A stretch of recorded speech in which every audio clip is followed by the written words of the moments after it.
Yeah. Don't get too comfortable in the streets, cause niggas, they love what they hear.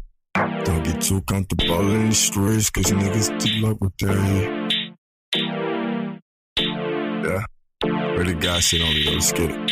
I got a 5-course meal on my collar. You could eat a lobster and steak with a pot full of snakes. God steady blessing my partners. Bernie with the bowl, but I'm Trump with the dollars. Rapunzel on the wrist, rose gold, 8 hour. Head full of diamonds, hand full of scholars. Picture what you pickin', pickpocket, a robber.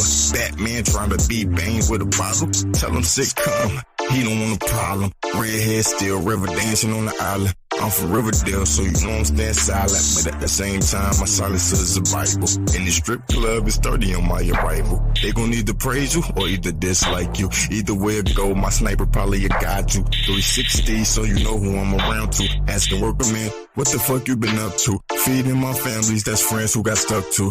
Yeah, cause and effect, off of my death.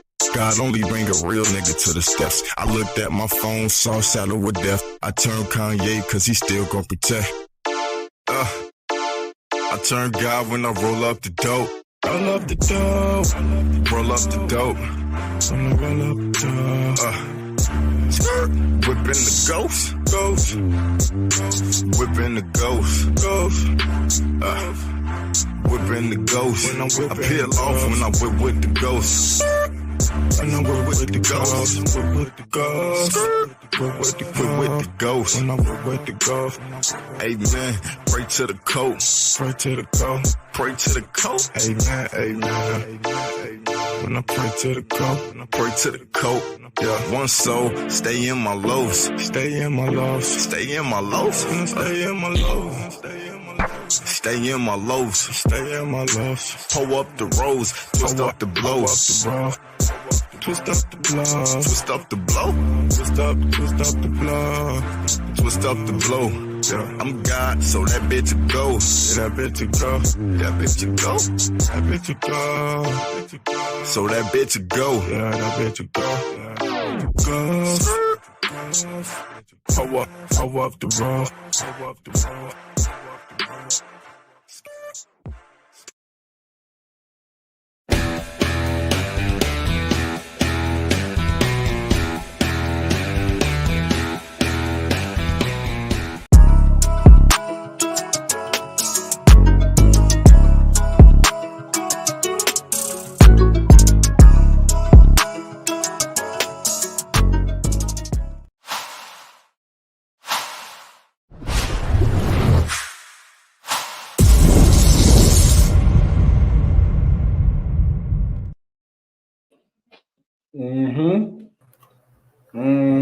What's good, everybody?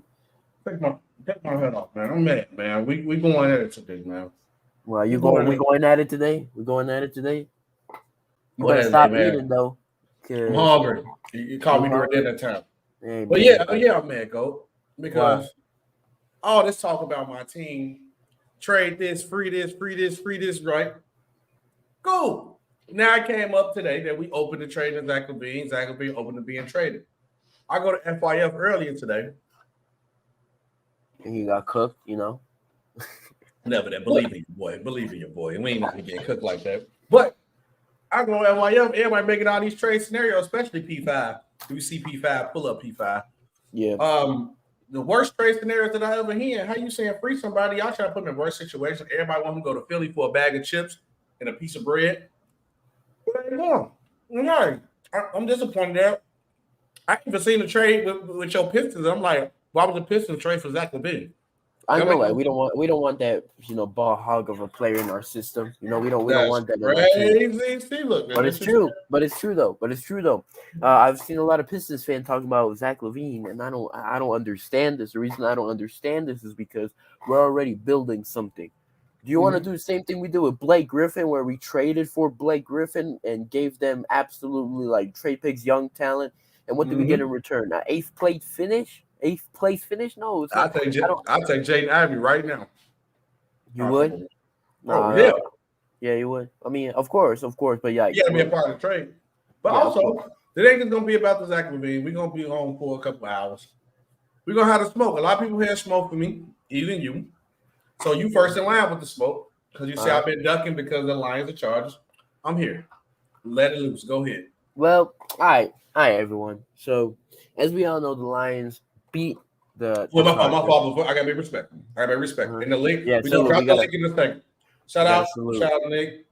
Shout out Tiff. Shout out Dylan. Shout out G Money in the building. Make sure you guys like, share, subscribe. The link is going to drop within like the next 2-3 minutes. And also, we are sponsored by Swift Energy. The code is RTOFD for 20% off. They have all different types of flavors, including strawberry, vanilla. They got all the basic type of flavors that you can have in an energy drink. You know, it's an energy drink and also for protein too. It's all in one and it's delicious. I haven't tried it yet, but from what I've seen on the internet and the pictures, it's really good. And you know, I think SB should try it while he's munching on food. As always, he should try it every once in a while. So that's my cup right here. I wasn't thinking. I threw it away, but Swift Energy right here in my cup. Yes, sir. But like I said before we drop the link, go you first in line. Why you got smoke with me and what you got smoke with?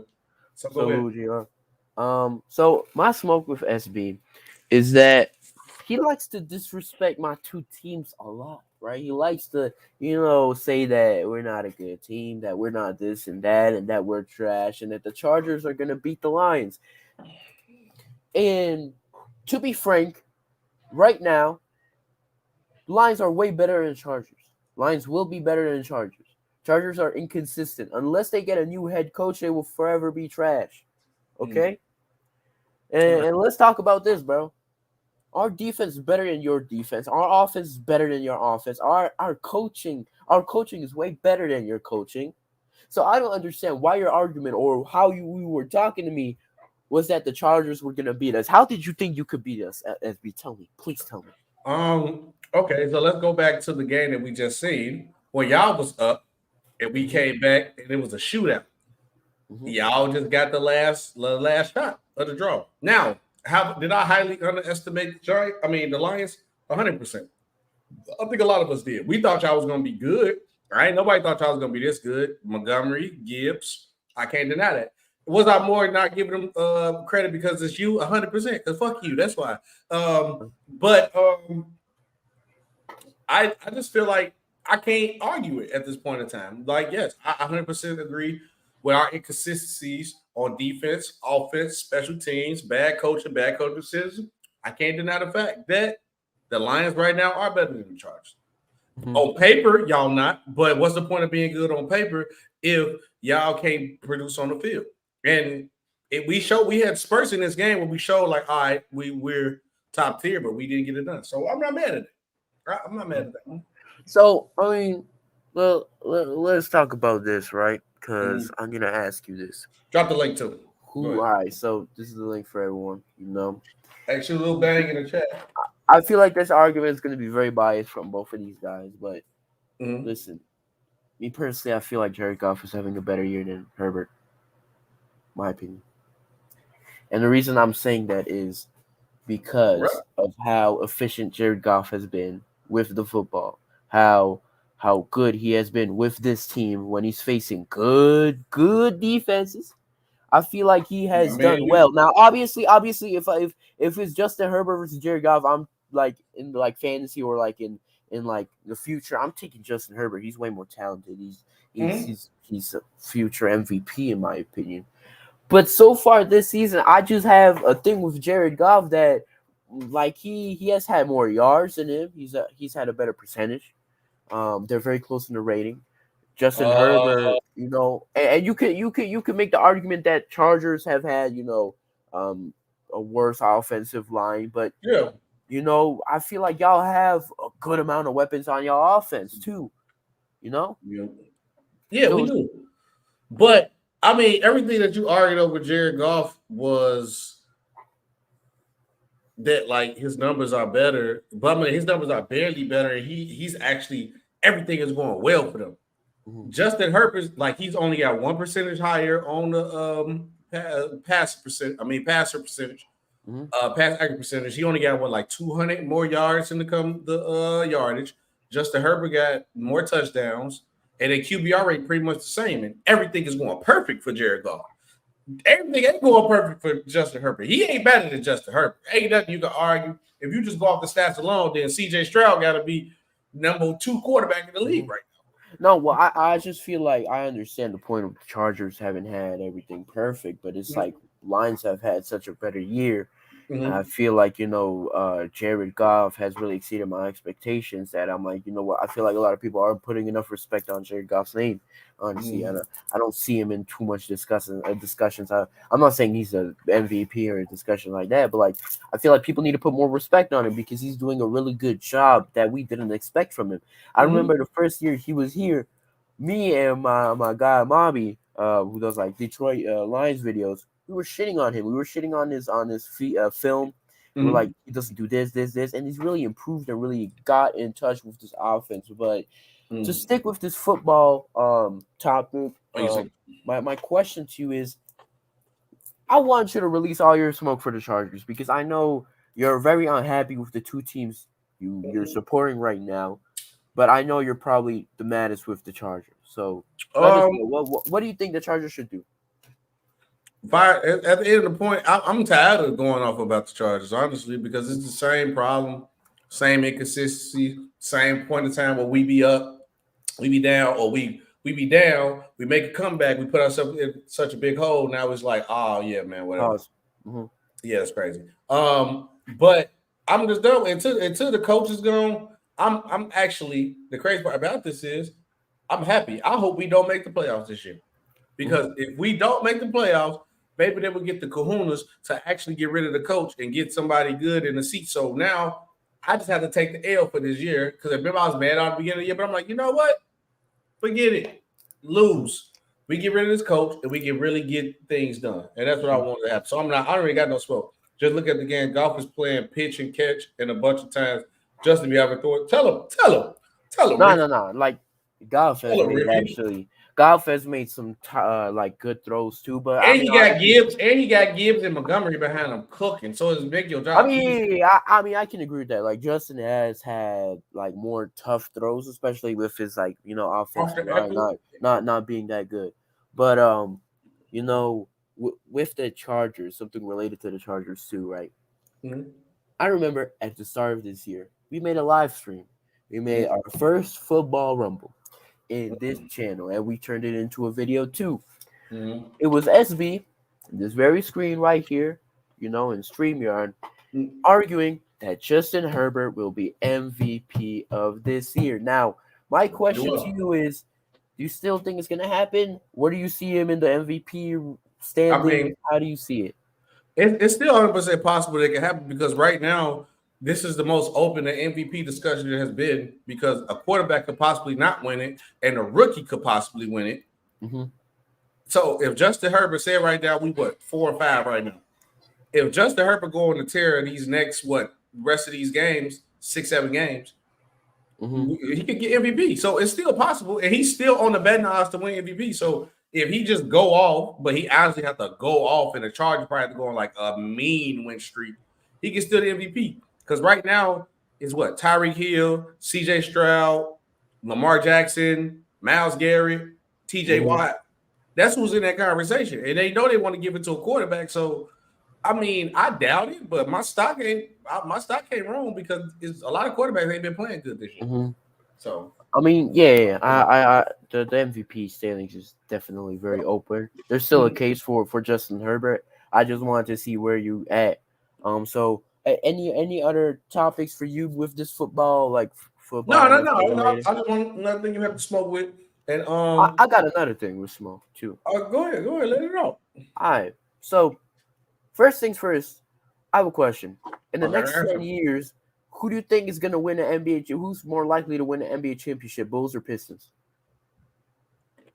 If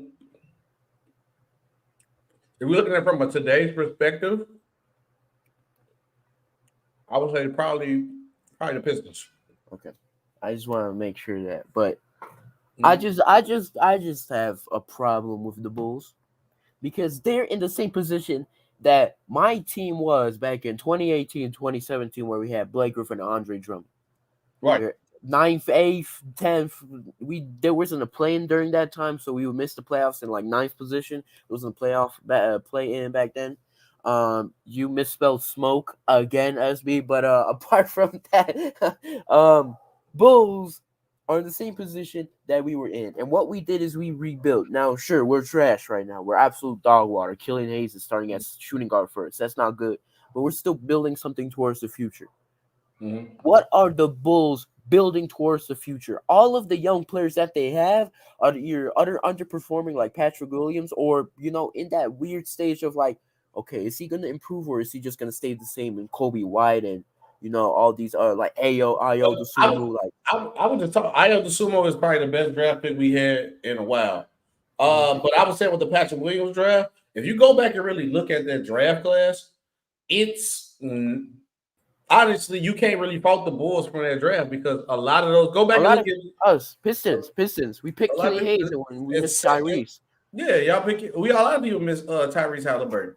So that's all. And a lot of people. Cam Thomas was at the end of that draft too. So that draft, I'm not even mad at nobody. I'm not even mad at your team for picking Killian Hayes because it literally was the first 3 guys who supposed to be at the top of the draft. Everybody else was the unknown, and the second guy in that draft was trash. So only really 2 people that really panned out at the top of that draft that supposed to pan out was Anthony Edwards and LaMelo Ball. Tyrese. Oh, you're talking about the top. But it's most definitely is true. But like that's facts, Ricky. That's facts, Ricky. And I feel like this sort of relates towards. You gotta be honest. All right, Hayes, my boy, but sometimes we as Bulls fans, we gotta take our fans goggles off and be honest about the situation. No, I would definitely say the Pistons right now today have a better future than us. They got young talent, Cade Cunningham, dog, Jalen Duran, dog, Jalen Ivey. They need to use him, but he's a dog too. They got one of the Thompson twins. That's good. They got a future to build with. You know what's crazy about Amen Thompson? He's let me actually tell you guys this because Amen Thompson has been extraordinary for me. Let me tell y'all this, right? No, Ausar Thompson. I'm sorry, I don't know why I said Amen Thompson, but everybody mixed him up. Ausar Thompson has had 10.5 rebounds, and he's 6'7". He's had 2 blocks, 11 points. He's been playing absolutely fantastic. So I just wanted to bring that up real quick. But with the Bulls that we're talking about, right? Mm-hmm. News came out that NBA teams are exploring trade for Bulls All-Star Zach LaVine. Now, is it a shock? No. But is it sort of shock comparing you could trade DeMar DeRozan instead of Zach LaVine? I trade them both at this point. You trade them both? I agree with that. I think it's just time to just go ahead. Look, bro, we gotta build for the future. We gotta make something else happen. This ain't it. This ain't it. You gotta do something. We need a direction. We need something. What direction is we coming to? What is we gonna rebuild? Rebuild, bro. If you're gonna reach out to the team to make it better, who are you gonna get up right now that's gonna put us back in championship window? Everything's been on Lonzo Ball. We need a point guard, right? What point guard available that can do what Lonzo Ball did? That's available for trade. Available for trade. I mean, I can tell you one. I mean, Lonzo Ball is just so unique. That's the thing. Yeah. Like he's so unique in what he does. So it's hard to really say, right? It's hard to say that. But that's fact too about that draft. You couldn't interview nobody or nothing. You just took what you just pretty much just picking off a limb. Yeah. But like with the Bulls, bro, like just pick a direction. Because if you're trying to stay in the play-in, that's not gonna work. That's not good for you. As we have Ty in the building. What's up, Ty? So I know you on the Android. You got headphones? Yeah, I'm echoing. No, because the StreamYard been like glitching with people with Androids. That's why I'm saying probably put headphones on. But go ahead, you good? What's up, T.Y.? It's good, calm impression. The question is, I know your team. So the thing is today, everybody has smoke. If you ever had smoke with anything I ever said, you get this show there to get your smoke off with me. And also, what's your team? And then what's your trade offer for Zach LaVine? Or if not for your team, where would you send Zach? So go ahead, let it rip. Whatever you want to go first, T.Y. I say send them to the Knicks. Okay. Because the Knicks got more to offer y'all, I believe. Because I don't think they draft picks. They ain't give away their draft picks, did they? They still got all their draft picks. There you go. Give them up. I said my trade for them. I said R.J. Barrett, Quentin Grimes, Evan Fournier, 3 first-round picks. That's dead. That's dead. They gonna get y'all old. They gonna give you what's the power forward name? Oh, Julius Randle. Now we good on that. Yeah, we good on that, bro. Look, let's hear me out. Mm-hmm. Give you Julius Randle, give you another player, and give you and if I was y'all, I say give me 3 first-round picks. They're not gonna give y'all R.J. Barrett because R.J. Barrett their future. No, they want to get rid of R.J. They had R.J. on the trade block. Yeah, but like the thing is, I don't know if they're gonna give all that much for Zach LaVine. They might. Are you sure? Because I feel like they have a problem with RJ and especially with Julius Randle because they need those 2 guys to really perform in the playoffs at the highest level to really succeed and do well, right? Because in the regular season they play well. I mean, Julius Randle has been playing trash, granted, but normally in the regular season he plays good, goes off, and they get into a good position in the playoffs. The problem is we don't know what the Bulls' trade value is for Zach LaVine, right? Which is why there's such a disparity with all these trade offers going on.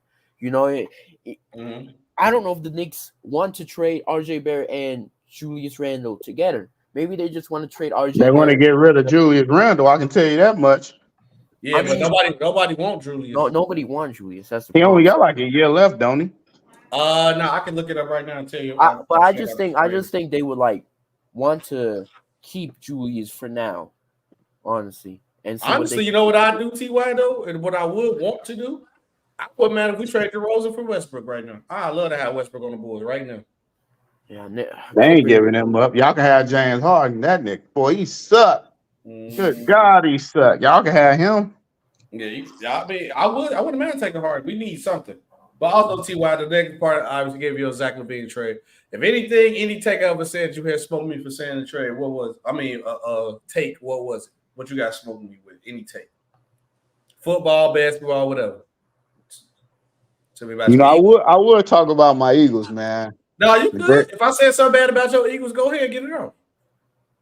You said a lot of things. I got to remember. That's how bad it was. Especially when I started talking about them Chargers. You went to another dimension when I brought them up. I mean, Jalen Hurts ain't been going crazy though. He haven't. And guess what? That's a good thing. Because guess what? We've been winning with him not playing good. So what when we ease on in that season and start playing better and better, who gonna beat us? I mean, you ain't got nobody really you going against. Who y'all going against? We got the Giants. We got the Chiefs. We got the Chiefs next. We got the Cowboys again. We don't have that same. That's what I meant to tell you. Hold on. That's what I meant to tell you. Because you told me last year the only reason why we was winning because our season, we had an easy season, right? Mm-hmm. So now that we've been plowing through the good teams, what's your excuse now? We ain't playing no good teams? I said, how many good teams did y'all beat? Just look at we beat the 49ers. We beat the Cowboys. We finna beat the Chiefs. The Chiefs suck, and they should have 2 more losses too. But we gonna get into that later. Okay, let's look at the schedule. Okay, let's look at it. Cowboys. I mean, Patriots. That's a weak team. Vikings. That's a weak team. Buccaneers are mid. Commanders are trash. Rams are mid. Jets ain't the same without Aaron Rodgers. Y'all lost to the Jets. We lost to the Jets. Yeah, that's our only loss. Then y'all beat the Dolphins. That's a legit win. Commanders are mid. And the Cowboys are really mid, but I give them a little credit. So y'all really only got this year is still the same. Y'all 8-1. Y'all ain't playing nobody. We ain't playing nobody. We was going against the best defense in the league. Like y'all was yelling it. Hold on. Well, y'all didn't beat the 49ers yet this year. What? The 49ers ain't had no best. They've been looking terrible. No, I'm saying you said y'all beat the 40. Y'all ain't beat the 40. Y'all played the 49ers on December. We been trash. Trash. Let me tell you something. Trash. The Cowboys had a better defense than them, right? Right now? Yeah, right now. I'm taking the 49ers defense. Yeah, and the 49ers lost 3 straight, and then they won one. It wasn't because they defense why they lost 3 straight though. Yeah, it was. They let the other team score. It's baseball. That's crazy. Yeah, I'm going petty like that. Yeah, but you petty. You know you petty for that. Well, we got the Chiefs next, and they should have 2 more losses because they had help. They had help them games. They had helped them 2 games. The refs gave it to them. Yeah, so out of 8 wins, y'all only got 2 wins that you can say that was legit teams y'all beat. That's all. That's 3. 3. We finna whoop another one. We finna whoop the Super Bowl winning. We finna whoop the Chiefs. The Chiefs not finna beat us. The Chiefs not finna beat us. What? All right. First things first. The Cowboys probably get one. But the Chiefs ain't. It's an accomplishment to me, though. I'm just saying. Cowboys trash. So Cowboys ain't trash. Stop it. Yo, what's good? What's good? Y'all hear me? Yeah, we hear you. What's good, Chef? Obviously, the topic on hand of the show, we already talked about LaVine trade rumor, but also, if you ever had smoke with any take I ever said and you had a problem, but this your time to get it off. So I got smoke. All right, go ahead. What's your smoke?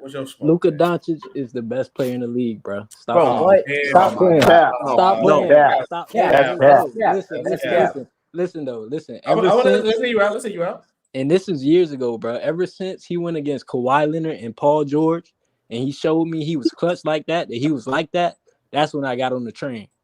But now, bro, this nigga is the best. Bro, he is black. Luka is black, bro. This nigga, he is, bro, he's the best player in the league. Look, he's speechless, y'all. He's speechless, chat. Hold on. Let me ask him a question. Let me ask him a question before you go. Is he the best on offense and defense, or just offense? No, sir. I ain't say nothing about no defense, bro. That he is not the best. He is not the best player in the NBA. Listen, he ain't better than Jokic. When Curry was going through his run in 2016, when Curry was going through his run in 2016, it was only one nigga better than him. That was LeBron.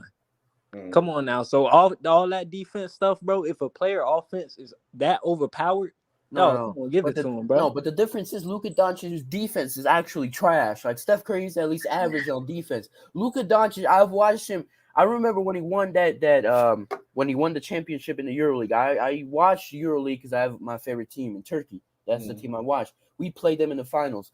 I've seen like probably 5 games from that season in the EuroLeague of Luka Doncic. His defense has not improved since then to now. I promise you, bro. But my point is offense, bro. I'm just talking about okay. If we're talking about offense, yes, you could say he's the best offensive player next to Luka Doncic, next to whatever. He's probably I'm saying the impact of the best player in the league. You have to be a 2-way player, in my opinion. You can't just bro. The impact on the game is just different, dog. That's bro. No, I agree. His impact on the game is crazy.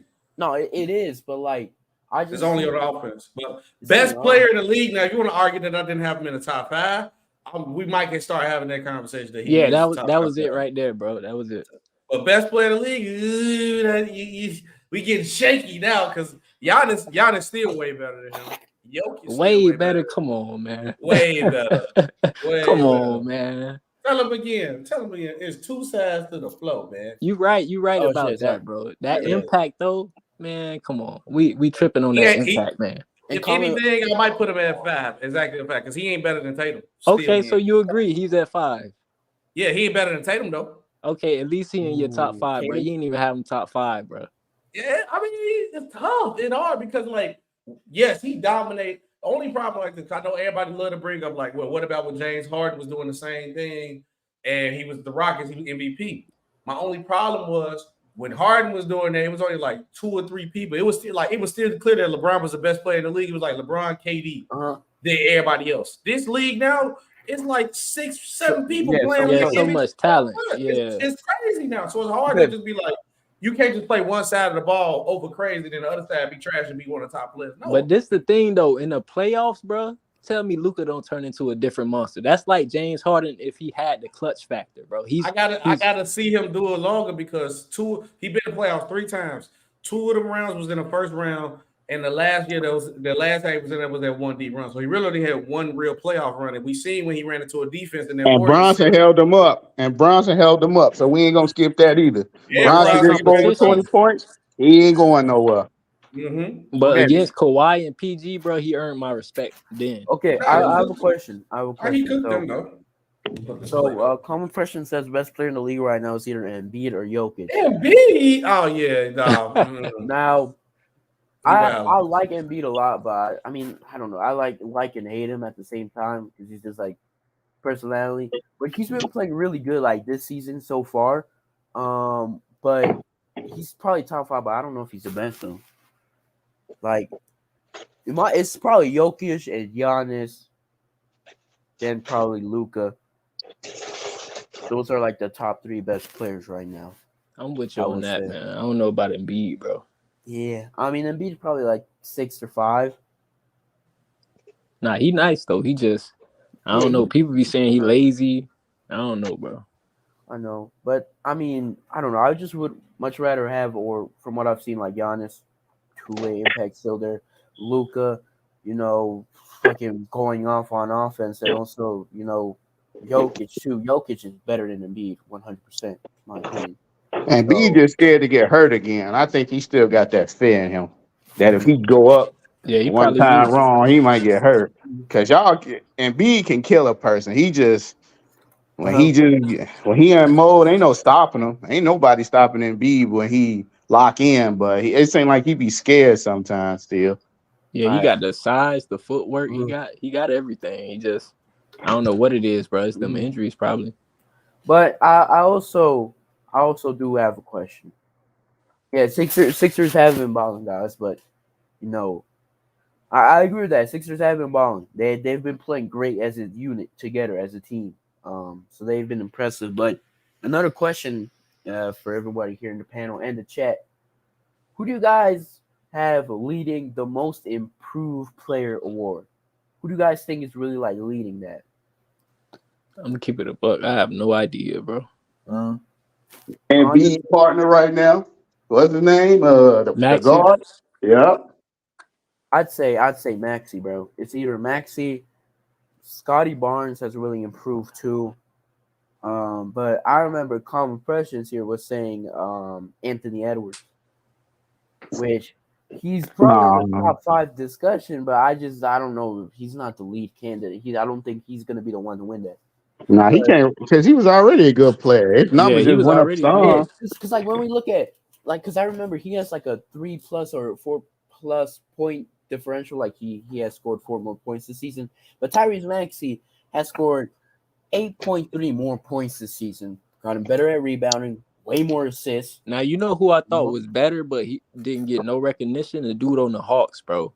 I forget what his name, but he's a small forward, I believe. He's like a light-skinned small forward. He's actually pretty good, bro. This year, the first year I started looking at him.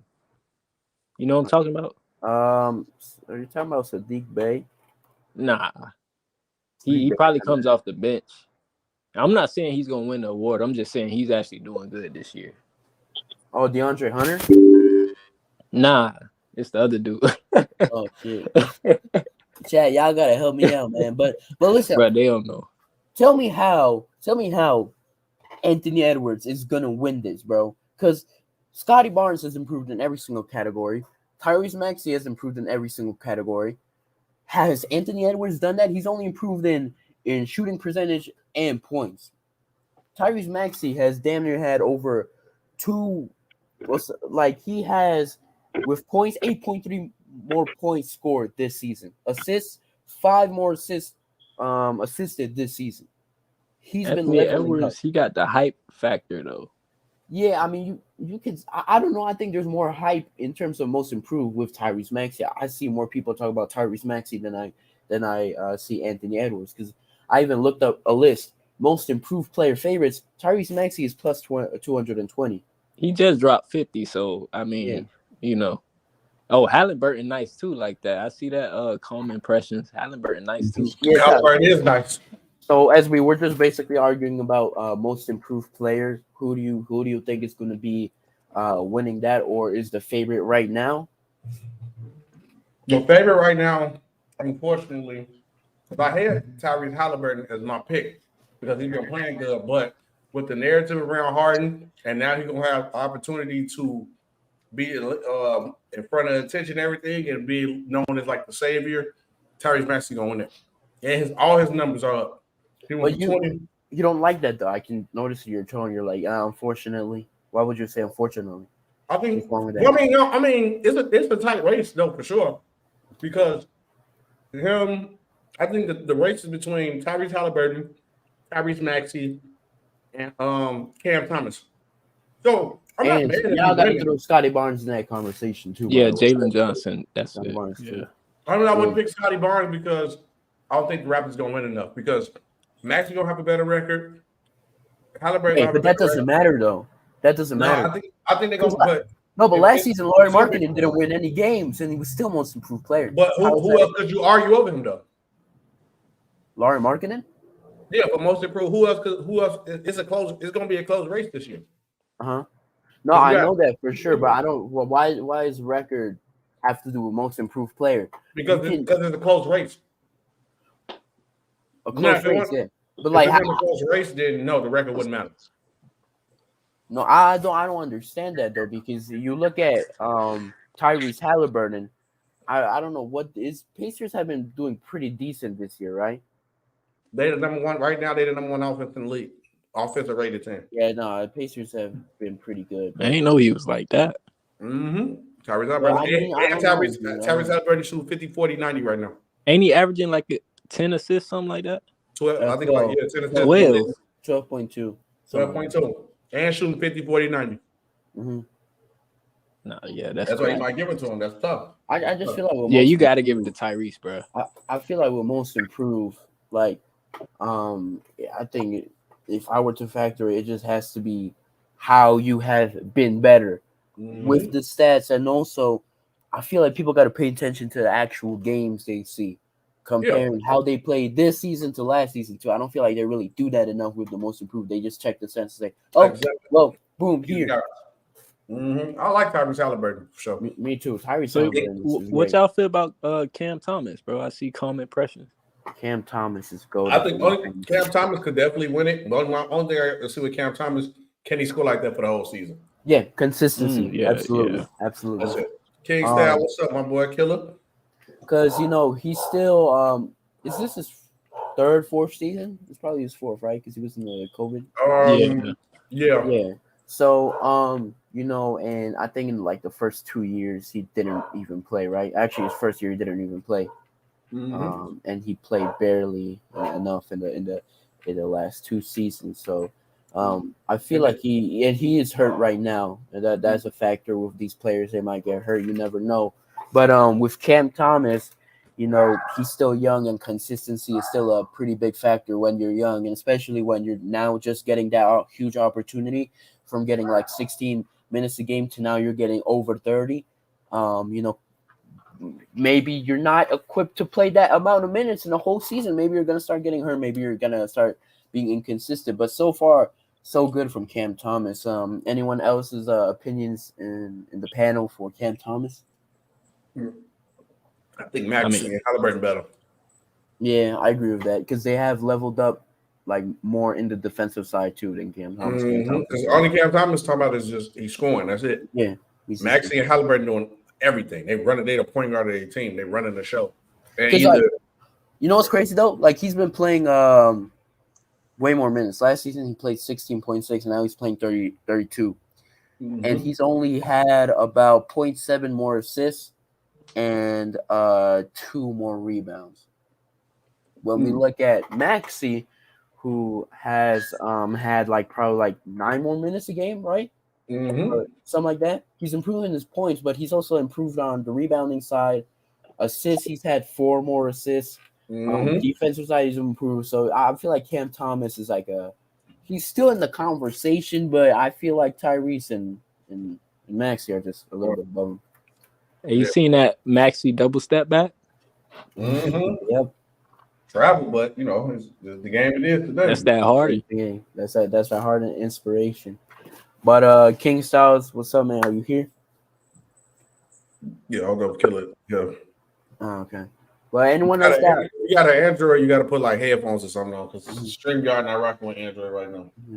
Yeah. But anyone else got a problem with what SB has said in the past? You know, he's a bit blasphemous sometimes, so you can pick apart what he says sometimes. So if not, then I bet we go to the Zach LaVine trade. So that calm impression. So yeah, let's go to the Zach LaVine topic. Okay, hold on. I want to go ahead to it. So we was doing this on Lamont. That's why shout out to him. Shout out Lamont. Oh, wait, that burp was disgusting. Let me close this. Stop eating, SB. I'm done now, man. It was dinner time. Yeah, kid, I see you unmuted and muted. You probably got to put some headphones on. Headphones, yeah. Yeah, StreamYard not rocking with Androids right now for some reason. They ain't do me dirty. I'm still good. Good? Okay, boom. Yes, sir. All right, boom. So this is the good old trade. Was this one like you see the screen more? Nope. No, let me fix that. I can fix that for you though. Okay, cool. Why you do that? So, all right, we're gonna put the trades to the work and we're gonna see what we can get. Obviously, it's been a couple trades. I'm gonna show y'all what they've been like doing feeds and trades of for Zach. That one didn't work. So they were doing one, the Pacers and the Bulls.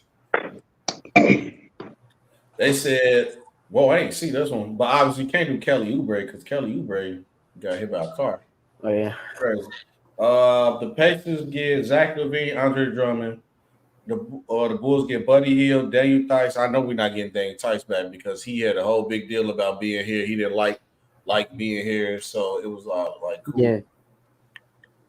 I'm on the computer. I don't know what's wrong. Yeah, we can't hear you, Killer. You probably got to check your settings to see what your mic says. That's probably what it is. Yeah, you got to change your output and input probably. Change your output, input, yeah, or check it in the StreamYard settings. Your output and input. I don't like this trade one because it's in our division. They're not going to make this trade in their division. And it's not enough for me. I'm not doing this. And especially, and Pacers are not giving up that much, honestly. Yes, you're giving around a pretty good amount of first round picks, but when we look at, especially if they get Zach LaVine and fucking Andre Drummond too, who's better than Daniel Theis in my opinion. I don't care what people say. So that's an improvement for Indiana, and they're third place right now. You could put him in that playoff position, and they're gonna get better every year. So are those first round picks gonna be really that valuable? No. No. But I don't know. No. This one, I rock with this one too. You rock with this one? You like it? Mm-hmm. Because the Hornets, I don't like that. Only thing I have a problem with these picks are 4 years from now.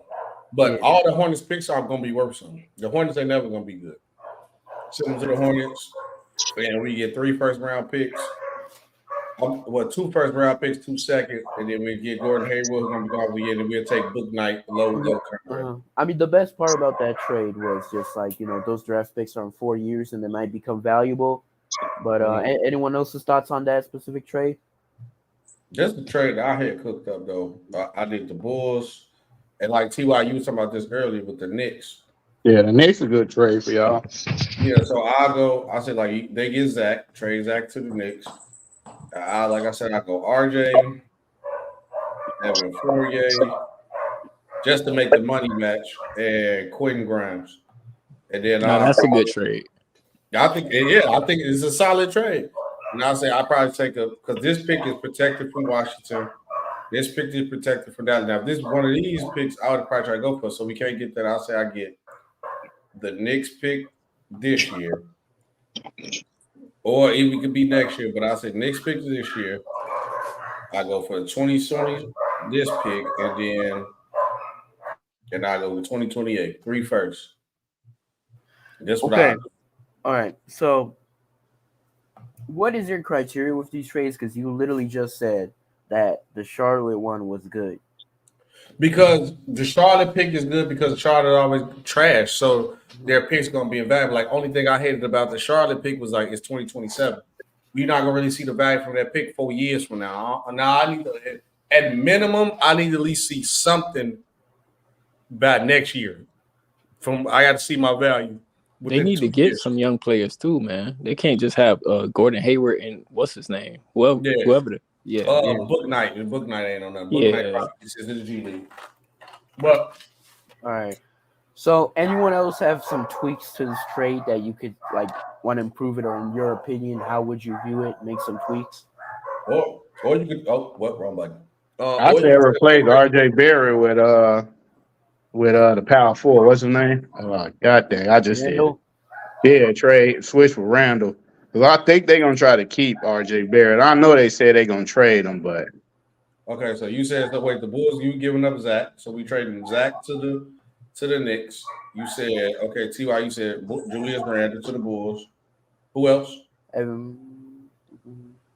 You're gonna keep that same thing. Keep the same thing you did the same way, but just instead of the 2028, take the 2025 one. Like switch, move it up, because that'll be better for them. Okay, so we doing Fournier and Grimes again too, then, right? Yeah. You just swap it. Okay. Let's see, do this work? And you said what picks you would go for? You said don't do 24. You said do. No, don't do 28 and switch it with 25, so you'll get the next 3 first-round picks. I don't think you can trade picks back to back in back-to-back years. That's why I was doing every other year. Oh, okay. Well, I think that's a rule that you can't trade back-to-back years of picks. That's 2028. Let's see. Try to trade. Yeah. It failed. Yeah. Okay. Yeah. Let's see. It failed because I guess Randall Bundy don't match. The trade resulted in the Bulls crossing the tax apron of $172 million while hard cap. Therefore, the trade is not possible. Remove $640,000 of incoming value to remain below the hard cap. Oh, well, let's take dude off. Take that dude off. Yeah. No, not Fournier. The other dude, the one that lowers money. Quentin Grimes. We want him though. That's what we want, but we'll take him off. Boom, and let's try it now. Let's see what it works. Salute, Sean. Yep. Salute, Sean. My brother Sean in the chat. What's going on, brother? What's up, brothers? How y'all doing? Chilling, man. You sound like you're tired, Sean. They working you out there. Man, it's all good, man. No, I just ate dinner, man. So but I saw I knew he was coming on tonight, so I said I'll come on for a quick minute. Talk to Zach LaVine thing. Yeah. So, but yeah, that trade does go through TY because I'll have to get rid of Quentin Grimes. I would prefer to get Quentin Grimes. I guess you could trade back-to-back first-round picks, so we might have to look into it. But okay, since my brother Sean up here, co-host of Real Takes on Face to Face every Monday and Friday, there's 2 topics of the show, Sean. Obviously, the first is the Zach LaVine thing. Obviously, you are a Heat. You're a Heat guy, so pretty much make a trade proposal bid to get Zach LaVine to the Heat, or if not the Heat, another team. And then also, if you got smoke with any take that I ever had or ever said, we do a show together, or anything you ever had, today is the moment to get out the smoke with the take. Yes, I was thinking about a couple teams for Zach LaVine earlier. And honestly,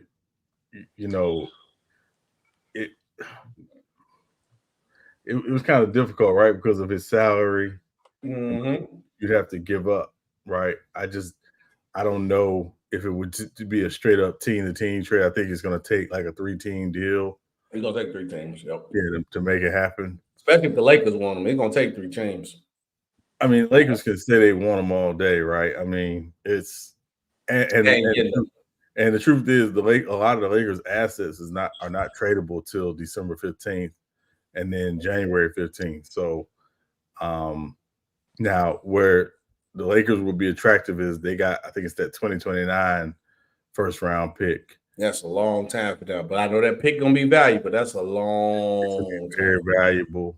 And if you're the Bulls, again, you're not necessarily trying to get a bunch of players, maybe necessarily keep you competitive. You're just trying to get players that you can flip deals for assets. But the 2 teams I thought of, Philly was one. Okay. I don't think Philly got enough because it was a guy early on Lamont channel.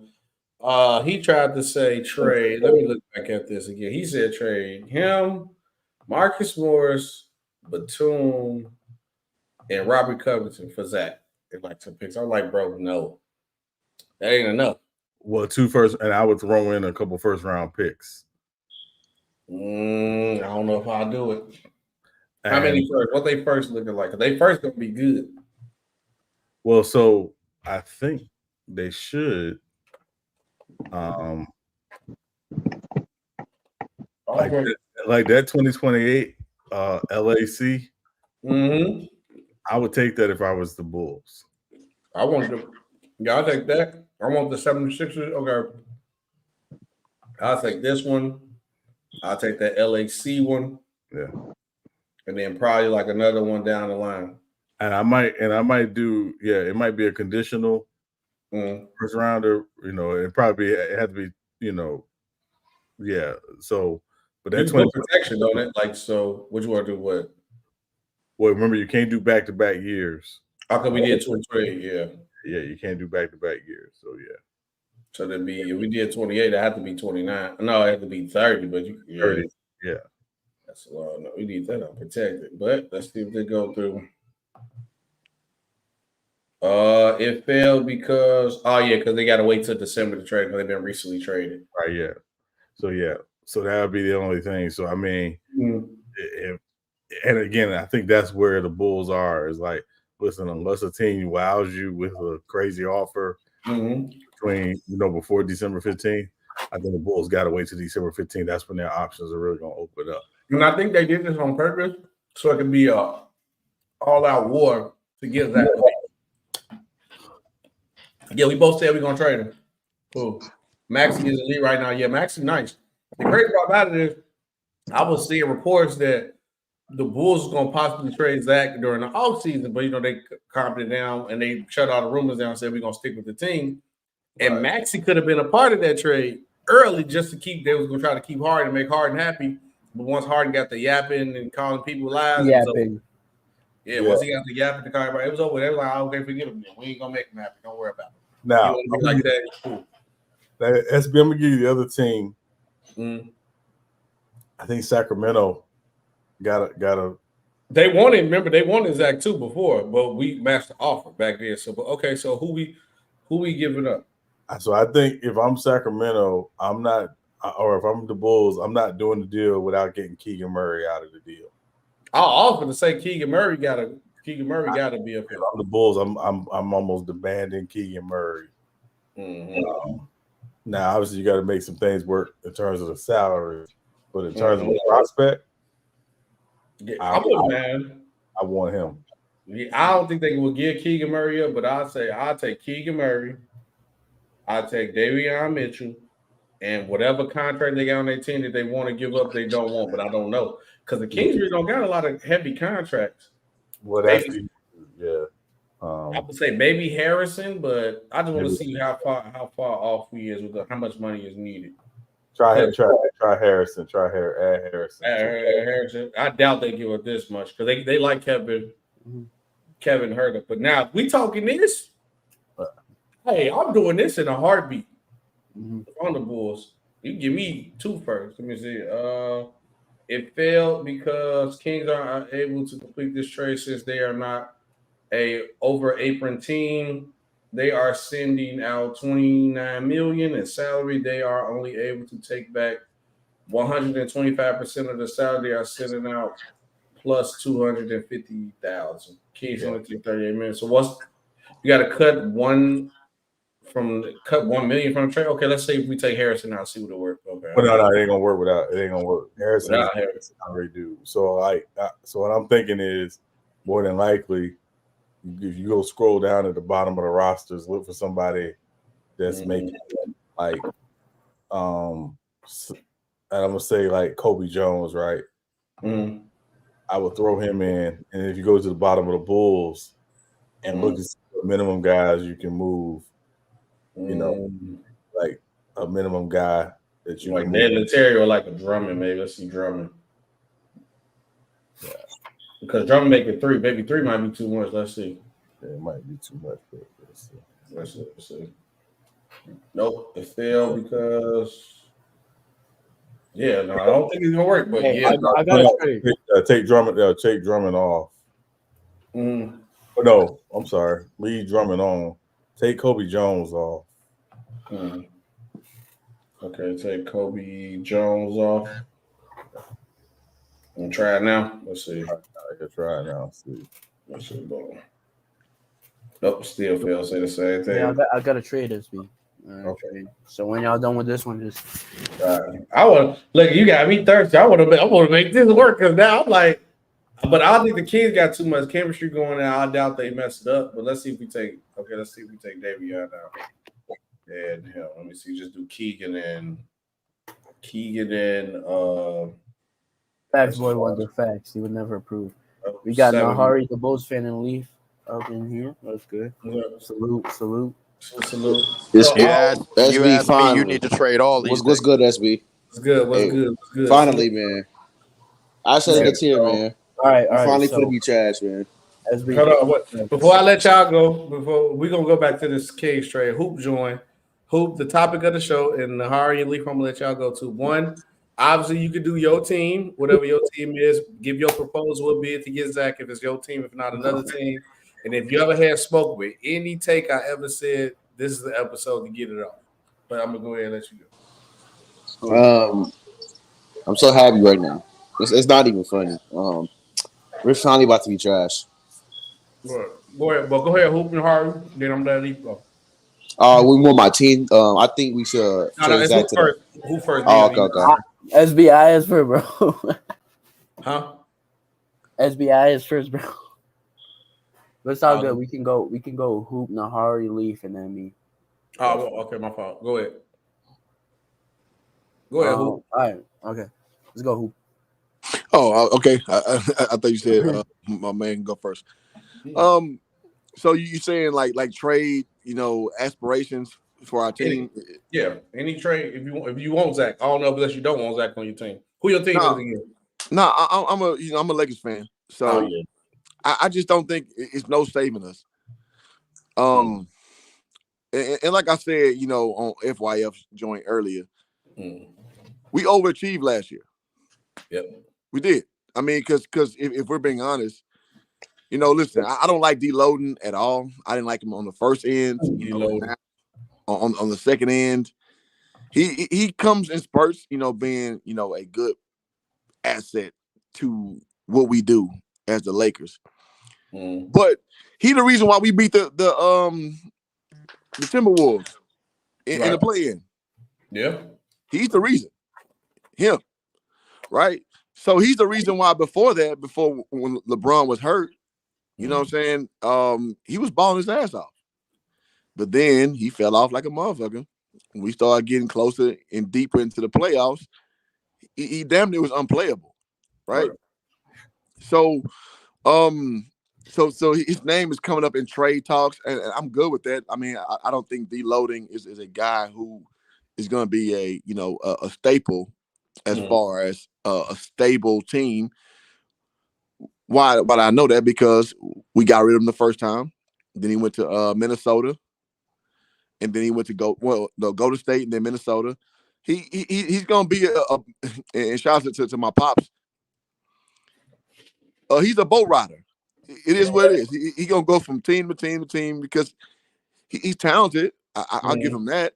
But he's not he's like a chick like Kim Kardashian. Like you'll date her because she's attractive, but like you ain't gonna marry her.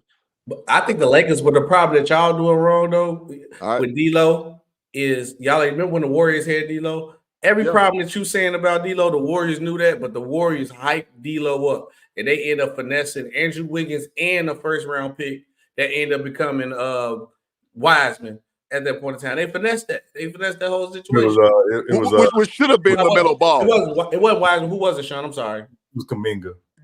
I'm sorry. It became Kuminga. And they finessed that situation because they kept D'Lo value high. How you think about it? They traded Wiggins in the first for D'Angelo Russell. Yeah. I mean, listen, man. I think because so if we're gonna take things back in context, D Russ was supposed to be a see things 2 steps ahead guy coming out of Ohio State, right? Yep. That's what he was marketed as, and we saw that. No, he's a score first point guard, left-handed as shit, and that's the book on him. Yep, and been a book on him. Yeah. So now that he's kind of coming to his own, it's just being I didn't mention Brooklyn because I think deloading, like that was his best year playing in Brooklyn. He balled out in Brooklyn. But he's like, to me, like a Kevin Martin kind of guy. He gonna fill the stat sheet up, but he's a loser. Yep. Like Jordan Poole. Now Jordan Poole got lucky because obviously you got three guys who gonna be in the the Hall of Fame. On the Golden State Warriors, and he got lucky. Listen. Watching Kyle Kuzma and Jordan Poole is going to be the biggest laughing stock of all basketball. And say to the Wizards staff gets smart enough to get rid of them two clowns. They ain't going to do it. They selling tickets. They selling tickets right now. But right. So when they start to course correct, that's the biggest clown show in basketball.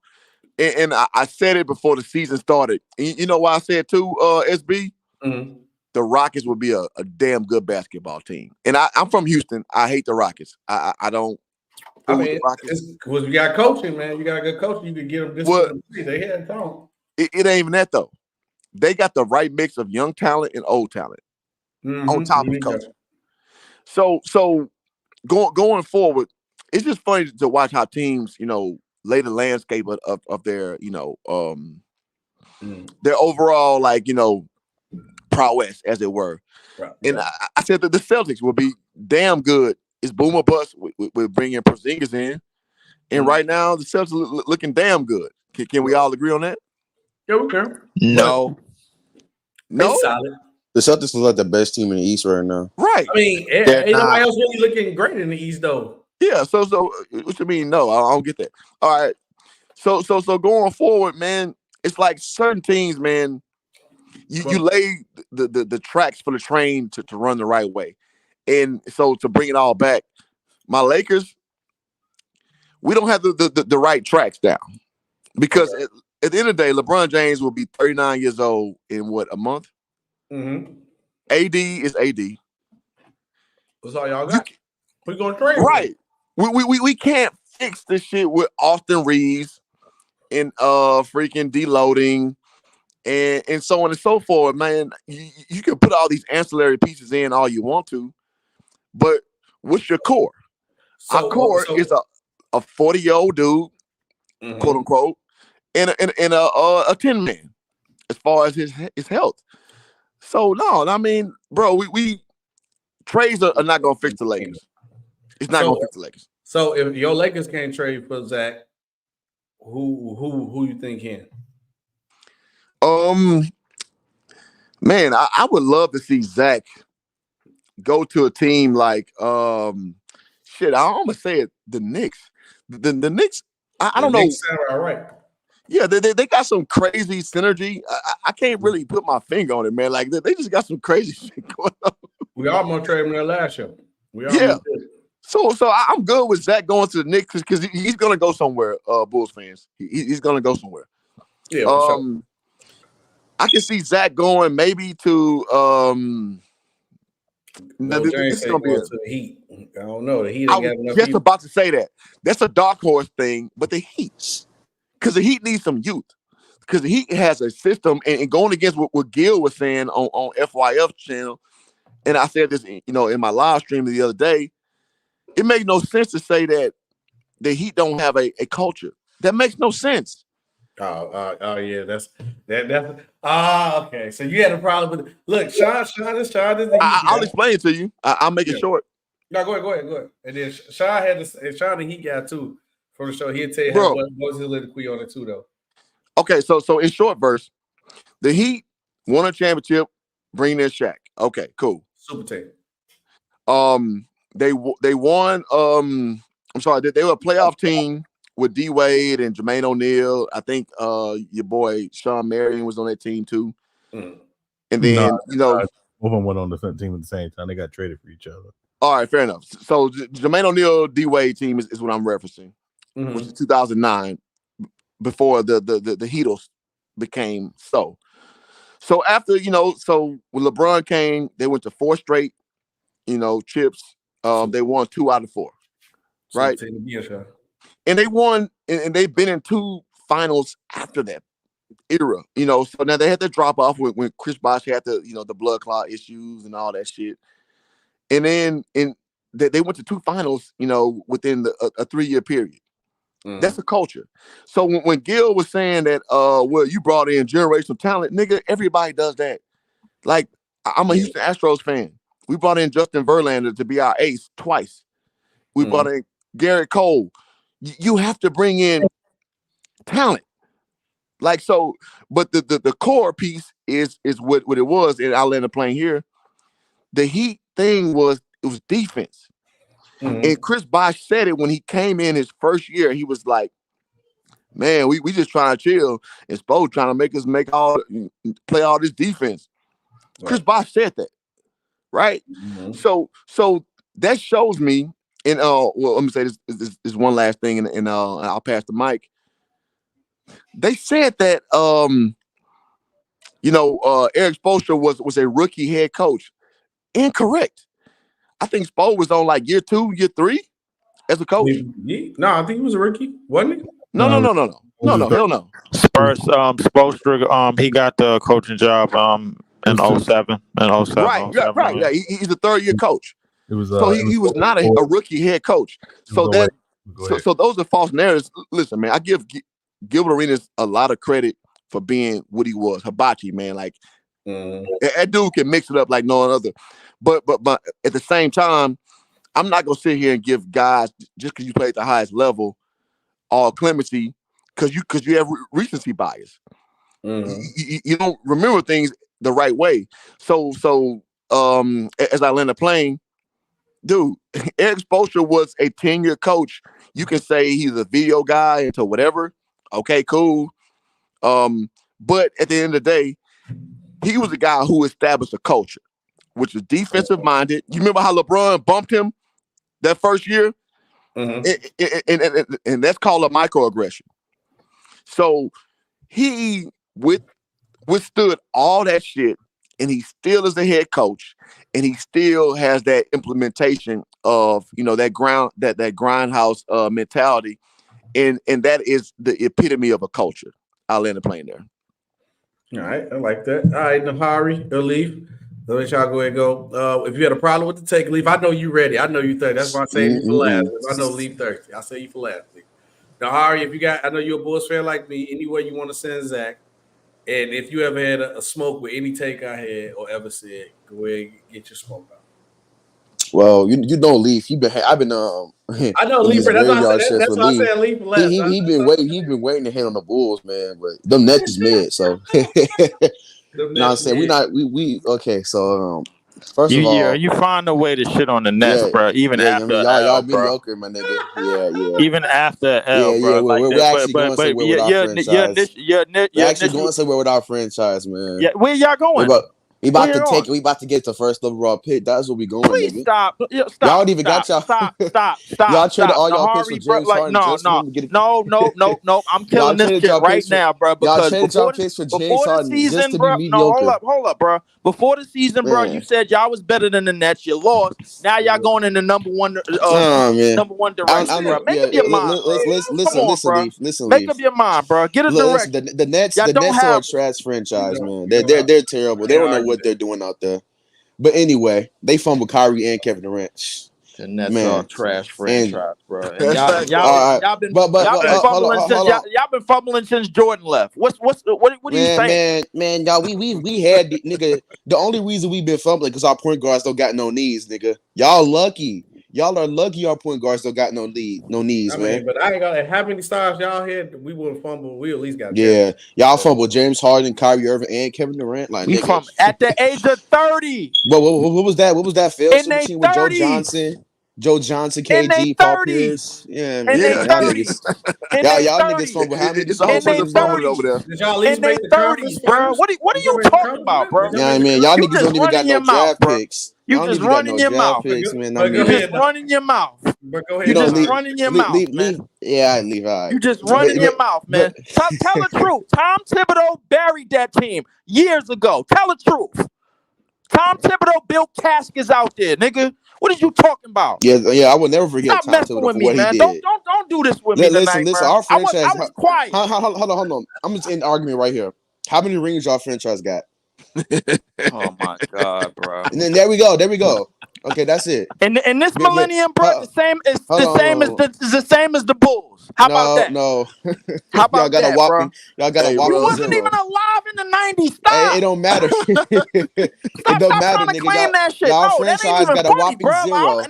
Y'all niggas gotta stop entertaining that shit, bro. Y'all niggas, how old was y'all niggas in 98, bro? I'm not gonna lie. The Bulls not fumbling Kyrie and KD. The Bulls got 6, man. Y'all had Kyrie and KD hard. Y'all couldn't even make a Western.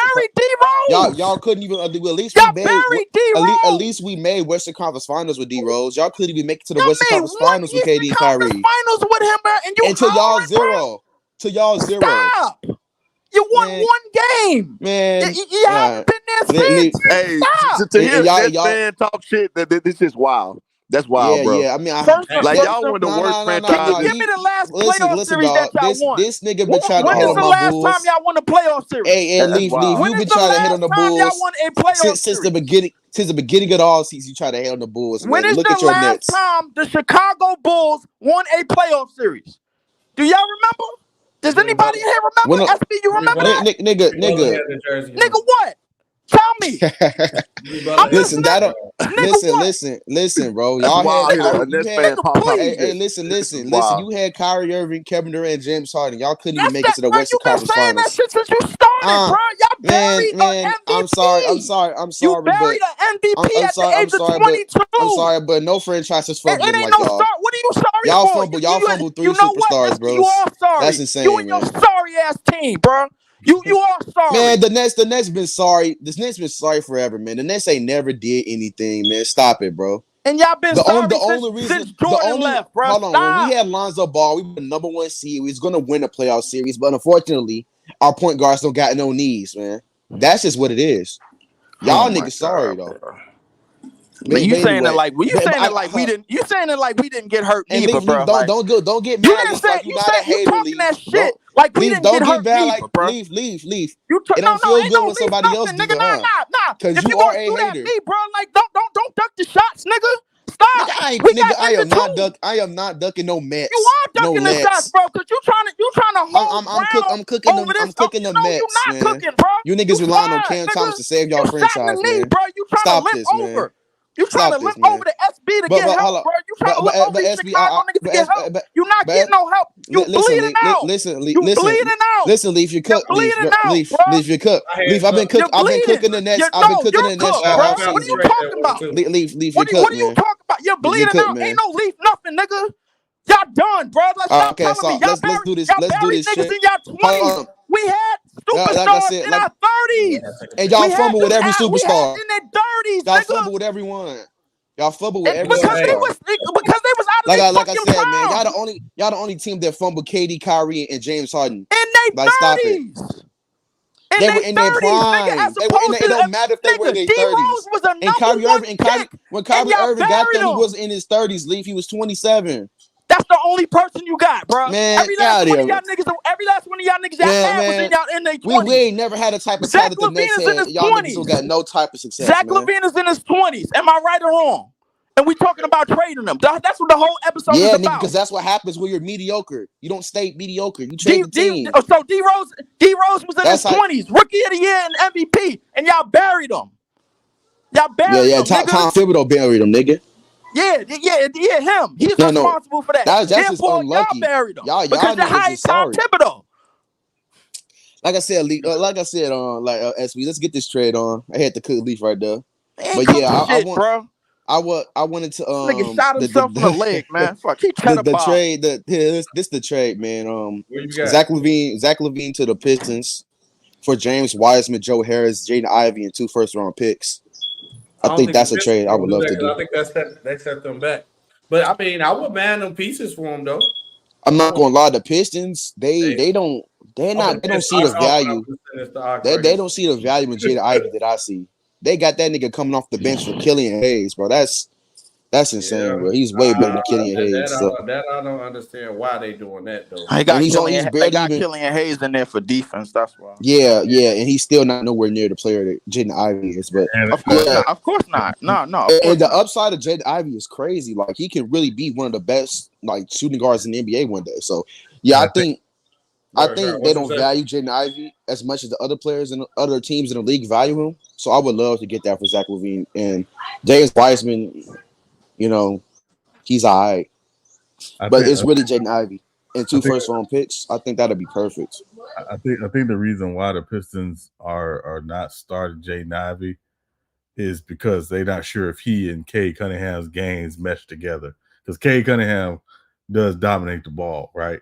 And Jaden Ivey, even coming out of college, that was the kind of thing. He dominates the ball. Yeah. Where Killian, I think, plays better off ball next to Cade Cunningham. And obviously, defensively, he's a little bit better right now. So I think that's the reason why. I don't think it's that they don't value him. I just think the Cade and Jaden's games don't necessarily mesh well together right now. Yeah, but I would like. I think another reason why the Pistons would do it too is because they're like one of the worst 3-point shooting teams in the league right now. Zach LaVine is one of the best 3-point shooters in the league. He's one of the best catching players in the league. He's one of the best all-ball players in general in the NBA. I think him and Cade will fit together perfectly. And like in the future, that can easily be a playoff team with him, Cade, Jalen Duren, you know, and all the other talent they got on that team. So I like it for both teams, to be honest. Yeah, I just and if we can get back Jaden Ivey and restart the rebuild with Jaden Ivey being the center, the main piece, like that's a great way to start a rebuild. Okay, as a Pistons fan, I'm a bit 50-50 with this because sure, you see the promise of Zach LaVine with the Pistons in the future, and it looks great. But I'm a huge fan of Jaden Ivey. Now, granted, if we continue to use him like this in our system, then I wouldn't really have a problem with trading Zach LaVine. I'm just kind of cautious with trades. As a Pistons fan, I want to keep our team as it is right now and build it up more in the future. Now, yes, there are things that we need to fix with our roster. We have too many big men, for example. We need more shooting, which yes, Zach LaVine can give us. But I don't know. I've seen it too many times in the past where the Pistons have traded a lot of their talent for a big name player, and that hasn't really planned out. So if we continue to use Jaden Ivey like this, not really playing him, then sure, we can ship him to the Bulls, get Zach LaVine. That'll be good for us in the future. But as for right now, I don't really think we should pursue it. But yes, it's me. Yeah, I if I was a Pistons GM, I wouldn't do it. But the Pistons clearly don't value his upside like other teams because there's no way he should only be playing like 18 minutes a game. I mean, he should be getting 30 minutes a game. They valued it last year when Cade was hurt, bro. I mean, and again, he had Leaf. He had a great rookie season last year, Leaf. Yeah. He damn sure did. Yeah, I listen. I'm on the same page with you with Jaden Ivey, bro. The thing is, Jaden Ivey upside is incredible. The thing is, but he's still other areas of his game is still raw right now. But how are we gonna develop that if we play him only 18 minutes per game and we're playing Killian Hayes, who's in his 4th season, who I don't know if he's gonna develop even much more. Why don't we just put Jaden Ivey in that system? I think. Well. No. To answer your question, I think Monty Williams is gonna. I knew Monty Williams was gonna do this, bro, because Killian Hayes, defensively, bro, like is definitely on the up and up, bro. Like, he's good. He's a good defender. Yeah, he's definitely on the up and up. And with Asar was gonna earn minutes because of his defense as well. And then you had Cade coming back. Realistically, Jaden Ivey's supposed to be running the second unit, but I don't know how that's going over there, man. Like based on what everything, the lineups that y'all was running, it seems that way. But at the same time, it's gonna be hard because Monte Morris and Bojan Bogdanovic is coming back. Right, right. It's gonna be even more harder. That's gonna be even less minutes for Jaden Ivey. But when Bojan come back, Sean, you was trying to say something? Well, yeah, I was just trying to say that I want to respond to Boy Wonder.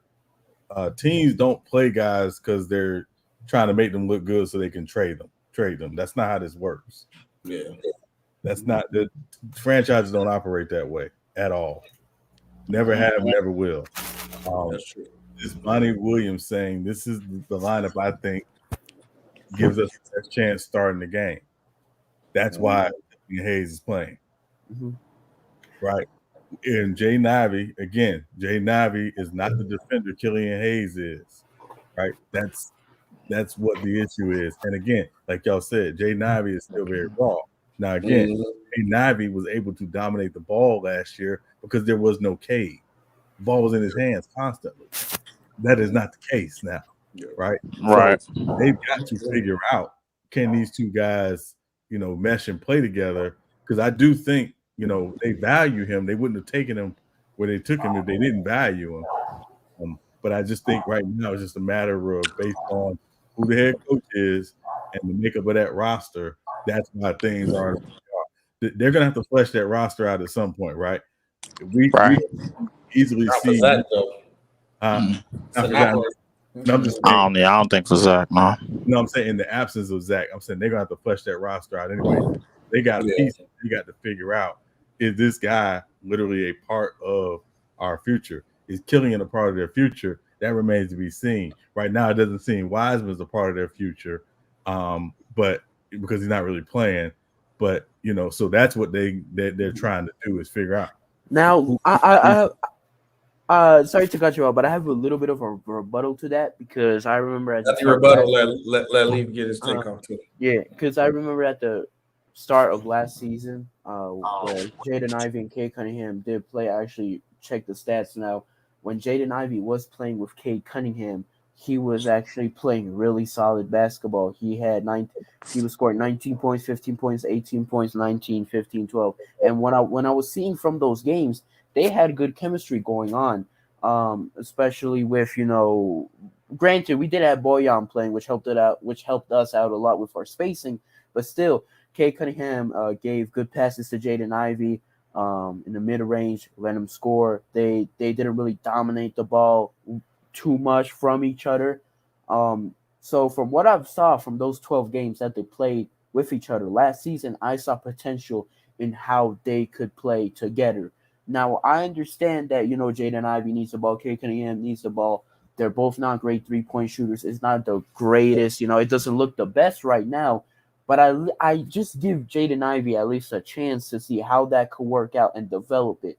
Because Cade Cunningham does not have as close as a potential as Jaden Ivey has. Sure, he has the defense, but is his defense really working out when we're 2-9? We're 2-9. His defense isn't really working out. What are we going to play for anyway? We're not going to the play-in. At least play Jaden Ivey in the starting role for a couple of minutes. At least a couple of games. Cool. Okay. We actually brought that up because they were playing good when they were playing together. That first season they were together. Yeah. So, but remember who the head coach was, y'all. That's all I'm saying. Dwayne Casey. Yeah. So Lee, obviously, the title episode you've been, SB open the door with me and Sean doing the show. Open the door. Nice. So today's episode, obviously, we got a trade for your Nets. You want to see for Zach LaVine, say the trade, but obviously, you ever had a smoke, which I know you do. When any takeover ever said, this is your chance to get your smoke off. So what's the word? I mean, you already know what takes I had smoke with. It was, but one was Zach LaVine, and the other one, obviously, I'm always getting into. But we'll do that later. But as far as the trade goes, the teams that I had in mind, there's a couple of teams. I'll be honest with you. It was the first one is Toronto, because they trying to trade. They trying to get rid of OG and Siakam, and they've been trying to blow it up for a minute, but they actually playing good. So I don't know how that's going to work out. I mean, I don't know what the package would be like and set for Siakam or OG. Right. You know what I'm saying? Another team that I had to just think about, I say, if I had to say, probably Indiana. Because I think Indiana could offer a good package. I don't think we could be in the same division. I don't think they're gonna do that trade. I got a trade for you, Leaf, right here, man. Nets trade right here, man. The Nets get DeMar DeRozan for Dorian Finney-Smith, Royce O'Neal in the first. There you go, right there. Boom. Hell no. Bulls are not doing that. Hell no. Why would the Bulls do that? Neither team. I don't think neither team is doing that shit, bro. That's horrible. I don't think neither team is doing that bullshit. Leaf is the GOAT Mike of basketball. That's crazy. That GOAT Mike is crazy. That's actually who is GOAT Mike? GOAT Mike is the GOAT Mike is the guy that okay. GOAT Mike is the guy with a fake gun that was trying to pull it anti-social. Leaf, you the GOAT Mike of takes, Leaf? I don't even know who the hell that is, but that's Lamont. Wait. FYM.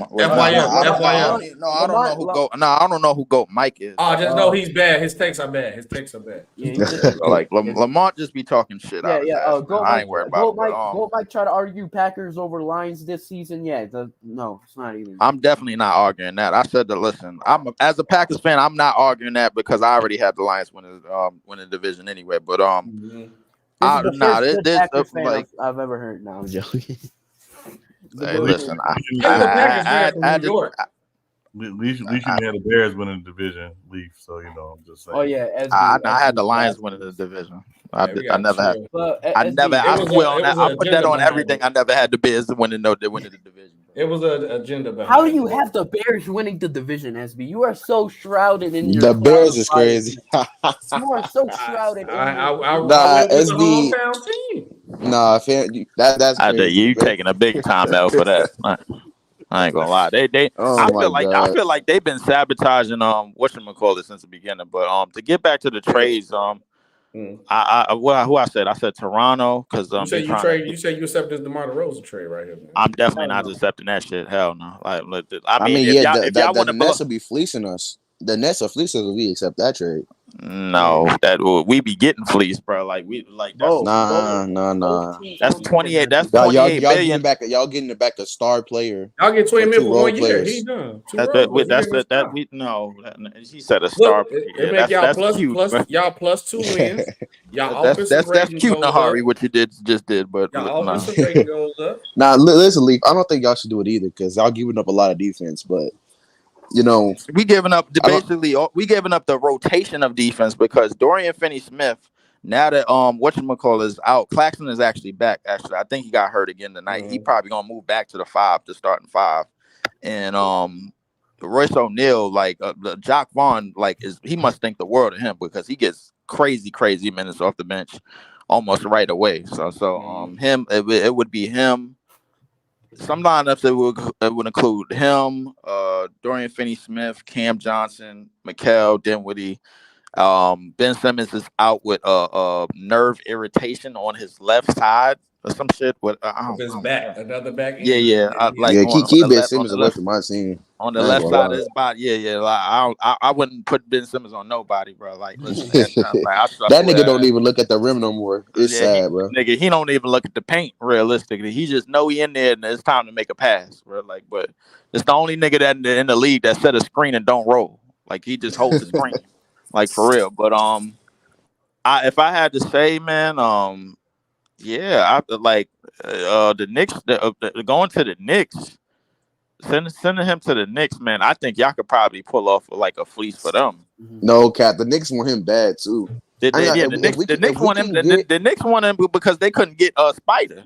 So they wanted a 2 guard for a minute. So if y'all, I'm not gonna lie. If we can get Emmanuel quickly, oh man, I'm definitely doing that. Because the reality is the thing is, if y'all looking for a quick rebuild, kind of like how we had. I say go for it, bro. Because at the same time, y'all still would have Caruso, and I'm pretty sure y'all ain't giving him up. No, everybody calling for Caruso. Yes, bro. We're gonna get a first round pick for Caruso. I promise you, we are. So what y'all finna get for DeRozan? That's the question. Dorian Finney-Smith. I'm not gonna lie. There's a couple teams that want DeRozan. Why do you want Dorian Finney-Smith? Y'all want expiring contracts, bro? Dorian Finney-Smith is a good young players or expiring contracts and picks. That's all we want. So what's a team that would even want DeMar? DeMar. I'm pretty sure the Heat would want DeMar. I say send that nigga back to Toronto, bro. Hell with that. I'm not gonna lie, DeMar. I'm gonna lie. SB, would the Heat do DeMar for Tyler Hero? No. No, but I think this the team that might want DeMar. You trade DeMar to the Hawks. because they need a half court score. Yeah. You give us Hunter. Wait, you're not getting a lot for DeMar because DeMar's an damn sure ain't. DeMar's value. What is DeMar's value right I don't now? know if we're getting Sadiq. It's a solid trade right here. This not too much. He's an expiring contract. That's his value. I mean, I would like it. I would like to trade on there and like throw a first round pick on there. I would like that, but I don't know if the Hawks do that. Well, listen, if y'all get Sadiq Bey though, SB, y'all gonna have to trade him back to us. We'll give you James Wiseman. All right. I want Sadiq Bey back. The only way we taking James Wiseman if we get Jaden Ivey. It seems like whatever way y'all cut it, y'all gonna either have a lot of picks and a lot of money at the end of the season, bro, to spend. And I'm cool. I'm cool with either one. I'm definitely cool with that. I got a trade, SB. What you got? This is sort of inspired from another trade I saw on Fanspo, but I decided to make this a bit more realistic. So it's gonna be a three-way trade. I don't know if you know how to add another team.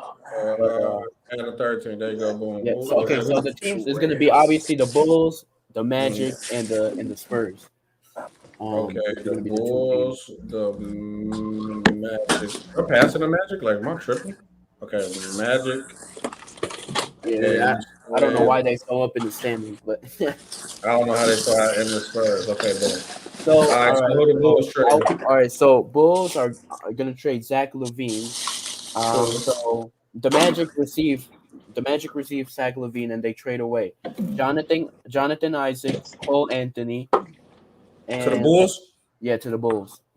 Jonathan Isaac and Cole Anthony. Where is that? To the Bulls. And their 2024 first round pick. 2024 first round pick to the Bulls, right? Yes. And can you trade that first round pick via Denver? Via Denver? Yeah. All right. So with that, that's going to the Bulls or the Spurs? The Bulls. So the Spurs doing it. And the Spurs, they're going to trade they're going to get Markelle Fultz, and they're going to give the Bulls. So Magic are going to trade Markelle Fultz to the Spurs, and Spurs are going to give the Bulls Doug McDermott as like for cap space, essentially. Doug McDermott back to the Bulls. And that's basically it. Yep. All right, let's see if it works. Let's see how this looks. The trade works. So, do you like this trade? Would you like it for the Bulls? No. I don't like the players. Like, I would rather get like Markelle Fultz. If we can like replace Jaden Isaac, Dr. Isaac with Markelle Fultz, I would do it. And I don't like Cole Anthony for a year, but I mean, I don't like Cole Anthony like that either. Yeah. I don't know. I just think like it. I feel like the Magic would really do good. Like with Zach LaVine, poison pill contract. Yeah, I feel like the Orlando Magic could do really good with Zach LaVine, and with the Bulls, y'all get some good quality picks in there if y'all can, and maybe y'all could get some better players in there. But I just felt like that. The best trade I've seen so far was the one that Sean suggested about the Kings. That Kings trade, I know they ain't gonna do it, but boy, we pull that off, boy. What was the trade? What was the trade, SB? Who the players who was getting back if we do that? Let me see. Cut this out. But I know they ain't gonna. That's pretty much their whole team they getting rid of, and they actually flowing. Maybe they could probably like, okay, we ain't looking the same, but you take Harrison Barnes, trade to the Bulls. Cause I know they like Kevin Huerter. They ain't gonna want to get rid of him, but we got to get Keegan Murray. No. For Zach LaVine.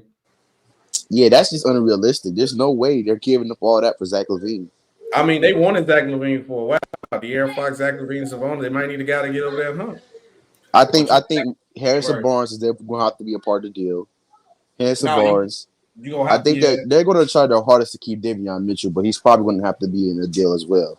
So it's going to be those. You got to make the money match. Yeah. Imagine the guy that would try hard to keep is Keegan Murray. But if we just Keegan Murray get his own team, boy. But you make the money. He gonna be hooping. I like Keegan Murray game a lot, man. They're gonna view this as building their own big three with Fox, LaVine, and Sabonis. I think they will be. I think Fox, Sabonis, and LaVine will be beautiful. I think they'll work beautiful together because, like, Zach LaVine is a great off-ball player. He's one of the best off-ball players in the NBA. He's not somebody who needs the ball to score. So, him coming off them pin downs with Sabonis kicking it out to him for the threes, that'd be beautiful. Their offense would be amazing. The only thing that I hurt the Kings is because their offense will go to another level, but their defense would be iffy there. It take a hit. It's going to take a hit for sure. We taking all their defense now because I'm like, and I know they want to get rid of Harrison Barnes, but as I said, like you get rid of they get their big three, but like after that, they will have to go crazy in the buyout market to get some defense on the wing. Well, maybe you add another team in, which I don't know who got like a lot of wings. They might want to get rid of just Brooklyn. Brooklyn has a lot of wings. Who else has a lot of wings? There's a team that I know has a lot of wings. I'm forgetting about them. Then maybe you could probably send Harrison Barnes to that third team. And you said Brooke, what else? The Raptors got some wings. They got a lot of wings. The Raptors probably want to get trade, but do they want Harrison Barnes? That'd be crazy. Maybe. Like Harrison Barnes is going to be that bad of a replacement for OG because if OG don't return. Okay, so let's try Brooklyn. So, who could we give it? Like I said, Dorian Finney-Smith have to be on us. Well, Finney-Smith go to the Bulls. We trade where Harrison Barnes at? We trade Harrison Barnes to the Nets. I'm trying to think because then they'll probably want more too. Because I'm trying to think what else you could probably. Maybe we send. I would want to keep Davion. I'm trying to think. See, the 3-team trade is kind of harder to do. Yeah. Maybe send because they'll probably want a wing. Maybe they get like Royce O'Neal to the Kings. Royce O'Neal's to the Kings, and Chris Duran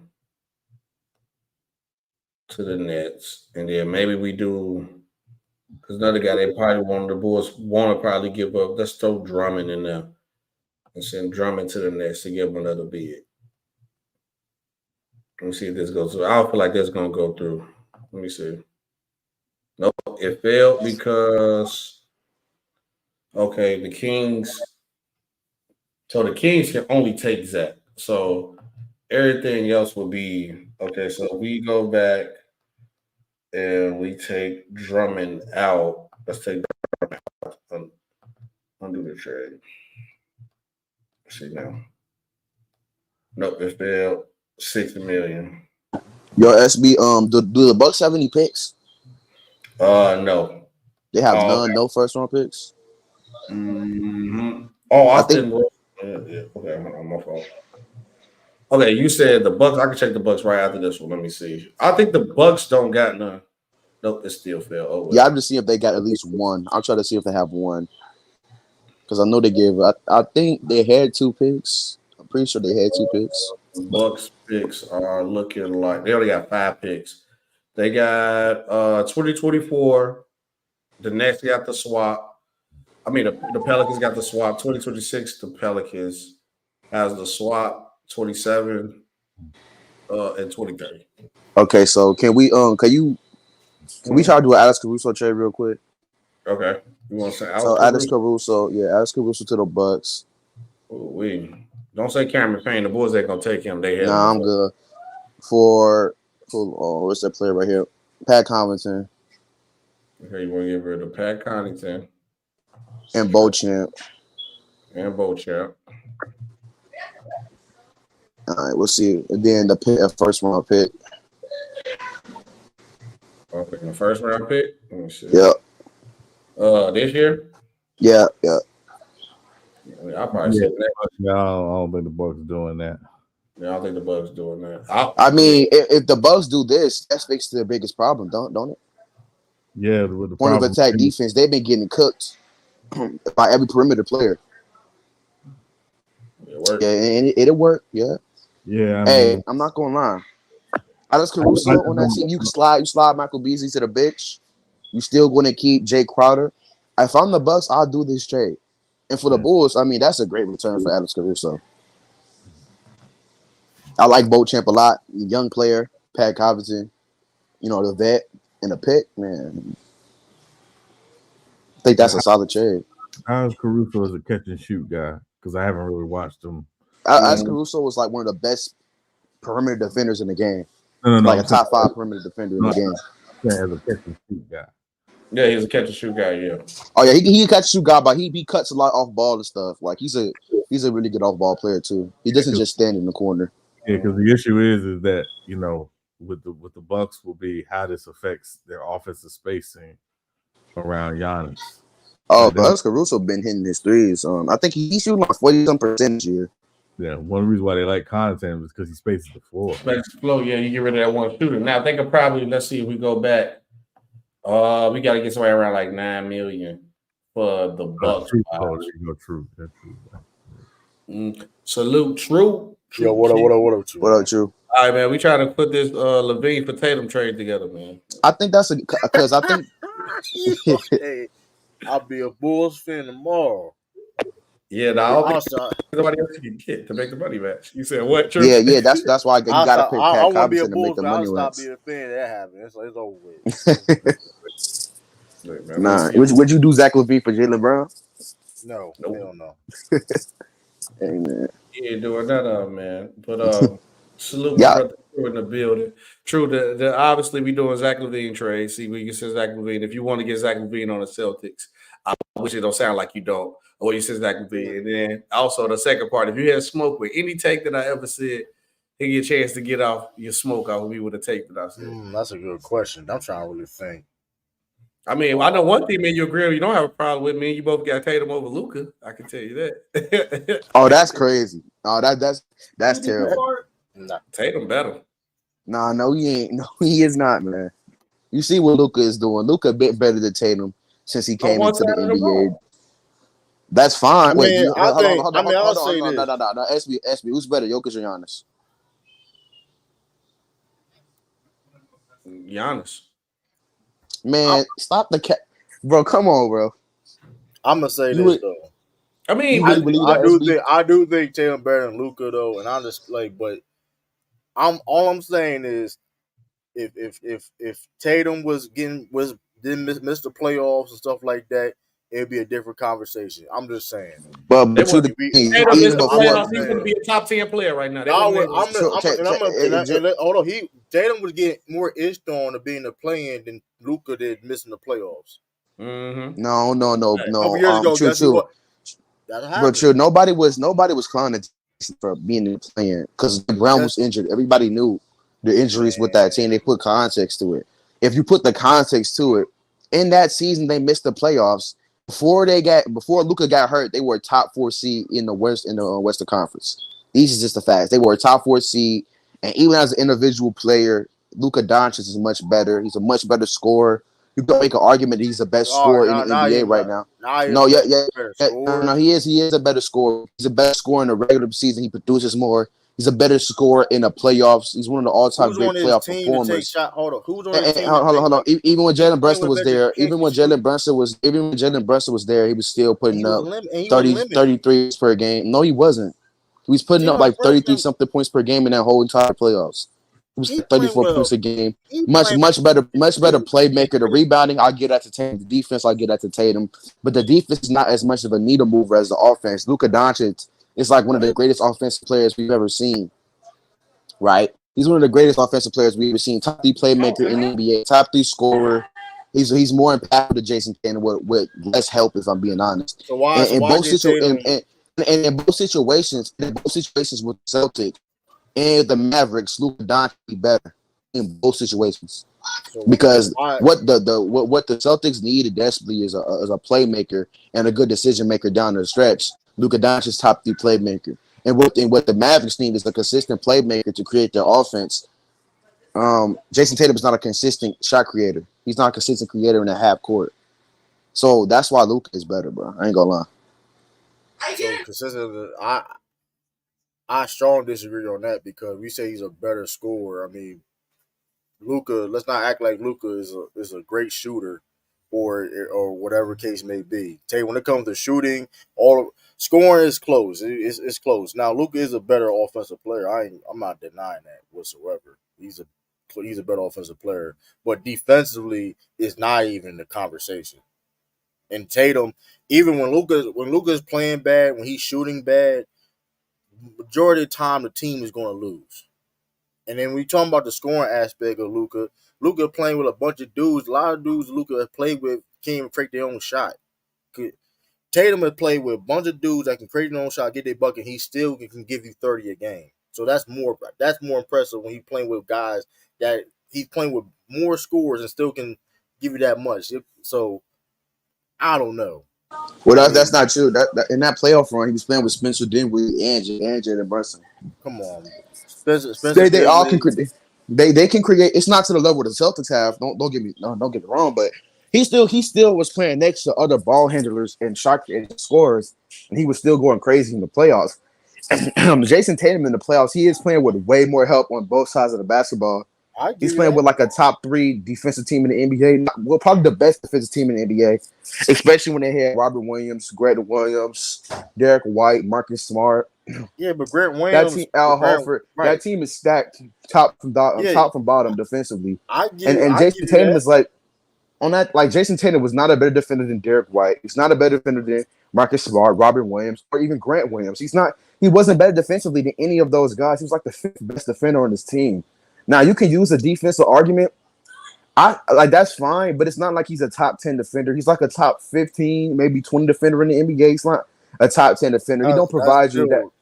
He don't provide you like he don't provide. No, he's elite, but he don't provide you that type of impact defensively like a guy like Giannis. Like if you want to say Giannis is better than Jokic because he's a top 5 defender in the NBA, that's fine. But Jason Tatum is not nowhere near a top 5 defender, and the offensive gap is there. The playmaking is there. You said scoring. You said it's close. Jason Tatum's a great scorer, but Luka Doncic is clearly the better scorer. He's better in the post, better in the mid-range. Even the 3-point shooting, they shoot around the same percentage.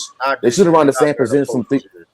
Yeah, he is better. He is better in the post, man. What? I don't. He got a better float game. He's a better finisher for sure, and he's better at getting to the rim for sure. You ain't even you're not gonna deny that, right? Either better. Tatum is hands down clearly a better shooter. He's a better 3-point shooter. And, Jason Tatum is a better shooter. Yes, he's a better shooter, but that's from the. He's a better free throw shooter. He's a better 3-point shooter. But as far as operating the mid range, that's Luka all day. I don't know about that. I'll still go with. And Luka has had postseason runs, but he's averaging over 30 plus points. Jason Tatum has never had a run in the playoffs when he's putting up 30 points per game. Yeah. In the whole playoffs. Yeah, he never had a run like that. I mean, you playing. Listen, hey, when you taking all the shots and you have a high, when you taking all the shots, and you know what I mean. And majority you should go to you, of course. If you clearly listen, Tatum clearly had a look at the team he playing on. But that being said, though, listen, like when it comes to like say defense and stuff like that, and mind you, Tatum is still a great scorer. He's still, I mean, it's really they're really like the same tier. Luka better player performer by a mile. Yeah, but playoffs is not even close between him and Tatum. And he's better in the regular season too. Outproduces some. He's more impactful. He's just a better player than Jason Tatum. I mean, it sounds good though, but it seems why if he's better than what up, Chris? If he's better than why Tatum makes other players better than Luka do? You said why does Tatum make other players better? Why he makes other players more than Luka do? Let's look. I mean, you see Jalen Brunson playing with Luka. He was playing great next to Luka. And Jalen Brunson said himself that Luka made him better. I'm not saying he doesn't know. I'm just saying Tatum make other guys more better than Luka do. That's the situation. You could look at a guy like, let's say, Dorian Finney-Smith. When he was with the Mavericks, he was balling because he playing next to Luka offensively is just so easy. Now he could just lock in on defense, and that was the best he's ever been when he was in the Mavericks jersey. Spencer Dinwiddie, before he got traded, was having like one of the best seasons of his career. He was like the most efficient he's ever been. 17-5 guy. He's shooting like almost. I think he's shooting like 40. I think he's shooting 45, 40, like 80. What about Porzingis? So what about Porzingis? I mean, Porzingis, he just needs the ball. Porzingis is a low post player who needs the ball a lot. Who needs the ball? He can't play off ball, obviously. He really don't need the ball. He really don't really need the ball, but like he want his post touches, and like Luka's a ball dominant player, so they didn't really mesh together like that. But even then, like in the playoffs, what was that, 2020? Porzingis was having a great playoffs. Remember that? Against the Clippers, he was having a great playoffs next to Luka. I know he was. And then in 2021, he got injured. Something happened though. All I'm saying is though, man. Listen, Tatum. It ain't Tatum. And then you talking about he had 13 points in Game 7. He had a sprained ankle, bro. I mean, if you want to, he was out there, no excuses. But like, if you really want to like use that angle, Dijon, like that's kind of like okay. That's what you know is like you're not really confident. Every know you're not really confident what you're saying, Dijon, because like you got to mention that. You understand Luka averaging 30 in the playoffs. You got to mention that he had Jason had 13 points in Game 7. We had a sprained ankle on the first play. I mean, I don't know. You said Jason Tatum had what?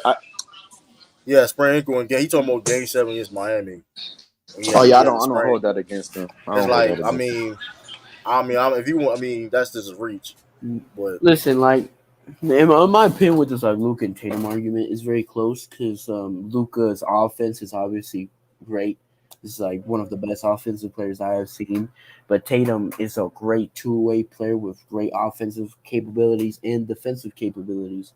The one thing that I could like say with Tatum is sometimes he's pretty inconsistent. You know, that I sort of have a problem with his inconsistency. But with Luka, as I mentioned before in the stream, he hasn't improved his defense from the EuroLeague to now in the NBA from what I've seen. So it's still it's very close between the two, honestly, in my opinion.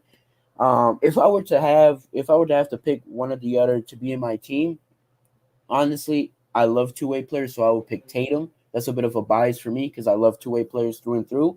But Luka's offense is still like fantastic. Like you can't deny that. His offense gets him into the top 5 discussion or just in the top 5. So I ain't deny they're the same tier to me. Like they really the same tier to me. It's really like at this point, it's kind of like I'm taking Tatum because like I'm taking Tatum because like listen.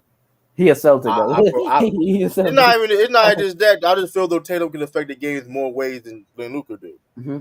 Like I've seen Tatum have people say when the inconsistency, people may if you talking about inconsistency, you talking about maybe the shots and the efficiency, right? With that being said, we've seen Tatum not have bad shooting games and still affect the game. You know what I mean? Help his team win. Yeah, you don't see the same thing with Luka do. Luka's amazing. Luka's amazing. Uh-huh. I'm just saying for most, if Luka is shooting terribly, his passing game helps him out. His passing game helps him out. He's going to affect the game with his playmaking and passing. Yeah, I'm not saying like their team getting blown out. He's going to put the numbers up, right? I'm not saying but if Tatum is like, for example, if Luka is shooting 40% from the field or a game and Tatum shooting 40% from the field, Tatum still can do more. You know what I mean? That's what I'm saying. Like it's just, I don't know. It's Luka. Don't get to Luka is clearly the better offensive. They're funny thing is though, they're wing archetype players, and they're kind of different. They're same but different at the same time. It's really a preference thing at this point because I do. The thing is this though, Tatum. Now I think Tatum is been closing the gap though. Now 3 years ago, Luka's better. Mm-hmm. Tatum is closing the gap, and if you notice, Tatum is getting better every year. Yeah, Luka's got tad bit better. Luka's got better. He got way better this year. He got way better this year. He hooping. He on fire. He on fire. We seen him do shit like this though. Mm-hmm. I'm not saying like he's going. I'm saying like he's on. I think like Luka. It's free. I think Luka free throw shooting got better now. Now if you talking about that, that's what I mean by tad bit better. That's something And the about 3-point shooting got better. We shooting like almost 20% from 3. I got a question though. Right now. I got a question. I want to be. I'm gonna leave you keep it up. If he can shoot like 35, 36, then. But like, Luka's got a tad bit. But like that's the thing. I think. But Tatum is like, you see, like we seen Luka get better. It's like okay, of course, his rookie year then it was like a big ass gap, and then like after that, his second year then on, he got a tad bit better. Tatum is like you see like a gap. Okay, boom, boom. Okay, bam. He can do this. Oh snap. He can like you know what I mean. You can see the difference. I got a question though. I have a question though for both of you guys. I saw this in the chat and I feel like it's gonna be a good question. So Dijon says, "Give Luka the Celtics team, they winning the chip." So in your opinion, for sure. If you replace Luka with Tatum, do you guys think the Celtics are winning the championship? You talking about like this year? Yeah. Oh, they did 100%. I mean, yeah. I mean, they're the same tier. If they the same tier, I mean, that's not really saying nothing. If they the same tier, right? Regardless of wherever you say who's better, right? You know what I mean? And they're 2 top 5 players, right? That's not really, you know what I mean? It's like Tatum isn't top 5 is ridiculous at this point. Like, come on, bro. Like, it's only I think it's top 5. It's only like 4 people you going to say it's like what? It's like I'd say Jokic. So the teams that are like I'd say Jokic, Giannis. You want to say Embiid, even though I disagree. Curry. You want to say Embiid? Curry. I strongly disagree on Embiid. If you want to say him, I'm not mad at it. I guess the top 5 players right now are Jokic, Giannis to Curry. 4, I'm not gonna lie, it's Embiid, and 5 is Jason Tatum. Luka. I forgot about Luka. Yeah, four is Luka, and 5. Jason. Right. It's between Jason Tatum and Joel Embiid at 5, and that's tough. And that being said, though, right, I think Joel Embiid and Luka Tatum are the same tier. Oh, they are, yeah. I got them the same tier. And maybe Curry maybe that same tier, or Curry maybe. But if you got Curry better than that tier, I'm not mad at that. I think Jokic and Giannis are over Curry. Of course, they like the tier on their own. I think those are the clear top 2 players. You can argue Curry off his resume and his consistency, like what he's doing. Curry's doing. I ain't gonna. This Warriors team right now probably not making the playoffs. We take him off the team. That's and so they were beating up on mid teams, and he was saying they probably won't make the playoffs. So it's bad. That's why I give that big Curry. I got it because even though I may take Tatum Luka over Curry right now, I may do that, but it's hard. I don't know. It's a hard argument to make right now. Okay, I think this is blasphemy. Jimmy over Tatum. Oh, absolutely not. No. Never. Jimmy, first of all, Jimmy you talking about somebody inconsistent. You talking about team players and teammates. Yeah. He has gotten carried he got carried by his teammates multiple times during his Miami Heat run in Miami. If you really want to be honest, in his first run in Miami, granted he's the best player on the team. Granted, let me make this clear. He's the best player in Miami, and he's let's make that clear. But the responsibilities, like remember people were getting that first run in Miami playoffs. He wasn't even the leading scorer. Was it Gordon Dragic? In the playoff, it was Gordon Dragic. And then when people if you want to bring up the Celtics, well, Miami 2-1 against Miami, the Celtics. Well, he wasn't even Tyler Hero. He was the 3rd, 4th leading scorer on that team in the playoffs in the bubble. Mm-hmm. He wasn't even. So it's like if you want to put context in certain things, right? I mean, teammates. Come on. I mean, shout out to Jimmy Butler though. He's a future Hall of Famer. He didn't outplay Tatum. That's a lie. You see, they be lying. He really did. In that series, the reason why they came back 0. The reason why they went to Game 7. It's the reason why they went to Game 7. So let's not. Come on, like I mean. Yo, true. They just be lying. Jimmy Butler last year, did not outplay Jason Tatum. If you watch the games, because you could tell some niggas don't actually watch these games. If we watch that whole entire series, Jason Tatum was more consistent during that whole series. It was a more consistent scorer, consistent defender and playmaker in that whole entire. Not playmaker, but he was a more consistent scoring defender in that entire series, bro. He outplayed Jimmy Butler. The only reason they say Jimmy Butler outplayed him is because he got injured in Game 7, He hurt his ankle. He only scored 13 points. But that entire series, Jason Tatum outplayed Jimmy Butler. And even in the series prior, right, when the Celtics beat Miami in Game 7, bro, Jimmy Butler had games where he was putting up like 13 points. He played great in that entire series, but he wasn't like great every single game, which I make it out to be. Chef said, what happened to Tatum in the final? He had a bad final. Listen, why y'all always love to going back to that finals, right? It's like nobody. Jimmy Butler just had a bad finals performance against the Nuggets. Jimmy Butler played awful. He played terrible against the Nuggets. If we're being honest, Jimmy Butler's playoff runs are some of the most fluky playoff runs of all time. They say he is not because he beats the Bucks, but every single time he beat the Bucks were not healthy. The only time he beats the Bucks is when not healthy. In 2020, Giannis is injured in Game 3. The Bucks were up, and now it's dominating. He had like 19 points in like the first quarter, something like that. In 2021, the Bucks were healthy. In 2021, the Bucks were healthy. They lose. In 2023, the Bucks were unhealthy. They win. And it's like every time that Miami Heat beat the Bucks was when they were unhealthy. The Miami Heat just had extremely fluky playoff runs. That does not mean Jimmy Butler is his caliber player because he made 2 finals. Butler is nowhere near the score that Jason Tatum is. Even defensively, I think that gap is closed. I think they're about the same as defenders, if I'm being quite honest. They're about the same as defenders, and Jimmy Butler is a slightly better playmaker. Jason Tatum is a much better rebounder, in my opinion. He's a much better scorer. As far as scoring, it's not even close, bro. The scoring, it's not even close. As an offensive player, it's really not even close between Jimmy Butler and Jason Tatum.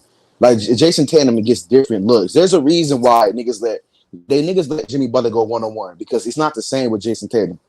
It's different with Jason Tatum. You know what I'm saying? The defense see Jason Tatum way more dangerous than they see Jimmy Butler. And that's just the truth. Right, Jimmy Butler. You will never see no double teams when he like getting that mid range and working the post. You would never see when you see Tatum in that. That's why Tatum is like when you see Tatum in that block in that wing. Somebody by himself. You're gonna have the help going to come. You're going to somebody shading over there, or it's gonna be a help. It ain't gonna be like nobody gonna like Tatum. I will come on here, but I think stream will still have the echo noise.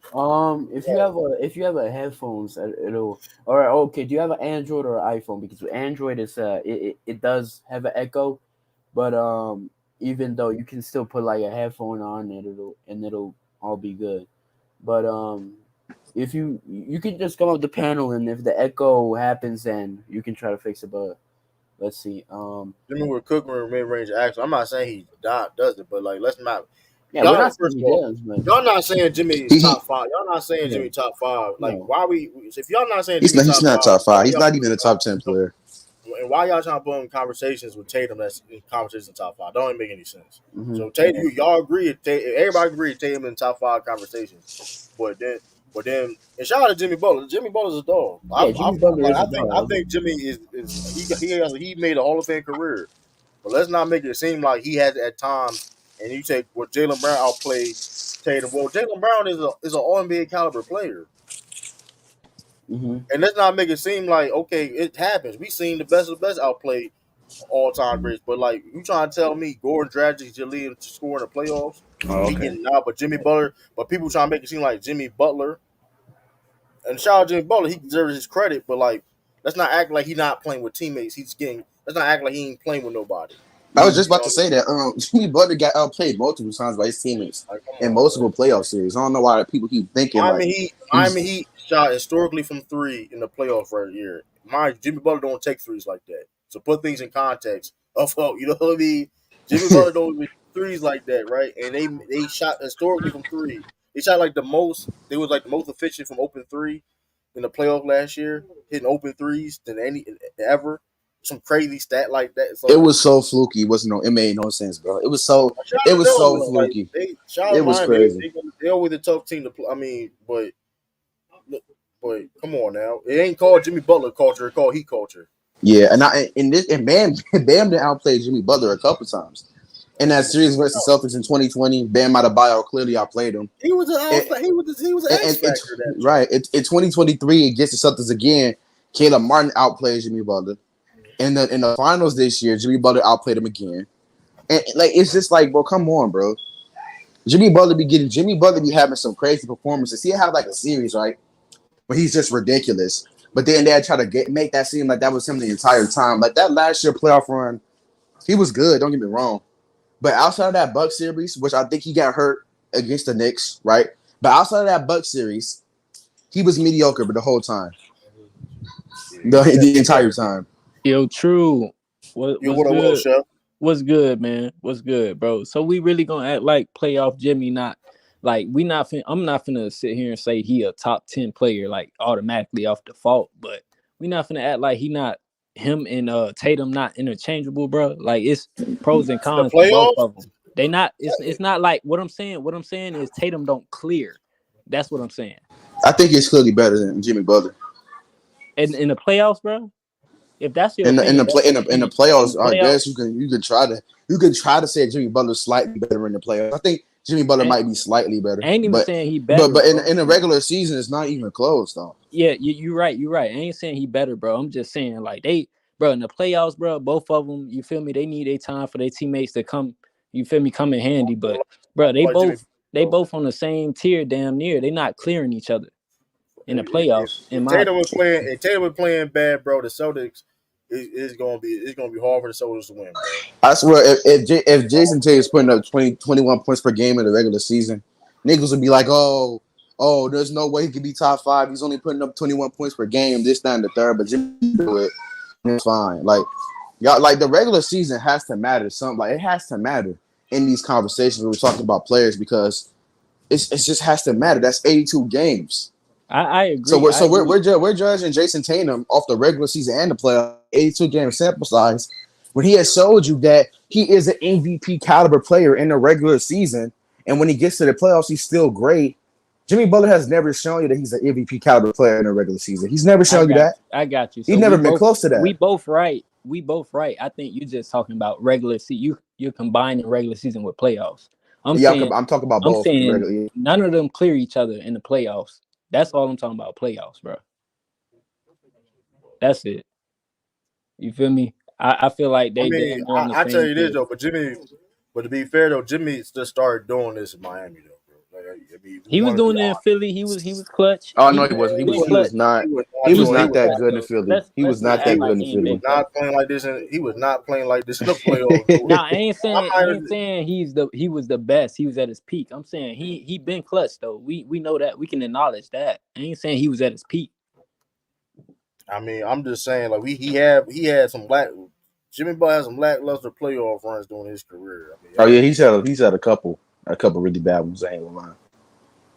I feel. So I'm saying so it's not even fair because like look, if you look at Taylor, Jimmy was top 5 in the playoffs. Now he's back to 10 in the league. He's not even 10 though. If you look at Tatum playoff careers, like that's why it's hard to compare. Like it's being when Jimmy Butler been in the league for like over 10 years, so it's like. Yeah, I mean, so it's like if you want to do like a Paul, just like now you want to talk about Paul George and Jimmy Butler and stuff like that. That's easier to compare shit with Kawhi because they're around the same time. But like that being said, because it's like the sample size is not, you know what I mean? So true. Let me ask you a question, bro. My bad, I didn't mean to cut you off, bro. You good? So are you taking the teammates into consideration? Because Jason Tatum has been, he has had great teammates, and I'm not holding it against him, but I'm just saying, like the Miami Heat do their thing sometimes. You feel me with the Heat culture or whatever they want to call it. But the teammates, are we really going? You feel me? Say the teammates are the same. No, I'm not saying the same. I'm saying when it comes to the roles of bailing each other player out though.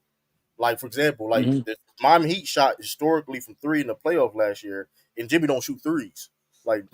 So it's like, I mean, I get what you're saying. Caleb Martin arguably was Eastern Conference Finals MVP. He was. I ain't gonna lie. He got robbed. I mean, I'm just saying, you got, and mind you, and Celtics got. I'm not saying Tatum got talent in the team. But I'm saying if Jason Tatum playing bad, the Celtics don't have a good chance of winning. If Jason Tatum if Luka played bad offensively, right, passing wise and scoring, he can bring nothing to the table. I've seen Jason Tatum literally played bad a whole 3 quarters offensively, and still was valuable in the game. Still was value. Still brought value to his team. Yeah, And then Jimmy's he turned it no up higher in the than fourth. 10th for sure. Mm-hmm. But I'm just saying, like, if you look at, I mean, I don't know, like Jimmy. I mean, if Jimmy not even, like I said, playoff Jimmy is a real thing, but I think it's a little. People do it's a little overrated because like we do, like he don't do that every playoff series. No, like he don't. And Luka playoff. I got you. That's overrated too. No, it's not SB. No, you really rated off one. He really only had one run. He really had. SB. No, he has multiple series. But he was cooking the Clippers. He cooked the Clippers 2 times a week. Every single time Luka has played in the playoffs, he was amazing. Every single time.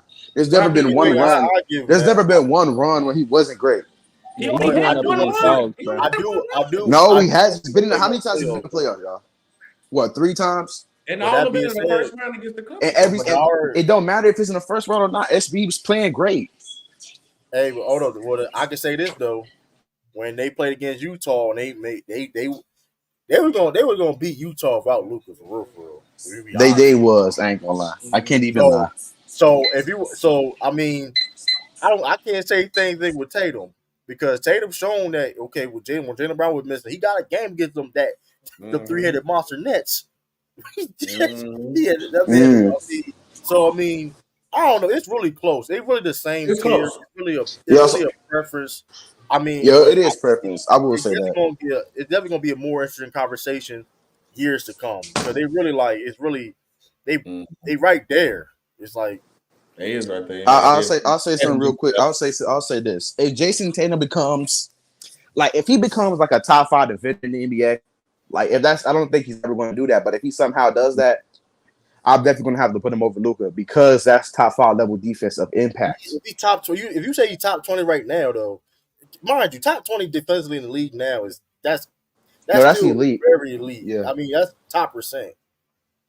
So I mean, I don't know, but like you said, if Tatum keep being like, if you keep playing like this, and being more, you know what I mean, get more experience and being more effective, this Tatum definitely be scary. Especially Luka. I mean, so I mean, SB. I got a question real quick because you said Jason Tatum impacts the game and stuff like that, even if he's not offensively or his scoring. So how do you feel about Kevin Durant?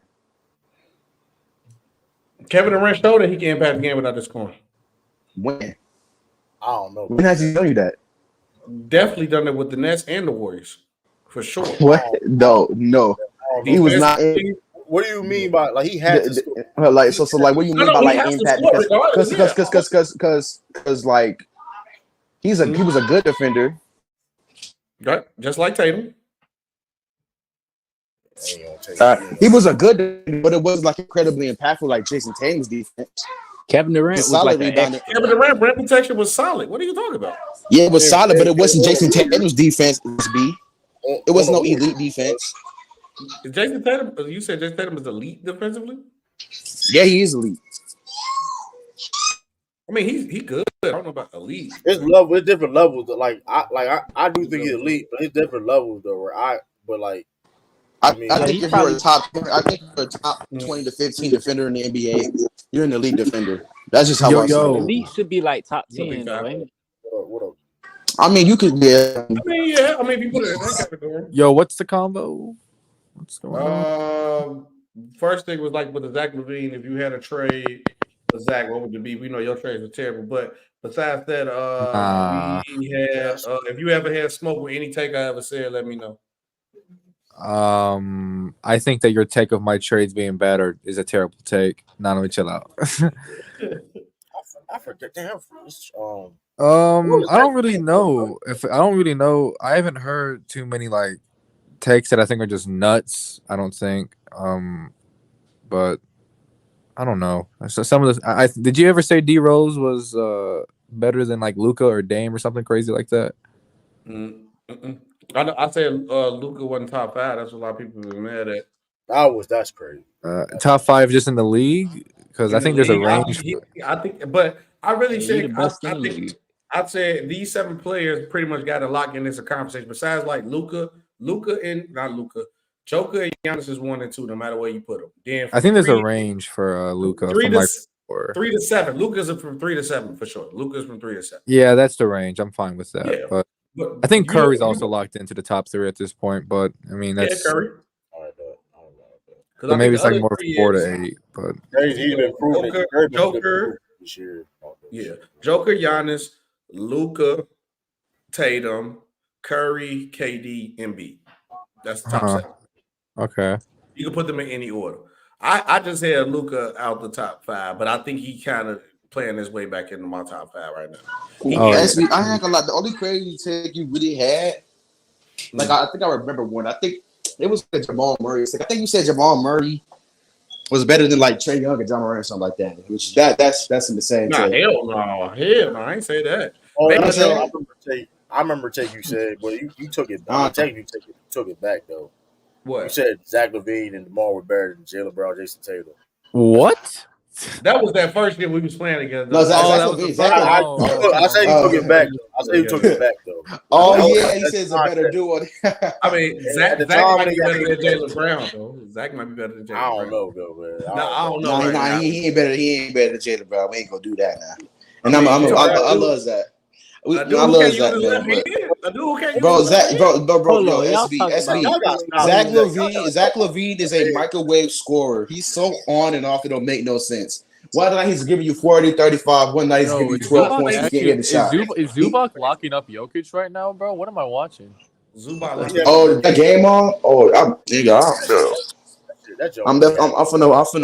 gonna watch Jokic. Bro, not gonna lie, Zubac's played well. He's played well so far, but I mean, not offensively, but defensively, he's done a good job, I think. Hey, but y'all think? Hold up, man. You think Westbrook look pissed off? Y'all seen Westbrook getting pissed off? Hey, we didn't take Westbrook on the Bulls. Sit him in. DeMar DeRozan. Nah, we good. I'm in my green. What we need Westbrook for, man? SB, I'm in my green. I mean, he's fun. I mean, he's also frustrating, but he's fun. I'm not gonna lie. Wait, are they starting Harden? Are they starting Russell Westbrook and Harden again? They're starting Harden and Westbrook. Yes, they're starting them both. Man, Ty Lue is such a terrorist. I'm sorry, y'all. They're staggering. They're staggering the minutes. They have Powell in the game right now. Russ played like 4 or 5 minutes to start the game. Now Powell's in with the starters, but I mean, yeah, they're just trying to stagger the minutes. James Harden and Russell Westbrook should not be on the floor at the same time. I just don't understand. I wouldn't necessarily say that. It just they got to figure something. Like James Harden got to come off the bench. They keep for some reason they keep putting Harden in the high post, and it doesn't work. That was never his game. And they're not running no pick and roll actions for him and Zubac like that. It's kind of annoying because Harden. To be fair though, would you run pick and roll actions with Zubac? I mean, Zubac is trash. He got Butterfingers, but they don't got no other choice though. I know that. I know they don't. They're in a pickle. The Zubac problem has been Jesus Christ. He's been awful. I thought Zubac would look really good next to Harden, but his weaknesses have been even more exposed than they were before. I mean, he can't catch a lob. He got Butterfingers like he cannot catch a lob. It's really bad. I ain't gonna lie. Why does Aaron Gordon with? Never mind. I'm not gonna say that. But bro, Jesus. Yo, SB, I got a question, bro. Hey, look at the Nuggets too without that Jamal Murray. They're doing just fine without that. How you gonna get on my ass because I got Luka as the best player in the league with no defense, but you got Zach LaVine over Jaylen Brown. Wait, you have Luka as the best player in the league? We got past this, bro. I lost, but I'm saying SB. No, I mean, because you said the best player in the league, then you add different criteria. So you said he's the one of the one. Then you nitpick. Saying Zach LaVine better. Saying Zach LaVine better than Jaylen Brown. Jaylen Brown like what, the 6th, 5th best shooting guard at the end. But he two-way. He two-way though. I mean, but is he? Bro, better than Zach LaVine? Oh, for sure. I can't. So how you gonna get on my ass, but then you gonna choose a more offensive player against, you feel me, Jaylen Brown? I think like when you can argue Zach and Jaylen Brown because you're comparing a number 1 guy to a number 2 guy. That's 2, and then Jaylen Brown has some inconsistencies in his game that his teammates make up for Jason Tatum that it don't look as bad. Well, we see all Zach LaVine inefficiencies because he's on a team that he does not fit. And when we seen Zach LaVine by himself, he was averaging 27 a game and his numbers was elite. So you don't think Jaylen Brown as a number one guy, because Zach LaVine not a true number one. So you don't think Jaylen Brown as a number one guy? I see Zach as a number one. If Zach LaVine if Jaylen Brown was the number one guy, he'd be putting up 30 points per game. That's what I'm saying. He would be putting up the same. Because even as number two next to Jason Tatum, it'd be like no. He'd be turning over the ball a lot. He'd be turning over the ball a lot. Like 8 turnovers a game.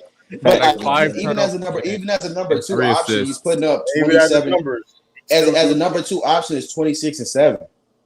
As a number two, that was better than Zach LaVine's numbers last year. As a defender, Jaylen Brown all day. As a finisher, I'm not gonna lie, Zach LaVine might be a better finisher than him. It's crazy to me that we as a mid range, I'm not gonna lie. It's not that crazy when I'm thinking about it, because offensively, like Zach LaVine is like better. He's better on almost every aspect. He playmaking better, shooting better, mid range shooting better, off the basketball he's better. Yeah, he's better. Mid range debatable. He's just a better offensive player. He's just a better offensive player. Yeah, but if you talk about like an all-around player, like defense, scoring, rebounding, that's Jaylen Brown. I think Jaylen Brown is like slightly better. So y'all they're like both top 35 players. Yeah, maybe top 30. I mean, they're both in the same tier of player for me. It's anything serious. Like, I'm not gonna freak out if you have Zach LaVine or Jaylen Brown over the other. It's not. Yeah, no, I wouldn't matter you get a Jaylen Brown the respect of him and how he's been winning with his team, because he's been a heavy favor part of why his team been winning. So if you put him over Zach, I'm not bad. He also gets overhated a little bit. He gets overhated just a little bit. Just a little bit. I mean, who, Brown? Yeah, just a little bit. That's because Tatum fan. No, I mean, it ain't Tatum fans. It ain't Tatum fans. No, it's not just Tatum fans. It's not just Tatum fans. No, there's fans out there. There's people out there that think they're. People just hate Boston, bro. Yeah, there's certain people out there that think Tatum and Brown are both number twos. Like, there's certain people out there, but it just really hate at this. It really just hate at this point, because if you funny thing about Brown, how he even got to lead, like when he first got to lead to now, it's impressive what he can able to do. So it's like they gonna nitpick as soon as Jaylen Brown have a great game, it's complete silence. Even crazy just too. So y'all think they should stay together? Yes, of course. Listen, this is why when it comes to wings, listen, you can never have two. This is especially my opinion. I think it should apply on any era. It's just different eras. Just they play the game a different way. You can never have too many wings. No, you're right about that. Okay, so check this out. So if they don't get a championship, let's say in the next 3 years, y'all still keep them together. Yeah. Okay. That's a little bit. I mean, okay, because we in the microwave. You want to break up everything. The next, I'm just saying, bro. These guys I'll answer the question. My thing with that is just like it depends on the context. If they're just not performing, like then you might consider it would be Jaylen Brown. You wouldn't trade Jason Tatum. I just think he's clearly the better player. You wouldn't trade Tatum. It would be Jaylen Brown. But like, bro, the contract that Jaylen Brown is on, I don't know what the salary cap's gonna look like in a few years, but bro, that contract is almost untradeable. It's gonna keep going up though. You kind of have to keep. Yeah, I know it is, but I don't know like how much is gonna go up in the next 2 or 3 years. The cap gonna go up. The TV deal gonna happen, so the cap is gonna go up. It's not. The TV deal gonna hit this thing. They scared of it now because they said a lot of people not really watching TV. They doing like more apps. They streaming. They still gonna do. They still gonna. You're looking. But the Amazon Prime. You're looking at. They gonna get that. That's all gonna be part of the quote unquote TV deal. I will say though, all TV do part of streaming anyway. I will say though, this is easily the best roster I think that have surrounded both of them. Facts. I think it's easily the best roster that they've surrounded them with. It's still flawed. It's still flawed, but I mean, I think it's the best that they've had. When people say separate rosters, they've always had good rosters, bro. Yeah, but this is the best one I think they've had. This is the best because this roster is set to beat their Heat on because the only team they really have a problem with is the Heat.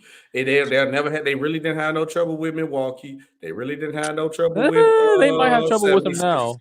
They might have trouble with him now, but if you notice, everything the Celtics have been doing has been Miami's been able to stop it. Yeah, it's been Miami. Zone.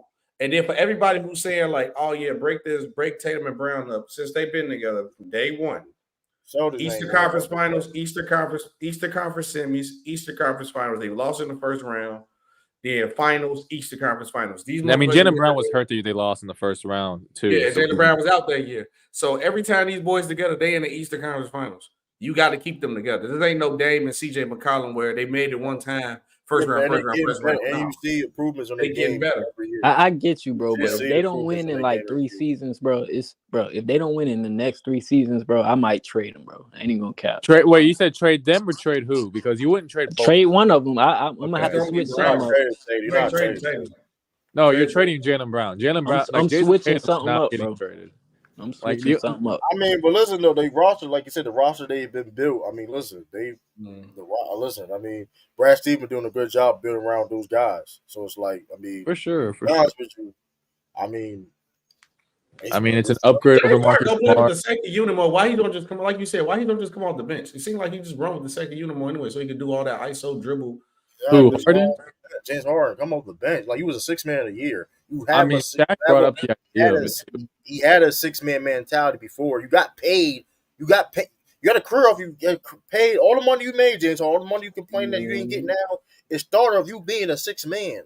Yep. So I don't understand how it's hard for him to do it.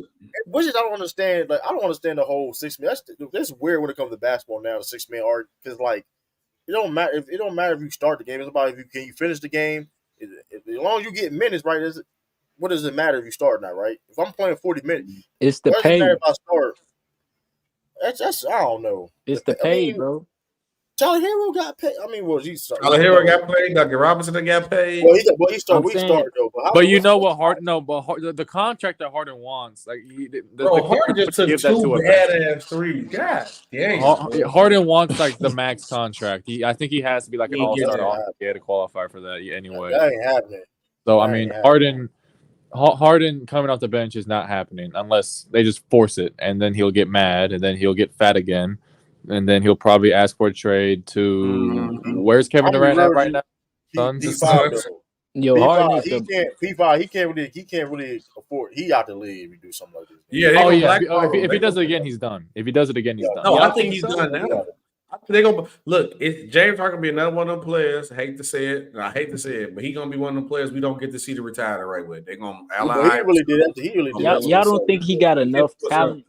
Y'all don't think he got enough talent to stay in the league? Oh, for sure he does. You don't think Allen Iverson did when he really? You don't think Melo still enough? I'll give you a better example. I'll give you a younger guy. I'll give you a younger guy, Hassan Whiteside. Why Hassan Whiteside? Man, Hassan White, bro. We talking about Boogie Cousins too. I'm just saying. No, I'm saying Hassan Whiteside is the perfect example. Hassan Whiteside is good enough to be in the NBA.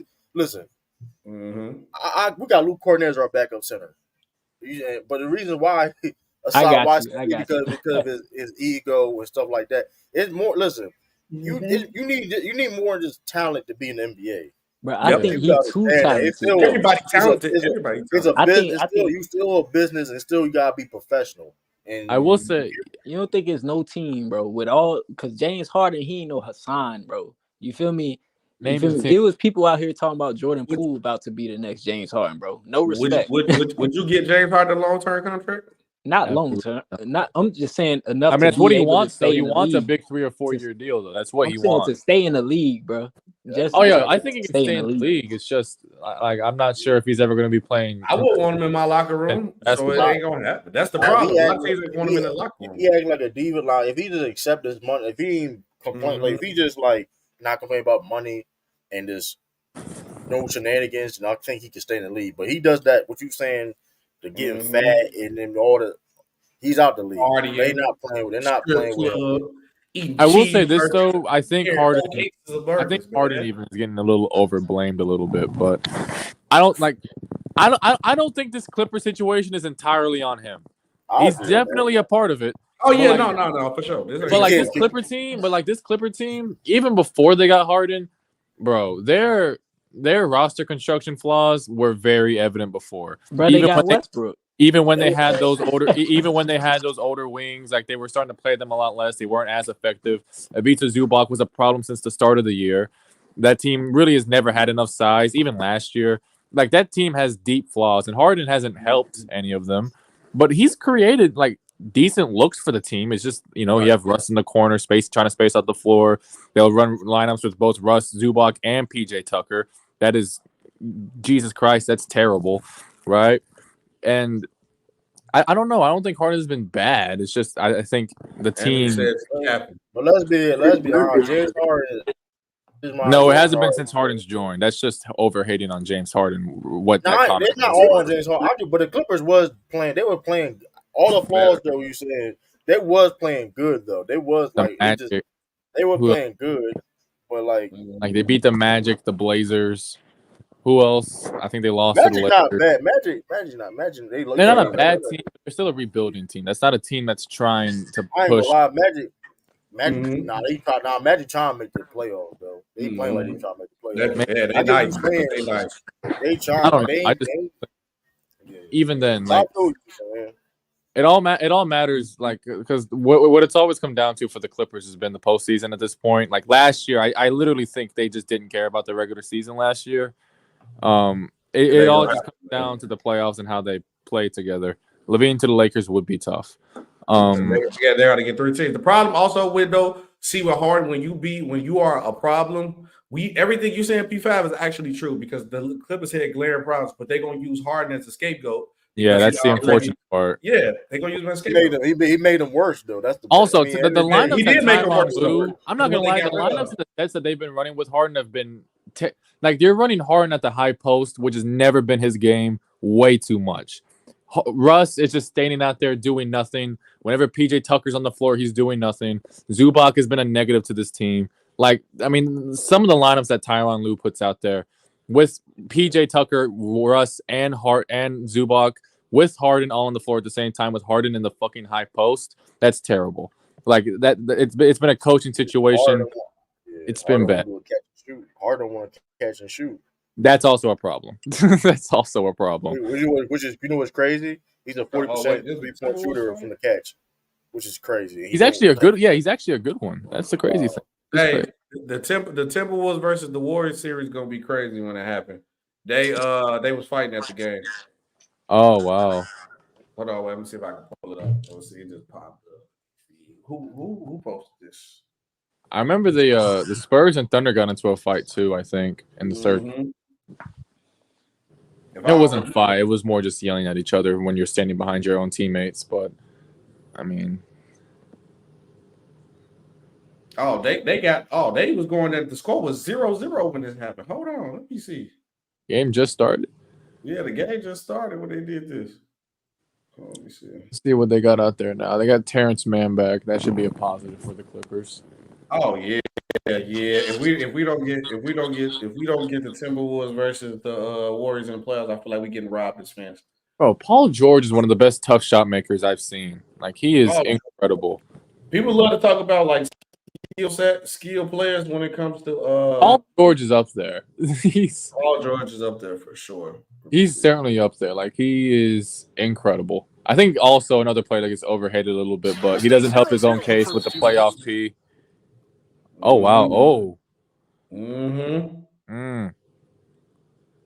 Klay Thompson's jersey, Jesus! Isn't Steve Kerr right in the middle of it? What the hell? Jaden McDaniels is hot or mad. You know what I'm saying? He is mad. Oh, that's not Steve Kerr.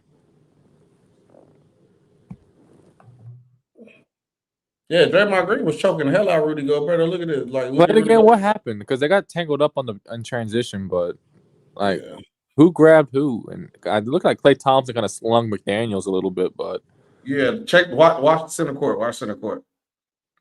Yeah, they tripped right there. Oh yeah, there you go. Okay, so they got physical and they both just grabbed each other and pretty much, yep.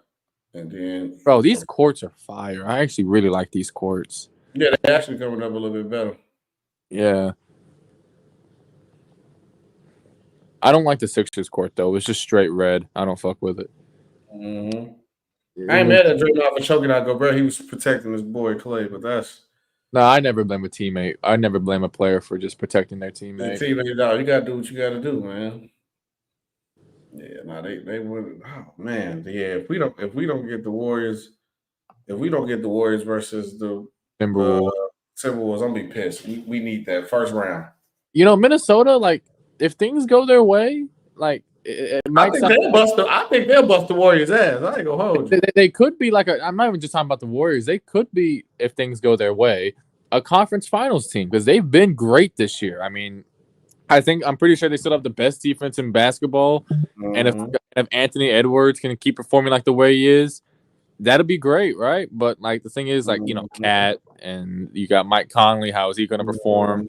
Jaden McDaniels, he's got to perform. Like, it's not just Ant and the defense, but that team really could make the conference finals. They could. They could. They got the talent. If you have the talent, they have. There's a lot of teams in the West, bro. I'm not gonna lie. Plus, because the Western Conference teams that I thought were going to be at the top haven't been great so far. I know it's just early in the season, but like the Lakers haven't been great. The Suns haven't looked I know they haven't really been healthy, but the Suns haven't looked too great yet. The Clippers, of course, are looking like mid. We'll just be nice and say mid. So yeah, the Timberwolves could be like a conference finals team. I'm not the biggest believer in Dallas just yet. They look good though. If I had to pick a team, bro, the crazy part about this, it'd be crazy. People think I'm crazy saying it. If I had to pick a team that might miss out, it could be the Clippers possibly, or the Lakers. Clippers and Lakers. The Clippers isn't crazy. I could see the Clippers if they keep running the lineups that they keep running. They're going to struggle all year. I just don't see it working ever. I don't see it working. Oh wow. I don't blame them for trading for Harden because what they gave him to get him is like, you got to take that risk. But I just don't feel like it was no purpose to trade for Harden. He wasn't a player that they needed. I thought that he was going to make that offense run so smoothly, and then you had Russ coming up. You saw that Christian Brown thing? Right, Christian Brown, yeah. Ooh, shit. Yeah, I saw that like 20 seconds ago. I that's why I didn't say anything. But man. Brown. I think they got locker room problems too, because everybody goes like my ball type team. Yeah, and I think we're starting to finally see like PJ Tucker, his age, start to catch up to him a little bit. Yeah, you can't play like that. I think he's starting to become a bit of a negative on the floor, both ends. Right. What else do we got here with the Clippers? Mason Plumlee hurt, but man, Zubac is 0 for 4. They're going to him in the post way too much. I mean,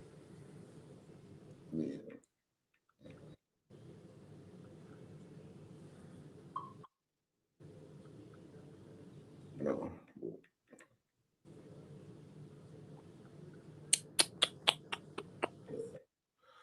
I was looking up this Kings trade. I'm gonna show you this Kings trade that I had made too on that app. I ain't gonna lie. I would do it, but I know damn well the Kings ain't gonna do it. If the Kings was to do this, I'd be trade for who? Zach LaVine. I'm just putting it together and show it to you. That would be interesting. Like, I wouldn't expect the Kings to make a move like that. I would probably expect them to pick up some more defense, but yeah, I think that this trade is not helping them their defense. Obviously, I add a picky in here too, but I worry about the picks later. They have the assets to do it if they want. I mean, the Kings have assets to go make a big deal if they really wanted to. Mm-hmm. It's just I think they're. I don't think they'll do it, bro. What's their what was like the main pieces of the deal you said? Because salary filler is always going to be something with big contract. That's the only way it's going to work because they money so tight, and that's why I was looking at other players you could put. Who's the King? Right. King. Harrison Barnes. Ooh, Keegan Murray. That's the main asset right there. Davion too. Mm-hmm. I really want Keegan Murray today. I think if you add like a 3-team trade. And maybe get like the Nets or somebody else involved where you can get them some more wings like a Dorian Finney-Smith or other guys, then maybe it help. But yeah, I'll do it if the Kings had this. Bro, the Bulls would do that in a heartbeat. The Bulls would do that in a heartbeat. He gone. Oh yeah, I mean that's. Start building a team around Keegan Murray. I'll be happy. Boy, if this shit happened. Yeah. Boy, I'm talking. I need to ask you though, because I know you've probably watched more Bulls basketball than I have. What do y'all do? What are y'all doing with Patrick Williams? I like Patrick Williams. What are y'all doing with him? The problem is he's a good player, but he is solid. But he plays soft, like bro. He offensively he plays soft, like he's scared to pull the trigger. The one problem is we playing him at the 4 too much because of DeMar DeRozan. He's not out of position. Yeah. So, but when he does get time to play in the 3, he don't be aggressive. He's just not aggressive on offense. That's it. He has. So he's not aggressive enough. Okay. Not aggressive. Yeah. Defensively, I know he's. Defensively, he worked his ass off. He will be, I think, hopefully one day an all defensive caliber player because he is that good. Maybe if he gets the playing time and can actually develop, I think he can be. Yeah. Because like he has the physical attributes to get it done, and he's shown it, but it's just injuries to start his career, playing time. He's playing out of position right now. I mean. But what is it? Jackson always getting goddamn to it. What is it like? Name me a typical power forward, because like I feel like the power forward position is kind of just morphed into like the 3 or the 5. Well, it's hard to do. It depends on the team because you see like Harrison Barnes could be a 4, but then you got Brandon Clarks. Then you got Aaron Lawrence. I know it depends. Patrick Williams. It just depends on the team. There's no typical 4. Honestly, it's just guards and 4s now. That's it. It's really just guards and 4s now. And a few bigs. A few bigs. And there's the few bigs in B, Jokic, Gobert. And there's a few other ones like Mark. Yeah, like Drummond. Yeah. I don't know. I just feel like the power forward position has just turned into, okay, who's our most versatile defender and who's tall and has length? Okay, you're playing the 4. Like that, I feel like that's what the power forward position. Unless you're the Timberwolves and you're just playing cat there because you have no choice. But I just feel like that's kind of what the power forward is nowadays. But yeah, I think I proposed this. I was asked about this trade, but I think he was on Lamont. I think he was on there too about Anthony Davis maybe going to the Timberwolves. If I was them, I'd look into that. Like if this AD going to Minnesota, AD to Minnesota and Cat going to the Lakers. I think I look into next year. Like, all right, let's see how this year go. Lakers fans gonna be complaining. Oh no, trade Anthony Davis, and then I'm like, the only problem with that is like, if you trade AD next year, it's because LeBron left probably, and you're looking to not start over, but like maybe reboot, right? Yeah, or maybe you are looking to start over. I don't know. The Timberwolves, like if you trade Cat, right, who is also on a terrible contract, but it might look better in the next few years. I just feel like Minnesota doesn't have anything to really offer outside of Cat, unless you throw like McDaniels into the trade, which I don't think Minnesota wants to do. Yeah, they don't want to do that. Maybe you could throw in a few of your young guys. I know they drafted what's dude's name? His name's like something Leonard. I really like him. Who, the Lakers or the Timberwolves? The Timberwolves. They have a really nice young player that I like. I just can't think. Leonard Miller. Yep, there he is. Leonard Miller. They could trade him. Wendell Moore is a young wing. They could trade. It's just like, and they don't have many picks. Like the Lakers would have to really be selling low on AD. But let me see their money match straight up. I think it does. Oh, it doesn't. Oh, recently signed AD. He signed a max extension. Oh yeah, so that should go through if the Lakers were to some reason do that just straight up for some reason. Probably the Timberwolves. I think the Timberwolves would be way better with Anthony, but he gonna get hurt. But Anthony Davis would be happy because he actually can play the 4. So, I think Gobert and AD would be. You can't score on that. I feel like that would be the most unstoppable defensive front court the league has ever seen. I think honestly that is. Oh yeah! Oh my goodness! Because bro, AD, like I think AD is honestly the perfect fit for a big man like Gobert defensively. Like versatile, can play on the wing, amazing help side defender, and you can have Gobert kind of handle his business in the post and rim protect as well. Like that is, you can't score on that. I feel like Minnesota would be unbelievable with AD. Bro, think about this: Jaden McDaniels, Anthony Davis, Gobert. Here with Ant-Man. Then you have Ant, and then like who are you gonna have a point? Maybe a older Conley. You can run point guard by committee with that. You can run, or at least defensively, you can have. I mean, that's like 4 all defensive caliber players right there. If Ant, gets even better, that'd be ridiculous. Yeah, that would be insane. That's like one of the greatest defenses the league has ever seen right there. Yeah. They'll run amok through the league though for sure. DeMar DeRozan now versus the Magic. Yeah. I gotta give a shout out to the Cat and the Timberwolves right now. They found a way to make that team work with Cat. They found a way to make it work. I gave up on it. I thought they were gonna be like 500 this year, but no, they got better. That's the whole point. They get better every year because like when you got young teams and then now they're shifting because we don't really give them the credit for them being like led by a young guy because of Cat because they do got age on their team. Now I think they go into the range where they're gonna switch and let this guy take over. You think Zach LaVine stays Maxey better? You said, do I think Zach LaVine better than who? Did he say Tyrese Halliburton? Yeah, he better than Tyrese Halliburton. Yeah. But right now, today, who would I rather have on my team? Tyrese Halliburton. I heard some pretty crazy texts about Tyrese Halliburton in the last few days, and it's kind of made me furious. What do you say? What do you say about Tyrese Halliburton? I heard someone say Tyrese is a better playmaker than Luka. He is. He is. I completely disagree. Tyrese Halliburton don't get all the love here in Indiana. He don't really throw over flashy ass passes. He's not. But I think you could argue that he's a better passer than Luka, but I guess it just depends on how you look at it. Luka has the number one offense right now, right? Oh yeah, the Pacers. I'm pretty sure. Yeah, the Pacers. Who the fuck is on their roster? And they run at a pretty insane pace too. Oh yeah, hell yeah. Like the game I saw them and I know the opponents. Washington, they dominated them. San Antonio, they ran all over Philly tonight. Yeah, that Pacer team gets out. They move, they run. They're really good. I just don't think that he's great. I want to get that known right now. Yeah, but we're talking about Luka Doncic and the advantage creation that Luka provides to that Mavericks team. Like I don't think Tyrese is doing that. But you could say he's a better transition player. I can listen to that. You can say that. Yeah. Yeah, he's a better transition player than Luka, maybe. I can listen to that. Maybe a better passer, just pure passing the ball, maybe, right? Maybe. But advantage creation, I don't know. I don't think so. I don't.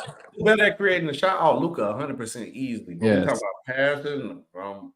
You could argue it. I wouldn't argue you down. Tyrese has been unreal. I still stand by the fact that the Kings should have never traded Tyrese. But they sold that. But even with DeMontis Sabonis and making the playoffs and the whole light the beam, they could have still made the playoffs with Tyrese. I think they could have still made the playoffs. No, but Sabonis took them to another level though. He did, but I think the team's ceiling is now capped with Sabonis on the team. But I think they did each other a favor. Like I figured that Tyrese Halliburton couldn't grow into the player that he could be, and he's getting better and better if he would have stayed. To De'Aaron Fox. Yeah, because De'Aaron Fox is in the way. Stop right there at the steps. I honestly see Tyrese as being the next like John Stockton-esque player of this era, and that is not at all a detriment to Tyrese or because Stockton's great. I think Stockton's another one that gets overhated quite a bit.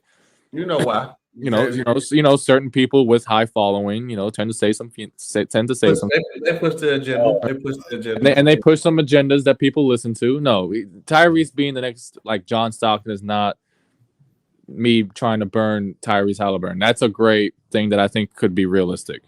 Or Nash too. Or Nash, or maybe. I don't get that. I never got that. Tyrese Halliburton, John Stockton. I'm not talking about like the level. I'm not saying he can't be like an all-time great or anything. I'm just saying that the style of play. I don't know. I'm not saying just the style of play. I'm just like the level of passing, leading the league in assists. Like he could play. I feel like he could play a long time, averaging double-digit assists, like every single and leading that Indiana team. That Pacers team offensively is the worst. Yeah, they gave Philly the work tonight, and Embiid was dominant, but Tyrese and the Pacers were even better, which is incredible to me. But what Maxey do last? Let me see what Maxey did. Maxey, he was quiet towards the end of the game. I know. Yeah, he had a bad game. Yeah, I mean, I still stand by what I said earlier. The Sixers just aren't good enough. I just don't think they're good enough. But they're gonna be great in the regular season. But it's like I'm not. People were talking about. I mean, when it comes to Boston, especially Boston, because that's like they don't have the personnel. They don't have. They're a bad matchup. They haven't addressed in years or how to counteract it, which is crazy. Yeah, Jokic for 3. Okay, well, I just think the talent around Embiid isn't good enough. I mean, you're relying on like Rocco, Batum. You're relying on Maxey, of course. I don't want to leave Maxey out of this. DeAnthony Melton, Tobias Harris. Like, I just don't think these are guys that you can rely on to take you like they're a second round exit again. I just think they're a second round exit again. They're not more talented than the Bucks. I don't think they're better than the Bucks, and I don't think they're better than Boston. I really don't. And I wouldn't be surprised if I saw a team like if I saw not beat them, but give them a series in the first round. Like I wouldn't be surprised if they had to go like 6 or 7 against the Knicks or the Cavs or whoever they may have to face in the first round. Like I'm just not a believer in this team. I just don't think they're good enough. They're not good enough defensively, even with how great Embiid is. I don't trust Tyrese to kind of be able to do the things necessary to lead a team to the conference finals as the lead guard. I don't think he's good enough at that yet. I don't think he's the greatest or as good of a passer or playmaker as he needs to be, even though the scoring is elite, right? I just don't think they're good enough. I honestly I wanted to include Tyrese in that D Mitch trade, honestly, because if they can get I say it again, if they can get Donovan Mitchell, Tyrese is going to have to be included in that trade, and they ain't going. And okay. I think they should do it because it's just an upgrade at the position, and it. I don't think the Cavs trade Donovan Mitchell. Cavs wouldn't do that though. No, but like my whole thing, my whole basis with the Cavs is solely like projecting. If they keep struggling like they are right now, like D Mitch is gone in 2 years, and they can just lose him for nothing. Yeah, we get to that point when we get there though, but right now we're gonna weigh it out. Okay, right now we're not there, but I think it could get to that point. But look, this your magic number right here, though. You see, look, man, they gonna have his prime in his 20 because after this contract, he's gonna be 30. If I'm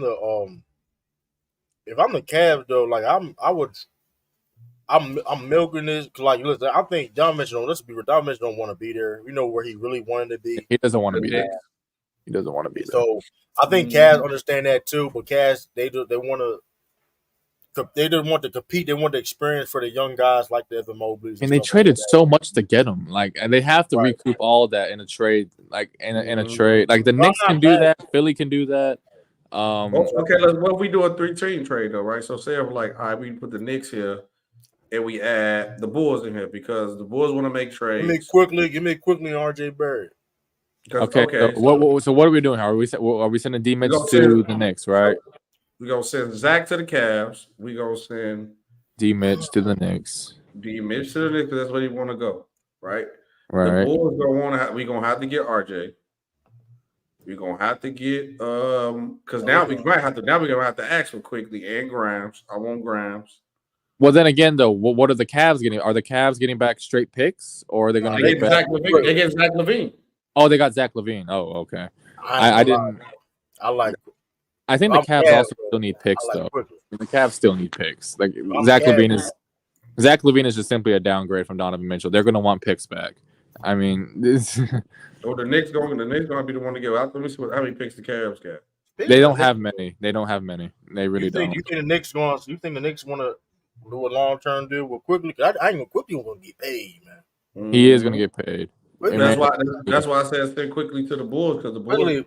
Quickly I'm expecting about 20 25 mil for IQ. That's what I'm expecting. 25 mil for IQ was crazy. I mean, that's not what I would sign him for, but I think that's just what teams are going to sign him for. He got potential. That's a potential because I see the potential. I don't know if he can be that, but I see the potential. I think he's already reached it, a 6th Man of the Year candidate. But teams are going to overpay him. That's just what I think is going to happen.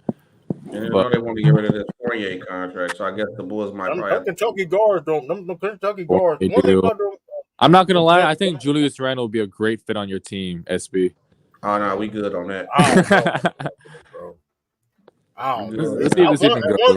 Hey, one thing about Randall though, he gonna rebound that basketball. I'll give that man Randall that though. He gonna. So the money doesn't work for the Bulls and the Cavs. Yep, we gotta add. Let me see. They got probably Cavs got to take like $4 million off. Let me see who got. You got Isaac Okoro. Honestly, Okoro might not be a bad option to trade here. I mean, I think his time in Cleveland needs to come to an end anyway. I think Okoro on the Knicks. Let's see what it worked now. I think the Bulls need to give up some money. Yeah, the Bulls still need to give some more. Okay, so that's too much for us. So that means. Yeah, I mean, you can just throw in an end of the bench guy though. They're only like about not even $1 million over that.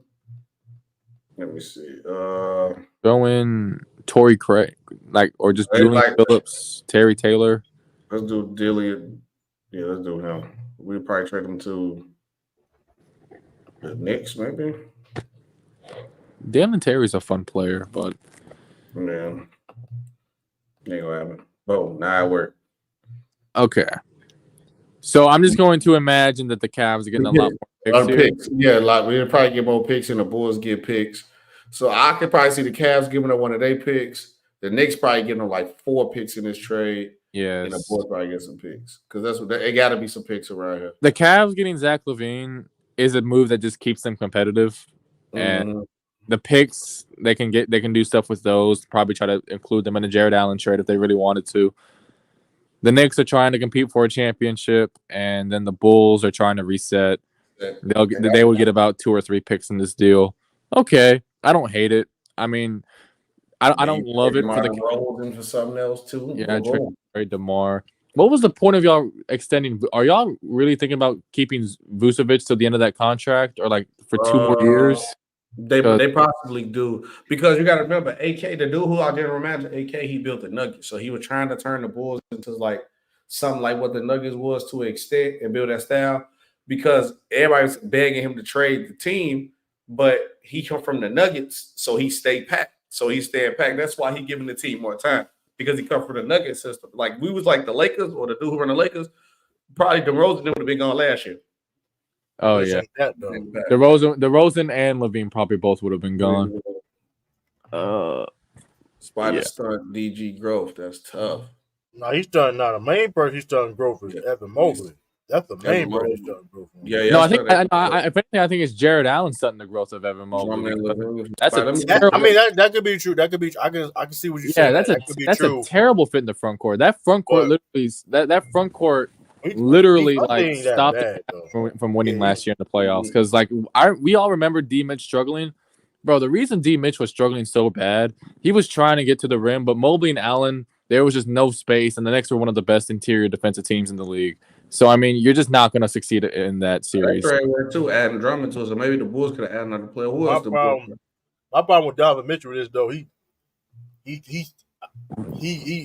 shouldn't be jacking so many shots at times. So I mean, I get what you're saying with the Allen part. It's like that's what I mean. The Knicks do get better with that Donovan Mitchell though, but I'm still not a fan of an undersized backcourt. Who was Brunson quickly? I mean, D Mitch is turning. I mean, I don't know. And in Cleveland, he looks like a really neutral defender. I'm not saying he's a neutral defender, but it's just not about the bad defense. I don't think Jalen Brunson, he's not bad defense, but it's like it's just like when you're going against certain teams. It's just like I'm not a fan of having a small backcourt, especially now. That's tough. Especially you see what you got. You got the Magic out there and Spurs. You see, listen, the trend is the trend is there, man. If you're like a 6'4" under point guard, you better be you know what I mean? Yeah, you're right. Yeah, I just think that it's just crazy to me, because I just think that there's certain players in the league that if they're getting high volume on your team, you're just not going to win an NBA Finals. Like you're like Julius Randle's one of those players, and he's on the Knicks. DeMar DeRozan's one of those players, and we're gonna have to see where he goes after this.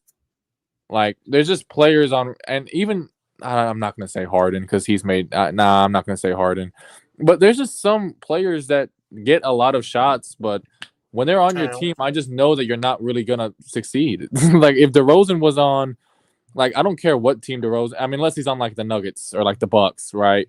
A team where he's like the third or fourth, like like the third best player, maybe. But like, if DeRozan's ever the first or second option for your team's just not really going that far in the playoffs. Yeah, especially over with now. It's just not. I mean, even prime DeRozan. I don't think prime DeRozan and those teams would have done anything. But 2016 was their best chance to do anything, and they faced LeBron. That was like, because I think that team beats the Hawks if they're in the conference finals. But I mean, it is what it is. DeMar like 34 too. He like 34. Who, Harden? DeMar.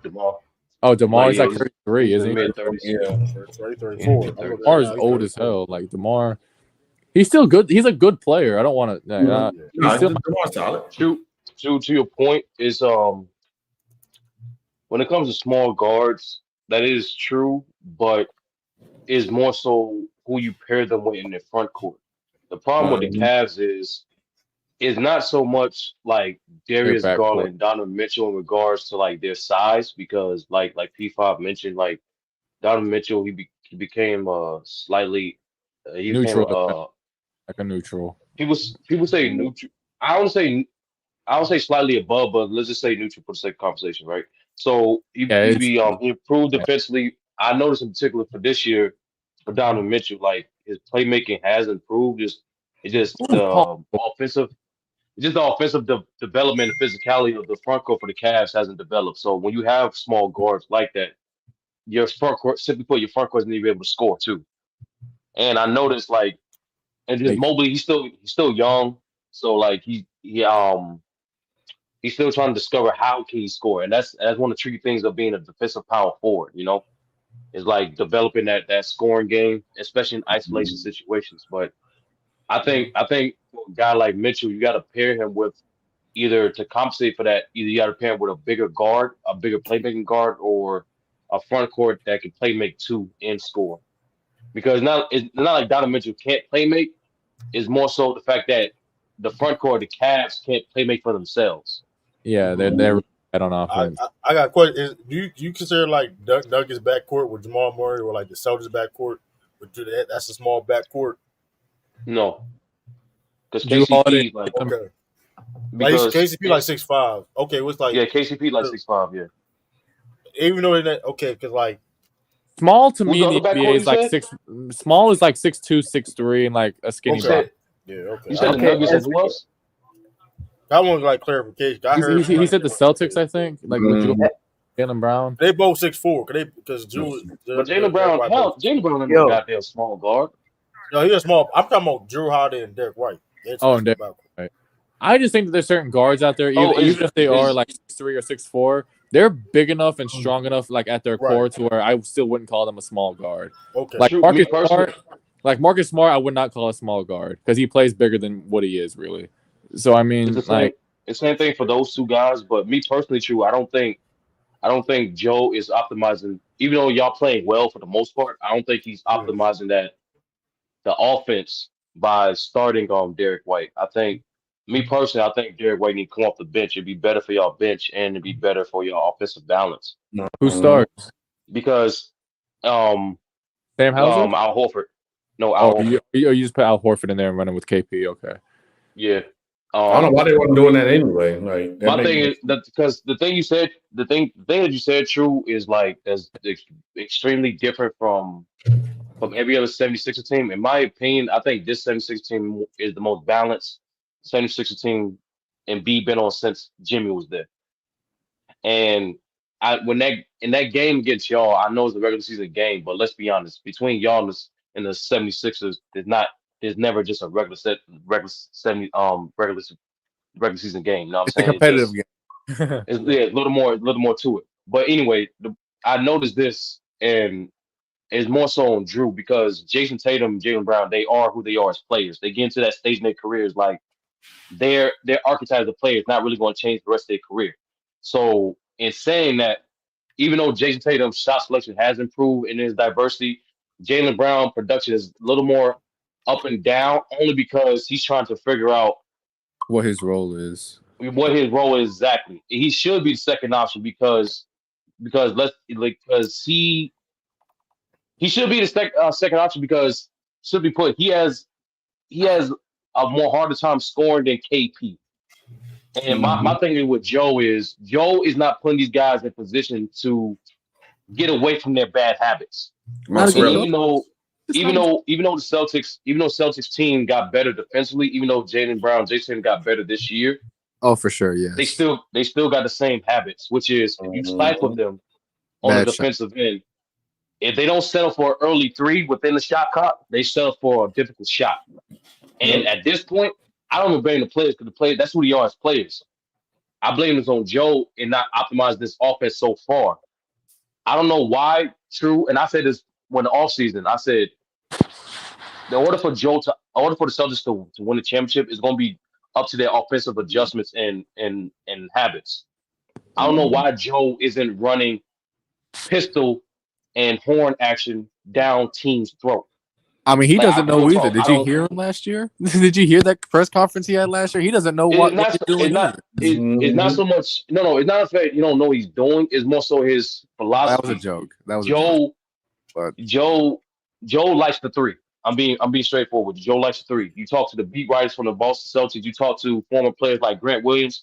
They will and Jason Tatum. Like they highlight the main difference between Ime and Joe is the three ball. Joe will he'll live by the three and die by the three. And me personally, even though Boston Celtics can shoot, they will die by that three though. They will die by that. They need bro. They died by it last year. They got too much. They got too much diversity and talent to have that type of philosophy. And that's why I think Joe need to adjust because, in my opinion, there's no championship team at this moment, and that's not supposed to be. It's 10 fucking games, but like there's no championship team from anybody. And the way I see it, each team either have a personnel flaw or philosophy flaw that they have plenty of time to adjust. And for the Boston Celtics, outside of the typical bench, especially in their depth for their front court, that's their main problem in terms of philosophy is that they 2-3 ball dependent. And when you're a team like the 76ers, who has a top 5 coach like Nick Nurse, who has a bunch of wings, the athletic wings that can stifle a guy like Jason Tatum at times offensively, you put Boston in scenarios to make them go to their bad habits. And I'm saying Joe need to start implementing that double horn and pistol scheme, bro. I'm getting sick of Boston keep resorting to these bad habits, and that's coaching. Now, granted, this is Joe's first year with a full coaching staff. He got veteran coaches on the sideline with him. So we're gonna and like I said, it's only been 10 games, so he's gonna get time. But the main thing, those are two main things the Celtics need to do, in my opinion. I mean, I they need to find some depth for that front court, and they need to. True, I'm gonna be real with you, True. Y'all, I'm being real with you. Y'all supposed to be. Y'all supposed to have, even though it's early, y'all should have a top 5 offense and a top 5 defense. Period. Oh yeah. By the end of the year, if they don't have like at least like a top 10 defense and a top 5 offense, no. Like they need to have.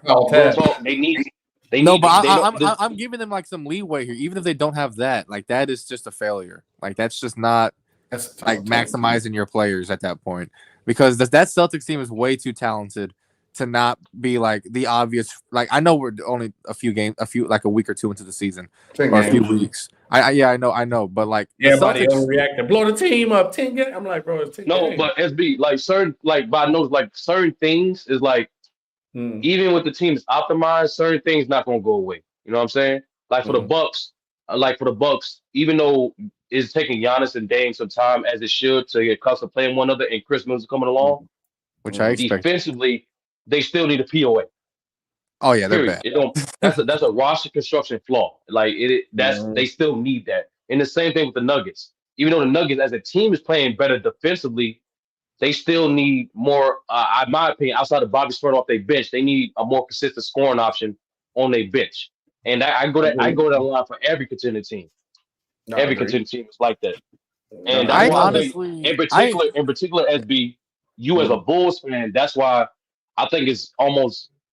If your GM, real talk, can't flip this roster for adequate draft compensation this fucking season, fire that motherfucker. Like real talk. And I don't believe they're gonna do it. This is like a layup.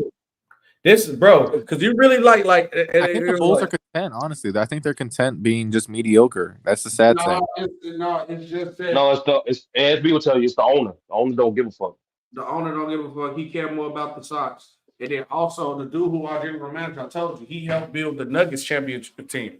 They gave that team patience. So his mindset is, no, just give it time, it'll grow. But he got to realize that the Nuggets was young and you seen the potential. And these guys are getting old. And y'all caught a steal. Y'all caught a steal in the second round named Nikola fucking Jokic. Like you don't have that. Zach LaVine was 30. Zach LaVine 30. That's what he got to realize. And Nikola Vucevic ain't Nikola Jokic, bro. No matter how you think we finna and do Demar that. is about to exit because his name is Nikola don't because his name is Nikola.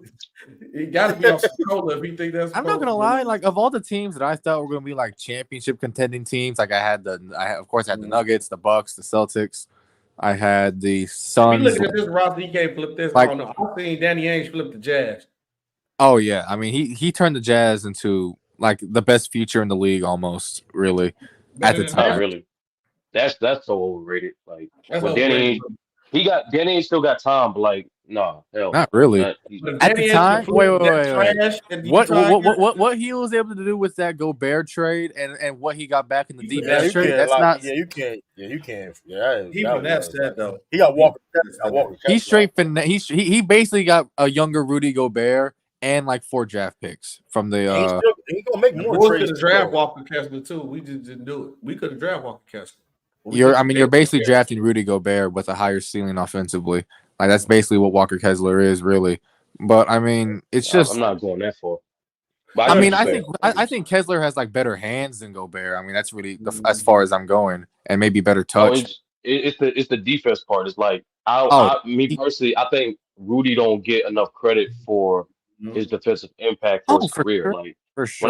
When I tell people Rudy's a future Hall of Famer, niggas look at me like I'm crazy. When I tell people Rudy is a top 5 defender of his particular generation, that's not people crazy. look at me like I'm crazy. But like those are all facts. Honestly, it might be top 3.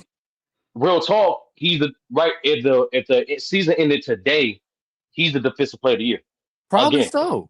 Yep. Probably. So Yeah, it's I agree. When you say Kessler is Rudy defense with highest potential offense, I'm like, dog, we can't disrespect a top 20 defender of all time. I'll rephrase it for you because that's not exactly what I meant. All right.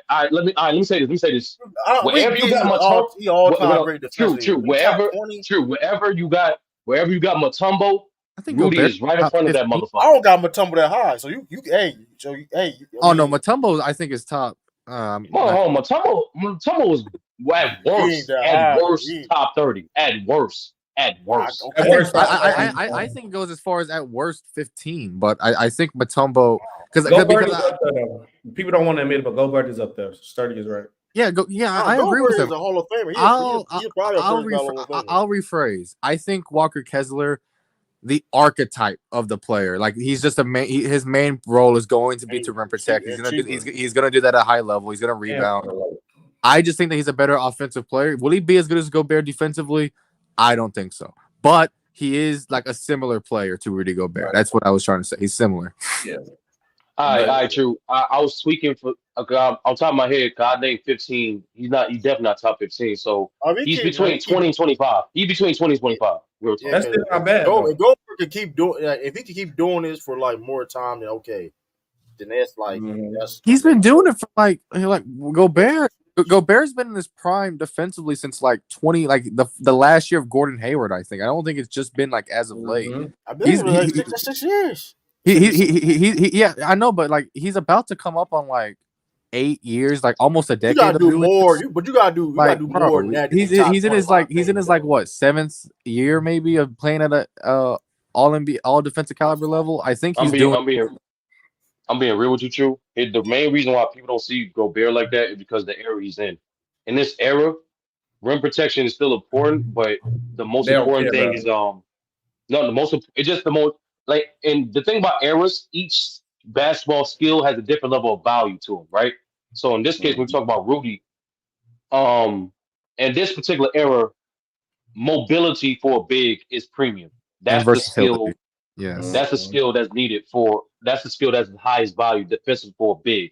So Rudy's actually, if you go by the numbers for a majority of his prime, he's actually a good to great closeout player for big. But the problem is he's not exactly mobile enough to stay in front of like the most elite guards. And in this era, because the spacing and amount of times you can't exploit mismatches, that's happened. So that's why I said if Rudy was in the 2000s, my nigga, like I'm telling you, like he's one of not be talking as much shit as they doing this today.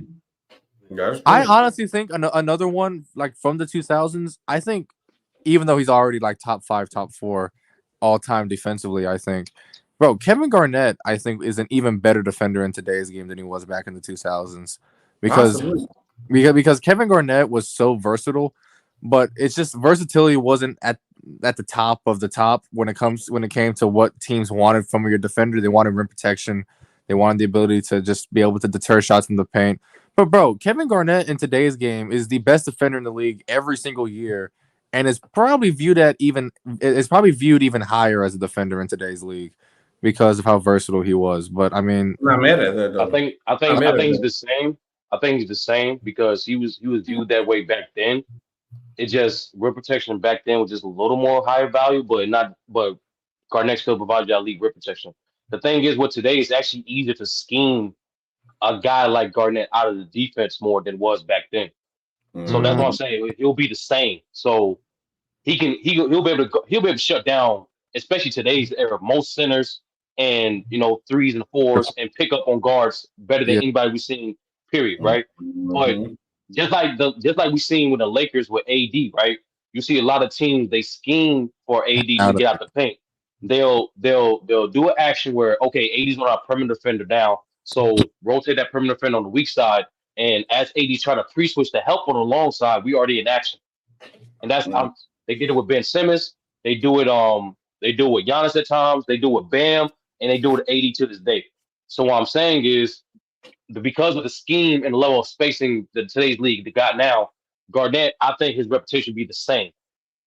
Even though he is a high mobile and, in my opinion, the most versatile defender ever. How many DPOY is he getting this era? Oh, he's like almost every year. I mean, 5. Shit, more. He'll get more. Like 7, 8. Like, I mean, I don't know. Voter fatigue. They're gonna do that bullshit voter fatigue. Okay. Nobody's gonna let him get. No one's gonna let him get more than 4. So maybe I'll say 3. I'll say 3. I would vote for him every year, but if I had to just guess, maybe 5. Because I think Gobert won it like 2 or 3 years in a row. There's no way Gobert won it 3 times. Draymond won it once. Kawhi won it twice. I just think that if Garnett plays a full, like if Garnett entered the league in like 12, 13, whatever year in the early 2010s you want to say, and then is playing till now, I don't see how, like, even with voter fatigue, I just think Garnett would be. I just think that Garnett would be so good that he would just win defensive player. Like there's going to be a stretch where he would win 3 in a row. There would be a stretch where he would win 2 in a row, maybe, right? And I think that'd get him to 5. But I mean, 3 or 4, like with voter fatigue, and Marcus Smart won the DPOY. They just won't get him to 5 because the way a lot of people don't know, the real reason why the NBA give out awards is to help spread marketing throughout the league, help expose different types of players. That's the main reason why you don't see the obvious player get the award every single year, because that's intentional. Why does Kobe only have one MVP? Like, I mean, the awards. Kobe only has one MVP because that's all he earned was one MVP. When I ask people, P5, let me ask you the same question I ask everybody. Is Kobe's wearing 13-year prime? He played 20 years in the league. He had 13 years of prime. From 2000 to 2013, what are these years that he was supposed to win MVP? Okay, so let me try to identify the year that he won it, because I think he won it in like he won it in 08. He won it in 08. Okay, he won it in 08. Even in that year, I thought Chris Paul should have got it. But go ahead. That you could argue that Chris Paul was amazing. People like to run to the Steve Nash year. I'm not going to, because I understand the Lakers are like, what were they, the 8th seed, or did they just miss the playoffs the year one of the years Nash won? No, he made it. They made it. I think they were the 7th seed. Yeah, but the problem is MVP winning. Kobe finished 4th. That's the problem. Winning's included. I wasn't about to run to it, but that's just a year that people like to say. I mean, you can really point to any of the years where I think he was the best player in the league in the late 2000s. 08, of course, he won, but he could have easily won another one in 09 or 2010, because I think he was just a better player than LeBron. Yes, I think he could have won one over LeBron. That's hard. I mean, I'm not. When the Cavs went over 60 games and LeBron is averaging like 28, 8 and 8 on better efficiency than Kobe, playing just as great, just playing better defense than Kobe. I just think that because me, I like giving the MVP to just the best player in the league, but unless that player is just like not in the playoffs, that's just how I look at it, and that's how I would vote it. It's probably not the right way, but for me, it's like a best player in the league award, or it should be. But I mean, like I think any of those late 2000s years you could look at. I think you could probably look at it maybe a year or two in the mid 2000s. I'm not exactly sure, but he should have more than one. I think Kobe should have at least two. Once again, B5, like even with your vagueness a little bit, you kind of proved my point. It's like when people say that I get it, but the reality of it, he got the amount of MVPs he deserved. You could same say thing for Shaq. I just think he should have. Same, like it is like the thing is like when you say, and that's another thing too. When you say the best player should get the MVP and best player are two different things. Most of the time when people determine who's the best player, they're taking the greatness of your regular season and postseason. So for a regular season award, I shouldn't give a fuck what you do in the postseason. I shouldn't. Yep. I mean, that's fair. That's why it was fucked up. That's why it was fucked up what the media did to Dirk and Giannis. What the fuck does the players have to do with a regular season award? Oh yeah, they screwed Giannis out of at least one or two. But Dirk would go back and do your research. Go back and look at the articles and what they said about Dirk the following year when they got out of when they got eliminated by We Believe. They was like, we can't give it to another soft Euro, bro. It's a little crazy disrespectful. Crazy disrespectful. Well, Kendrick Perkins didn't bring any of that up when he said they won MVPs because they were all foreign or white or whatever he was. Yeah, we already debunked this shit. But P5, hey man, P5, I was told, man, the Celtic alumni, man, they got a certain eye for the game, bro. That's all I'm leaving at that. Wait, the what? The Celtic alumni? Celtic alumni, yeah. KP's a Celtic legend, man. Kendrick Perkins, he may be. Listen, his alumni status may be in question. Kendrick Perkins? Nah, don't do that. Nah, dog. I ain't gonna. He been on some. Bro, I'm not gonna lie, bro. One year I heard him say LeBron should win the MVP just because he's in his 18th year in the league. Literally, that's the take I heard. He been on some BS lately. I mean, he been on some BS lately. The top 5 offensive player list. What's the top 5 offensive player list? He trying to reverse racism card what he been doing lately this past year is getting nasty. Wait, what's his top 5 offensive player list? He had Luka off the top 5 offensive player list. Did he at least have Jokic at number? Did he at least have Jokic or Curry at number 1? Jokic was the number 1.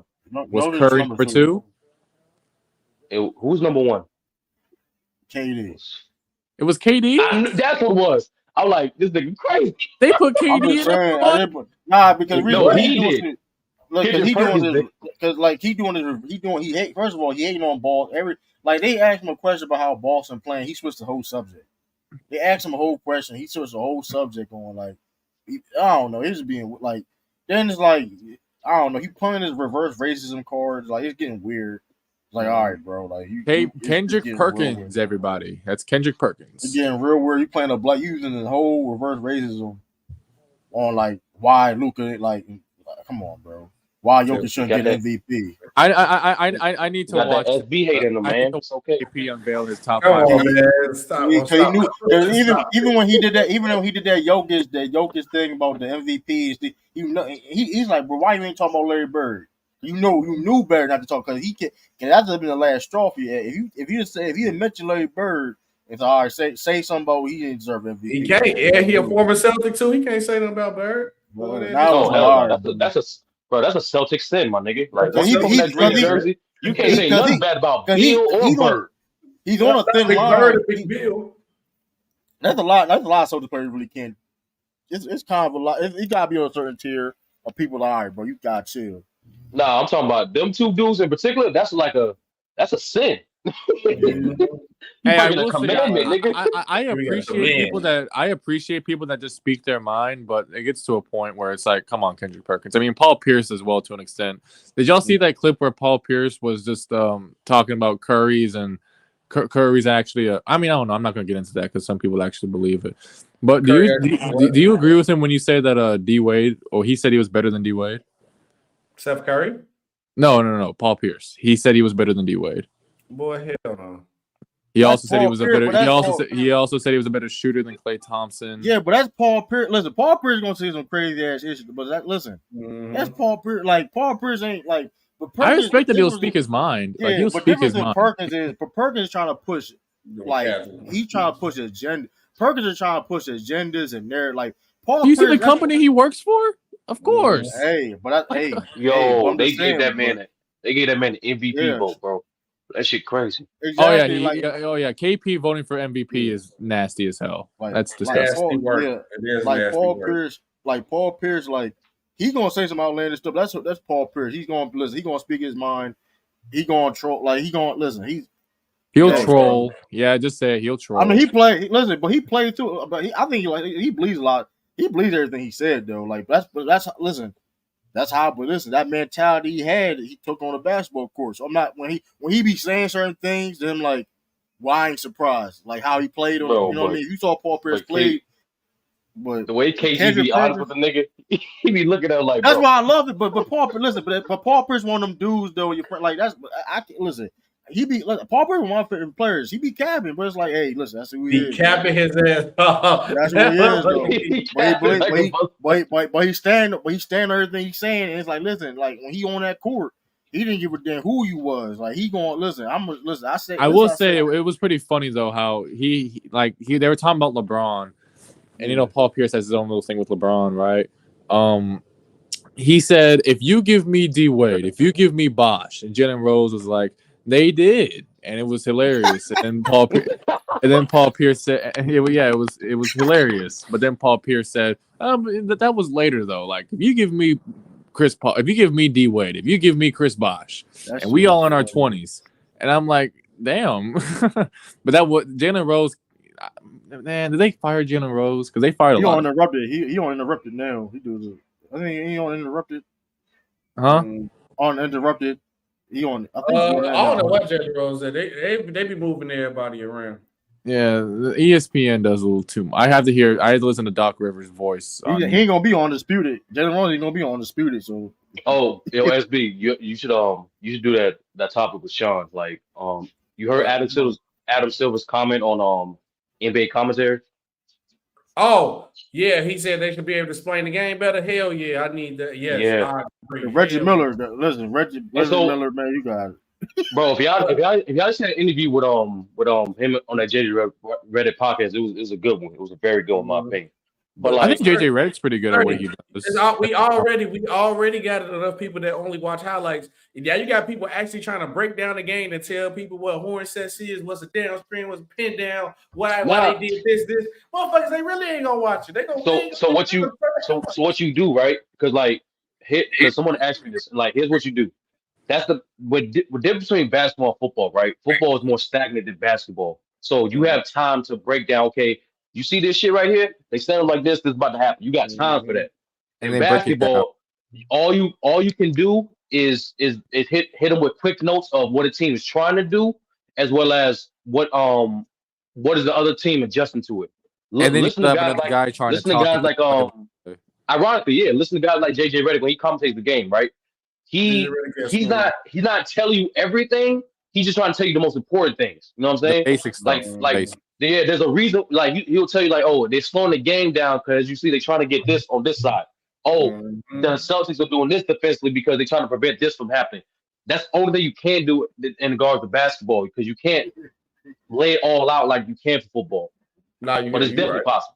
But I truly do believe that like these guys can break down the game if they were like watching film, because these are like former coaches, former NBA players. They can break it down. It's not being entertaining. I agree with Sturdy. It's more like Sturdy though. All I seen in the comment section for that video, I don't want to hear that. I want to hear Mark Green go bang. That's all I want to hear. Bang. Trust me. Bro. No, exactly. You got to do both. So you got to do both. They already and you can talk to Sean about this. Like, matter of fact, man, you do this. You know how it is. You got a color commentator. You got the you got the analytic dude, right? Yeah. Yep. Yeah. So like, you know how that is. Like, yeah. So like, what you can do is the guy the Max Kellerman dudes, the Michael Coleman dudes, like those type of dudes, like you can tell like the non-athletes, they're gonna have their part. But the color commentators, all you do is tell them, listen, bro, you can be entertaining, but like do it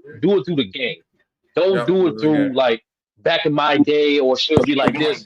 We don't give a fuck about that shit no more. Do it through the game. Yep. Yeah, I agree. Somebody got an echo. Repeat back. But yeah, I agree. I agree like a motherfucker. Because and then I understand how hard it is to get the timing in, like you said, True was saying it, because I done did play-by-play for a lot of basketball. That shit is definitely that shit tough. That shit hard. And then you got to be the hard thing is like even when you get a rhythm to it, right? Mm-hmm. Even you get a rhythm to it, they still you're heard on broadcast television, so you're being instructed by the producers to be entertainment. You know what I'm saying? Throw some sauce on that. You know what I'm saying? You can't just you can't have dead spots, especially now on live television. Especially now, basketball, too much going on. That's a real skill. Like be able to educate and entertain. That's shit. That's the hard part to do both. That's what I want. Like I want to be like you see what like Mike Breen's job is. You see that Kevin Harlan's job. That's what I want to be though. Like that's what I want to be. Fun doing it, bro. I love doing play-by-play when I was doing it. I love doing it. It was fun. I just view it as a free excuse just to travel and watch basketball or football or baseball. Like that's just for me. That's what I see it as, an excuse to travel and just watch it. Yeah, I will only I wouldn't mind doing play-by-play for football, but I feel like I'd be like you said, straight, but I just be too more entertaining with football. Like basketball, I actually understand it's not a basketball, so I would prefer to do basketball, but that shit is fun doing it. Play-by-play is fun as fuck. I prefer football to basketball. I don't know, like whenever I'm watching a game, I'll turn the volume down and I'll try to call the game myself. Mm-hmm. I'm more comfortable doing that in football than I am basketball, because basketball, like it's pretty fast. It's pretty fast paced. I'm not gonna lie. Like I mean, hell yeah, it's pretty fast paced. It's be up and down. Football, like football, like I can be excited and I can do this or that, but in basketball, it's hit a three and now they're already down the other court. Oh, yeah. I think it's like during the time where they should educate people with plays and everything like that. It's during the timeouts, and then like instead of going to commercial sometimes. But no, they gotta get that ad money. They have to get the commercial. I know they have to get the commercials. They have to. But like, I wish they would do something where it's kind of like the Peyton and Eli cast. I wish they had like a separate thing, and where it pop up on the side of the TV while the commercial's going on. But the other problem that you have though, the best way that people could get that if you listen to a radio play-by-play. A lot of people listen to radio play-by-play of the game. You listen to radio play because now you radio play-by-play. You have to educate and explain more because your man says that nobody's watching the game. They listening to the game through you. But we don't got that no more because of streaming and the service, everything like that. I mean, people in prison would enjoy that. You can still they still got like Sirius XM and whatnot. They still got radio waves doing that. But that shit is not easy, man. No, it's not easy at all. Look at this Paul Pierce. Y'all made me look this up, so I want to see. Like it just said. So, Jalen, I'm going to start with you. Y'all hear it, or I can't. Yeah, I can hear it. Defend James Harden. Yeah, we just got Klay Thompson. The reason why I'm going to pick Klay. I got to switch my settings. Absolutely. Odd reaction. They said you have to have length, quickness, and speed and athleticism. I don't see those. Wow. Oh wow! Stop Harden. Elite. Stop Harden. What's happening right now? Man. But also it's two ends of the floor, and it's a strategy behind Klay also, because he's not creating shots for himself or his teammates. Right. I like so your pick. Every time it goes through the net or is a missed shot, he's going to be right in front of him. That's my choice. Okay, Jalen. The good news on the other end, he don't need high usage to put up big numbers. So this is your chance because I don't know what he's going to pick. Look at him, dog. Who do you pick? If you want somebody to slow down James Harden, it's not going to be Klay. He's a good defender, but he don't have He's a great defender. He don't have the length, the quickness for Harden. I mean, it's got to be a guy like the Greek Freak. Here we go. The athleticism, the long arms. He can recover. The smarts. Come on. He can cover ground if you get by him. I mean, that's the perfect prototype. Giannis I just saw Giannis was just guarding Gobert the other night. He ain't gonna be out there trying to guard James for no whole game. You gotta cut it out. Slow down, James Harden. He out there, I don't think that's really that. This ain't that crazy. You literally laughed. I mean, that's crazy. that version of Giannis or this Giannis? Because I mean, this Giannis. Well, he talking about that Giannis though. I mean, it's not that bad. It's not that bad. This Giannis that's playing league defense. Well, it's not too on the perimeter. He's more he's the better perimeter defense at that time than he is now. I thought if he said somebody like, I don't know, Trevor Ariza. They bogus for this. Or what is this? That is bogus as hell. Yeah, they bogus as hell when he fucked them up. Oh no. Listen, I have mine narrowed down to two guys. Oh, he's got. I think this is a Paul Pierce tape video. Okay. Or Kawhi Leonard. Okay. I went with Kawhi because he's stronger than Paul, but they both really great defenders. Okay. And let's just Kawhi's a great pick. That was crazy. That doesn't make that still was crazy. Oh, this is 2019 Giannis. Okay. Yeah. 2019 Giannis could guard. The only person that can really stop. That's the last pick of the defensive the two guys that I selected. Look at Kyrie Irving and the Celtics. That was that long ago. That does feel like a long ass time ago. Klay Thompson's a good. I'm not taking that away from him, but I don't think he got the size. What do you mean the size? Because you gotta have those things right there. Klay Thompson is taller than James. But I'm saying it don't matter. The step back when you separate 3 feet, you need somebody who can just like with long arms that can recover. He ain't capping though. He ain't. This not bad. This not bad. I'm not gonna lie. This not. He gets he is playing it too. This hate too. I'm saying like I think this came after everything else. Like that's what that is. On James Harden. This not a bad take. Fine. Back to Paul. Who's the best wing shooter of all time? The best wing shooter of all time. He's gonna say Curry. Right now, it's Ray Allen, but it will be Steph. It will be Steph. He's not a wing though. Wait. What is Steph? He's a point guard. He's a wing guy. What? He's a wing guy. I get what he's trying to say. I kind of see. He's trying to say he's not a point guard. He's a shooting guard. That's why that's what he think of wing. He think wing is also a shooting guard. Which he think Curry is. He wrong though. He's wrong, but he wrong. He's wrong, but he looked at Steph Curry as a shooting guard, and he thinks shooting guards are wings. I just think that I just think that you're wrong. Curry's not a point guard. I just think that you're wrong for thinking that. I think Curry is a point guard, but I mean, I think he's a point guard. I'm saying with Paul Pierce that he looked at. Even if he guard, he ain't no damn wing. He's not though. He wrong on that. I'm just saying. Bro, I don't care, bro. Any 6'3" player who is 190 is not a fucking.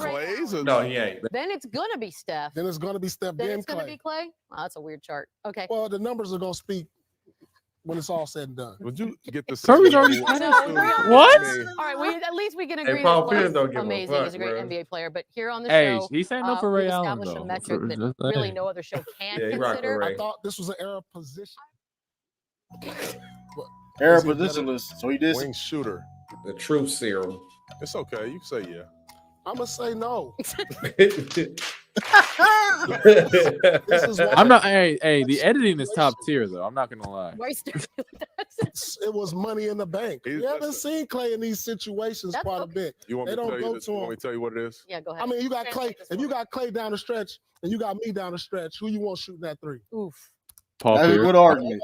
I'm not gonna lie. Paul Pierce. Yeah, that's different though. That's different. I would rather Paul Pierce. I mean, he's got a point there. I mean, I would say he's the better. No, like that being clutch and being a better shooter is different. Oh no, I'm just saying I agree with Paul Pierce on that thing. Klay Thompson's a better shooter. Me or him? Wide open, I'm taking Clay. Wide open, I'm taking Clay. Okay, wait. Is there in which version are you taking? Now, if he got him stumbling though. That Charles Bill stumbling. I got a guy on the wing. I'm taking Paul off Pierce. the drip, I need Paul Pierce. Wide open, I'm taking Clay. Anybody can do it when it don't count. I mean, I'm taking That's Paul fair. Pierce either way. Honestly, I mean, That's what We he's don't know. saying. We don't Paul know. Pierce fighting back. How he got his suit on? He's got a lot of. Hold on, man. Paul Pierce got look. This is why he got fat. Look at this man's suit. He just got one button on, belly out at the bottom, man. He was out here, man. You got a lot of guys. man, Paul Pierce don't give a fuck, man. Paul Pierce does not give a fuck. How about this? Let's not talk about Michael. Has he passed Magic? What? How about that? Oh, you're talking about LeBron. He's You're a better talking player about than LeBron. Magic. Has he passed Magic all time now? This is 6-7 years ago. To be So how do fair, we talk about Jordan if you Yes don't or think no? he's Look, passed? oh no, wait. Scotty doing all that capping. He said not my ass to Magic, but then now it's just LeBron can't. LeBron just so better than Jordan. Does now. Scotty think Michael's the SB, GOAT? you know, a lot of things happen LeBron. between now and then, right? I mean, you know, when you got your son wilding out, you know, I change my mind. I'm not even. No. I'm talking about like objectively. It's like between now and like LeBron did other shit. Like when people say like, oh, you got to keep that same energy. Nigga, that was years ago. I can't change my mind from years ago, nigga. That shit was like 6 how far? years ago. Wait, how far? What LeBron done? What I forgot. Was he on the? I forgot when this was. He won another championship. He didn't win a championship. This was pre. I think this was he was still in the Cavs. This was pre 2018. Oh, okay. So, I mean, I don't think it's so ridiculous to say that he didn't pass Magic at that point, but I just think you're incorrect. I mean, they reaching right now. I ain't gonna lie, they reaching right now though. Yeah, I'm not gonna lie. Most of these are reaching. Like these are easy. Like they need to bring up the clip where he said he invented the step back. That's funnier, right? But again, I don't know if Wow. But but when he said in 2019 it was over after game one, that was crazy. Oh yeah, that was Hall of Fame players. Hold on, we got to start the show right now. Magic, he's past Magic Johnson. I'm just saying, if I'm doing my starting five, Yeah, LeBron James is in my starting five lineup. And Magic T-Mac is such a sad story. Oh my good. You know what? He was born in the 80s, so you know. He don't really, I expect that from you. You from LA. You grew up in LA. You grew up in LA. Give me your starting five. Give me your starting five right here live on air. Live on air. Magic Johnson. Yes. I'm going Michael Jordan. Okay. I'm going Kobe at the 3. I'm going Russell at the 4. Bill Russell at the 4. Okay. That's not crazy. That's not crazy. You ain't even see Russell play. Hey, listen, he got 11. Listen. It's about a balance. I need a balance. I need a balance in the lineup. You played against TBD. I need a balance in the lineup. I'm taking Bill Russell. Who's your center? Hey, you take Russell. That's I'm taking this guy right here. I'm taking this guy right here. That's Shaq, if you can read that. You go ahead and figure that out. Heat, Big 3, or Celtics? Big. Easy. This is. If we was all in our prime versus them in their prime. Oh, here we go. They would sit on no championships right now. This guy hates Paul Pierce, bro. 33-year-old. Yeah, you do. 35-year-old. Is that your prime? We're 36. No, he wasn't in our prime. I mean, if Will Chamberlain was in his prime, he was in mid-30s. They was 26, 27. If we all were the same age. I feel like that's not the argument. That's not crazy. That's not crazy. No. Now he's reaching because he's bringing up the. I'm being real with you. I'm being real with you. He's reaching. If they was all at their prime, at their peak, playing together, he might be the third best player on that team. I'm being real. Oh yeah, he is. He is the third best player on that team. But he's not better than Ray in his prime, though. Don't do that. Ray at his peak from his prime at his Paul's peak. That's a conversation. Y'all wild. Shoot, niggas forgot. Niggas forgot. Hey, you better stop playing with Jesus. You better stop. Are you talking about Bucks Ray Allen? Are you talking about Bucks Ray Allen? You better stop playing with Jesus. You talking about Sonic Ray Allen? That's prime Ray Sonic and Bucks Ray Allen. Both of them niggas, man. The dude with the fade and when you just about to go ball. It's an argument, but KG is undeniably the best player on that team. No, we're not even talking about him. We're not even talking about that. We know he's the best player for sure. But he was better. He was better at that time. I'm still. He was the best player on that team when he got there. Even that's not that crazy to say though, because at their prime, it's close. Might beat him. You know what it's it an was? argument. You know what it was? Between Ray Allen. The thing is, Ray Allen played in the same time as Kobe, T-Mac, AI. Not only he wasn't as flashy those guys. That's why people forget. Yo. He was just an amazing shooter. Paul Pierce wasn't flashy either. Paul Pierce, if he would dunk with a 20-inch vertical, dunk him up. What do you think Ray Allen was doing? Oh my God! No, I'm saying Ray Allen. I'm just saying Paul Pierce wasn't that flashy like that either, though. I want to see if they show the. Jalen Rose webinars, wasting tons of time on troubleshooting with attendees. If Ray is the most talented basketball player I've ever coached. He can do it all. Probably the greatest three-point shooter of all time. A first ballot in the Hall of Fame. I wonder when that was. Career. First 5 shots, though, trailing by only 1. Oh my God! Playing with Jesus. Stop playing with the dick. Stop playing with Jesus. Stop playing with Miami. Comes to Ray Allen. He's going to right down the middle of Jack. Ray Allen got loose, and that brings the fans up. That was a touch of the hip, a touch of the knee. That was a nice dunk. He was in the dunk contest? Ray Allen. Niggas forgot. You better stop playing with Jesus, bro. Haven't heard that much from Jason Cappy since the. There's Jordan. That's Jordan. That's Mike. Cook shit out, Mike. Cook shit out, Mike. Oh God. That does not count. That does not count. No, that does not count. Hey, stop playing with Jesus. Bro, those half-court shots do not count towards a mixtape, bro. I don't care. Oh my God. Individual play by tremendous player. Come on, man. Boy, that is just strong. Back to Allen, 5 on the clock, 7. No, he was athletic. He was athletic. I'm going right, psych, nigga. Oh, come on, bro. Wrong result. Oh my God! Yo, stop the tape! Stop the tape! Yo, stop the tape, bro! It's over. It's over, my nigga. You crazy, my nigga. You play Paul Pierce. You play Paul Pierce. Oh my God, bro! We won that whole thing, SB. Just go back to the Pistons. That's all you need to play. That was traffic for defense. That was crazy. Wrong result. He's gonna hit him with the look. As he Damn. I mean, he put it in that big right palm, right into the face of the traffic for defense. Of the Pistons. I mean, is that pre-good Pistons or? I think Joe Dumars was on that team. What an athlete he is. He's a basketball player and an athlete, and there is a difference very often. Hey, true. I don't know. I'm taking Jesus. This ain't even Seattle highlights too. Still has not been able to hit. I think. Oh, bang bang. He was more flashier on Milwaukee though. He was a little bit more flashy. The final rep. First one good. Second one. That's in. 17. There's 18. He's won it. Ray Allen hit 10 of his last 11. Hartman fell down. This highlight is what a show. What a show Ray Allen is putting on.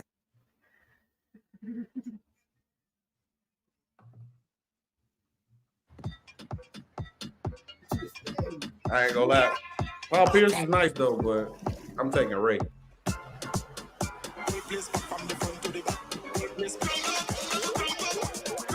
Bacardi, do what moves you. Oh, over 60.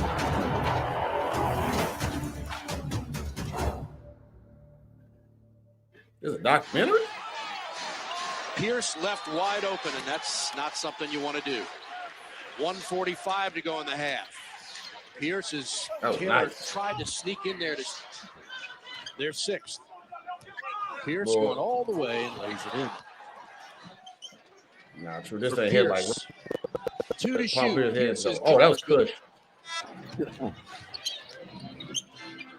Pierce for an easy jumper, good. Pierce. Oh shit! Shit. Pierce for 3. Good.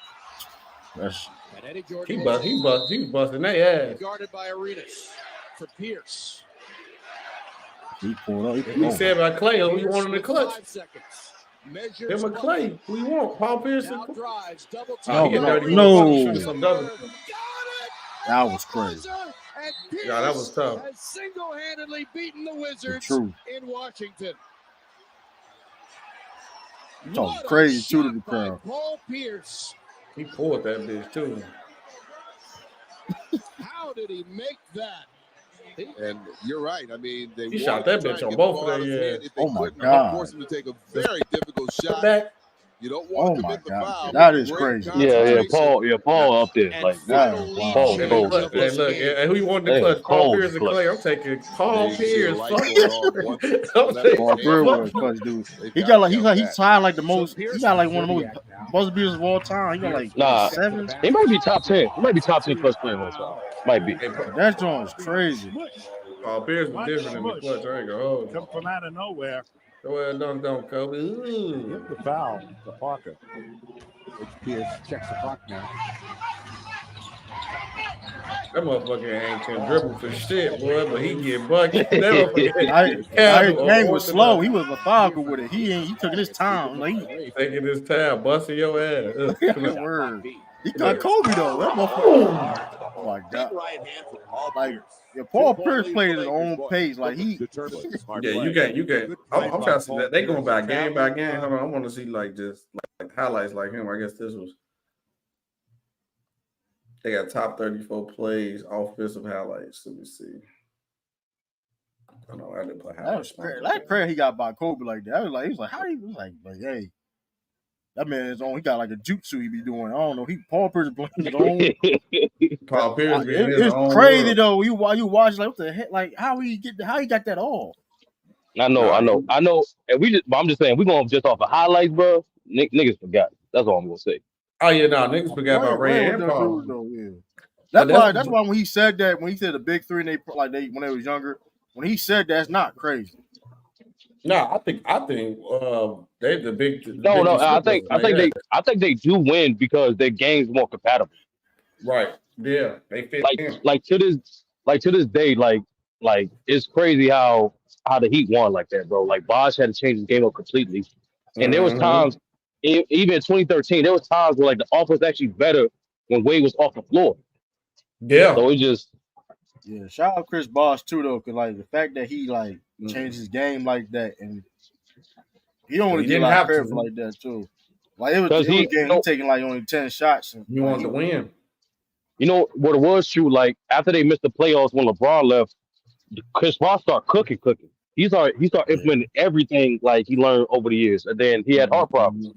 So we didn't really get to see like that transition completely. Like he didn't have his Blake Griffin Pistons moment. Yeah, we really. I agree. I don't think we never saw his peak. No, not really, because he had a peak. He had a peak. Aside for the Heat. Yeah, he had a peak, but I think like we haven't we saw a little glimpse of it before his last year's Miami. Mm-hmm. But like.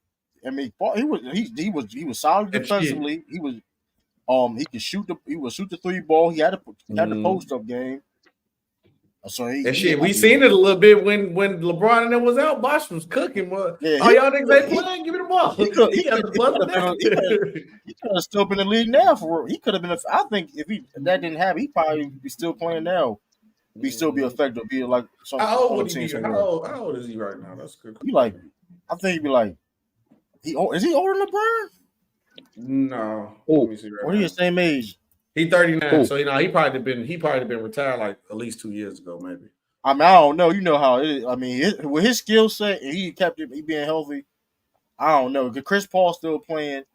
I don't know. I mean, he may be retired though, but I'm saying at least he retired like 2 years ago though. I mean, he would have been playing. I mean, yeah, he would have played 37 for sure. Yeah, he'd have been played. He'd have played. He probably would have snuck it with, once he probably did his little run with the Heat, then he would have just put up his numbers. He definitely would have played with LeBron again. He definitely would have played with LeBron again. He probably would have win and chase another championship again. You definitely played with LeBron. Yeah, he definitely come off the bench. Yep, people sleep on Bosh though. But yeah, man, I'm gonna go ahead and shut it down, fellas. Appreciate y'all pulling up, man. Oh yeah, starting before we get out of here. Okay, I actually.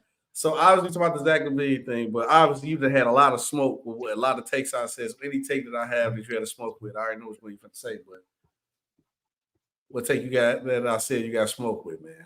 Which one? Oh, pretty much almost. See, here's the thing, SB. I'm supportive of yours, brother. Like content, hit the like and subscribe button all the time. I mention people all the time. When you want to know about the Bulls or any Chicago team, talk to my man SB, right? Appreciate it. It's just this agenda you got for Luka, boy. It's just funny to me, man. Man, just the scream alone. You said Halliburton was a better playmaker. You said earlier. Agreed. You said that B was better. You said a few things as B. It's like goddamn. Like Tatum better though. Yeah, I see you ain't. You see you deny that Tatum better though. No, Tatum not better. You gotta let that go, man. Tatum better right now. I think Tatum. Even if you don't want to go right now, you definitely want to go right now. I mean, and Tatum has been balling, but Luka, real talk, Luka's playing the best in the league right now. I was mad. He had played out of his mind. I said I put him in my top 5. I got him at 5. Now I put him at 5. That's nasty. That's nasty. It's Giannis, Joker. I mean Joker, Giannis.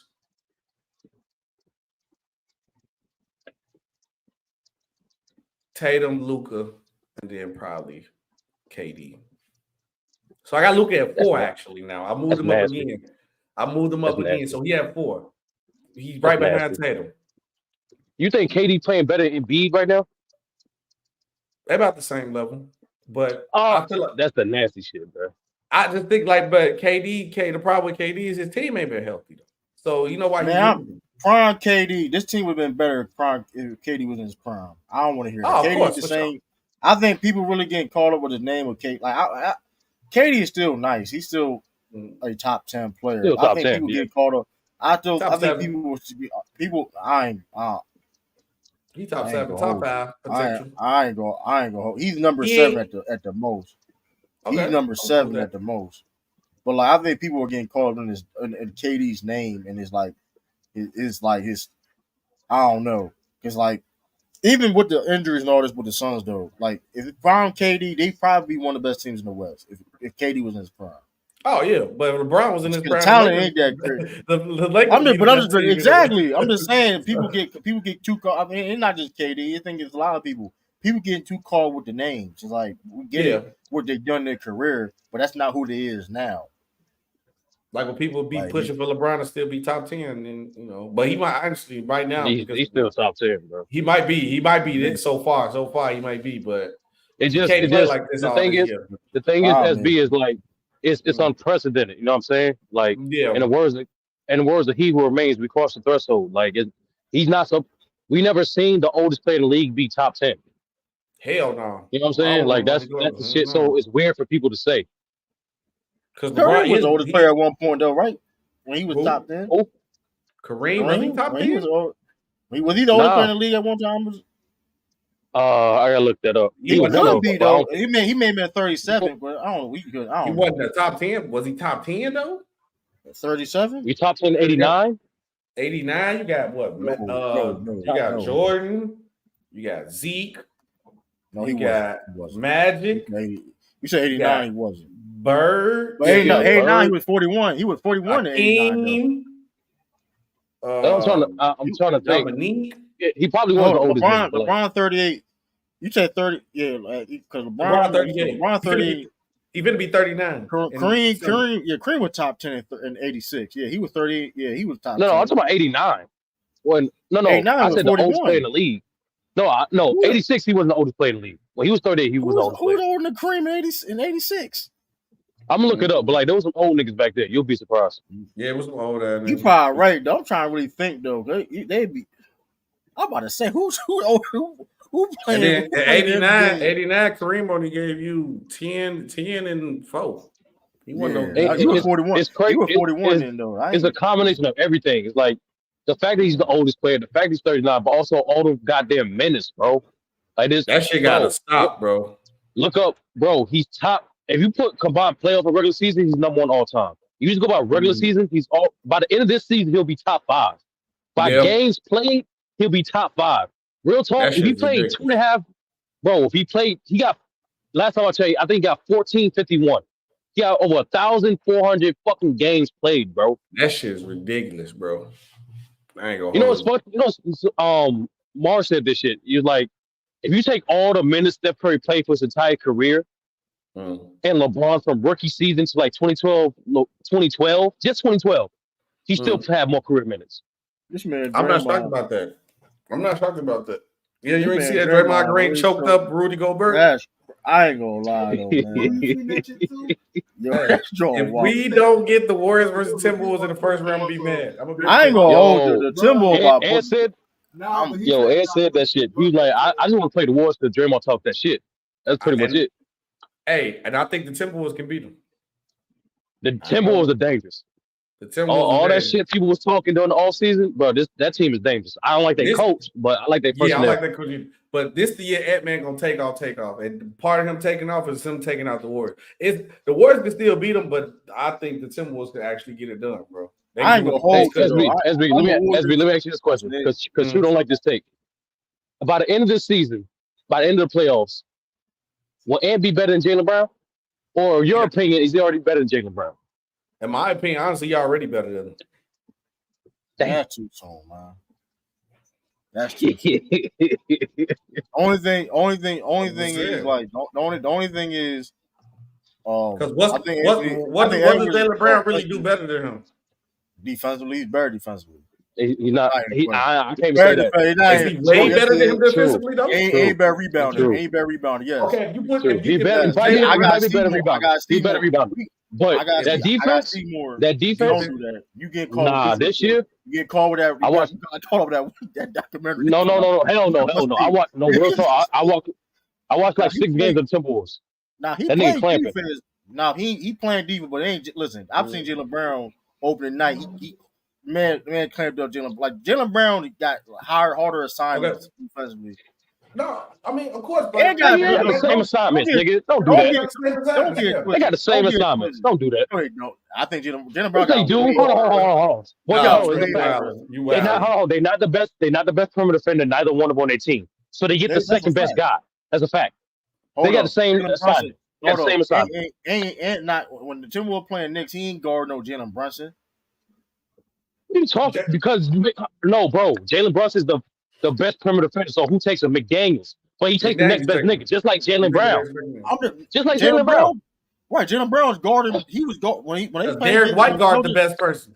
No, Marcus Smart. Everybody does. So I mean, when he let's be honest. True, like Drew Holiday, then Derek White, then fucking Jaylen Brown. If the best player is not a four, because Tatum will pick him up first. I give you hold up. I'm saying though, I'm saying in certain matches at times though, the Drew Holiday when we play against the Knicks, Drew Holiday's guarding Julius Randle majority of the time. Which one? Cause y'all played him twice already. Every time we playing like we it's Drew. I'm not listening. Drew Holiday's a better perimeter defender than Jaylen Brown. That first game, Jaylen Brown didn't pick up Brunson at first. That was Holiday. It's matchup based, but you know, Celtics is matchup based defensively. It's matchup based defensively, depending on the matchup. So all I'm saying is they got the same assignment. That's what I'm saying. Edwards and Jaylen Brown got the same assignment defensively. No, it's not all the no's. Bro. Jaylen Brown going more positions. Jaylen Brown's going more positions. Jaylen Brown's going more positions than Ant. You got to watch more Timberwolves games, bro. I'm telling you. Of course, man. Listen, if he going 1 to 4 more than Jaylen Brown is. Jaylen Brown ain't guarding 1 to 4, nigga. He guarded 1 to 3. Don't do that. Don't push that agenda. He going 1. So he can't. I seen Drew Holiday guard more fours than that nigga. Don't do that, bro. Don't do that. This year, of course, that's what this year. Yeah, I agree with that. I'm talking about, and generally, Jaylen Brown guarding more positions than Ant is. Bro, they guard 3 positions. That's what I'm telling you. They're the same. Man, Jaylen Brown guarding 4s too, dog. Bro. I've seen Jaylen Brown shut down Pascal Siakam, bro. We ain't gonna act like that shit ain't happening. We ain't gonna act like that shit ain't happening. Shit, I seen Ant clamp down niggas too this year. Man, listen. Don't talk about that still. That it was a foul, whatever. But yo, they built that game for a whole documentary, bro. Bro, that was a good. I'm not no cap. That was a good ass game though. You can't cap. That was it was though. But I didn't like how they really made that whole game a documentary of Ant, and they won. Like that was crazy. But I told y'all Timberwolves would be crazy though. I told y'all Timberwolves could be a top 5 seed.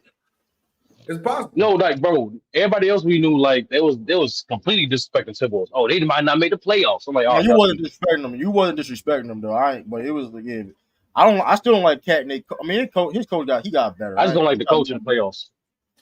I don't like Cat. I don't like Cat. I don't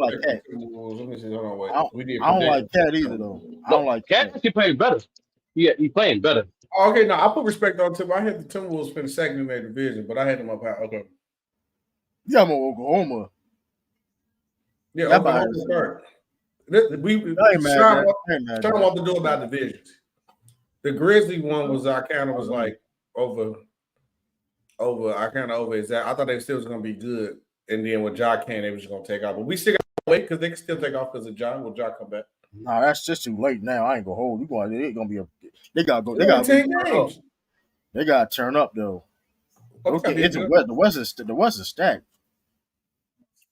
Oh no, I did disrespect Minnesota. I had them as a play-in. Oh wow. Yeah, I know. Oh wow. Yeah, I was like. That's what I'm saying. I've been telling people this shit, bro. Like, it's only because he's in Minnesota. That's why he gets disrespected. Hey, look, I was honest with my Bulls, though. I had the Bulls at 9th as a play-in. I had Orlando. You see a team missing on his 30. Well, the Nets? Nope, in the West. Brooklyn, number 2. In the West. The Mavericks. Bruh. Yeah, that Luka hate. Hey, man, you doing it to yourself, SB. You really bugging out. You doing it to yourself. You get out of hand at this point now. This is crazy. Somebody just get out of hand now. Yo, it's funny. True, it's crazy because he was with us on the off-season stream and shit, bro. And he was like, yeah, man, that's not a good off-season. It still had them niggas missing the playoffs. Crazy. That is bad. But I mean, I ain't gonna lie though.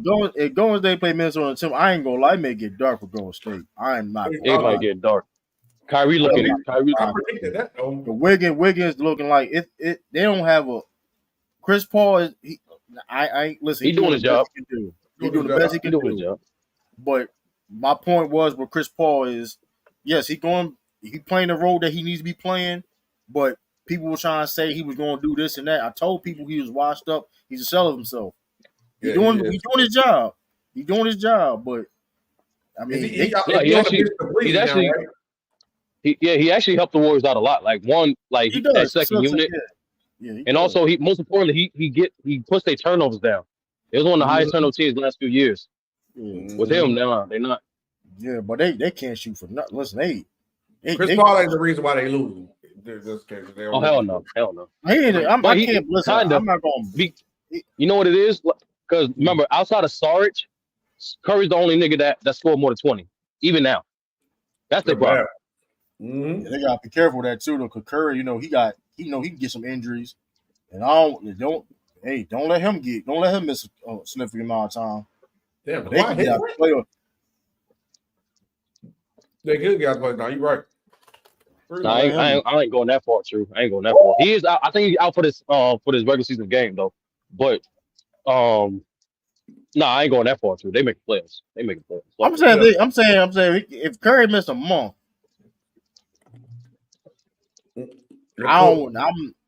he can't. He missed a month of basketball, bro. They got cooked. I'm saying they got cooked. It's not so much play. I don't think Wiggins will play like this bad for the rest of the season. That's what it is. No, he probably get together. Nah, but he ain't been. But he been off since we came back last year off the break he had. So this is concerning. That really put the PJ Tucker on Jokic like that. I ain't gonna lie though, they got to trade Klay Thompson though. They don't want to. People don't want to talk like they got to trade Klay Thompson. Nah, bro, you gotta let him retire Warrior, bro. Yeah, what's the score for the game, SB? 99-94. Clippers up. 5 minutes left in the fourth. All right, I ain't be able to catch it. Yeah. No, I'm gonna shut it down so you can finish watching the game, man. But appreciate y'all coming through, fellas, man. No doubt, man. Yeah, no, and then I'm as much I've been talking about doing it was like getting the apartment renovated threw me off because we still got to do the basketball, the Starting Five podcast. So have like the real people on, we talk and want to do the panel, y'all can cook up, but and then we gotta get that debate in too. We gonna figure out what we gonna debate on. Obviously, I know it's gonna be Luka and us. We got Luka versus Tatum gonna be one, but I don't know about the other rounds. Man, pick another nigga, bro. I already did that before. You did that? I don't know. I don't got nobody else. Jokic. You already said Embiid. You already said Embiid to KD's better. So like, pick one. I ain't taking that. I'm gonna lose here. With Embiid, I'm gonna lose instantly. I mean, I could probably do Embiid. Big too iffy for me though, dog. Because all you got to say is, yeah, he put up numbers, but Luka took his team to the Western Conference Finals, and B couldn't do. Big got stopped getting hurt wrong times and perform when he that's what he either from like the casuals in the crowd. Oh yeah, he won off that. Yep. But I mean, I ain't gonna lie though. I ain't falling for that get juice, nigga. Hell no. No, but you say he got an MVP, nigga. Like, what you mean? They ain't falling for that shit. That's bullshit. It's how you say it, bro. It's how you present your case. Put an accent on it. Like, we literally just, there's no shot. But, bro, we literally just saw, like, Jamal Murray versus John Morant debate twice with different results. That's how you say it. Yeah, Jamal Murray versus who? John Morant.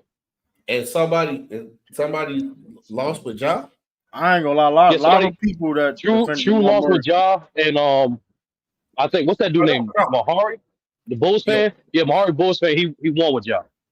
They don't count. They hate True though. So they don't count. Nah, True melted in. I'm not gonna count. He melted in.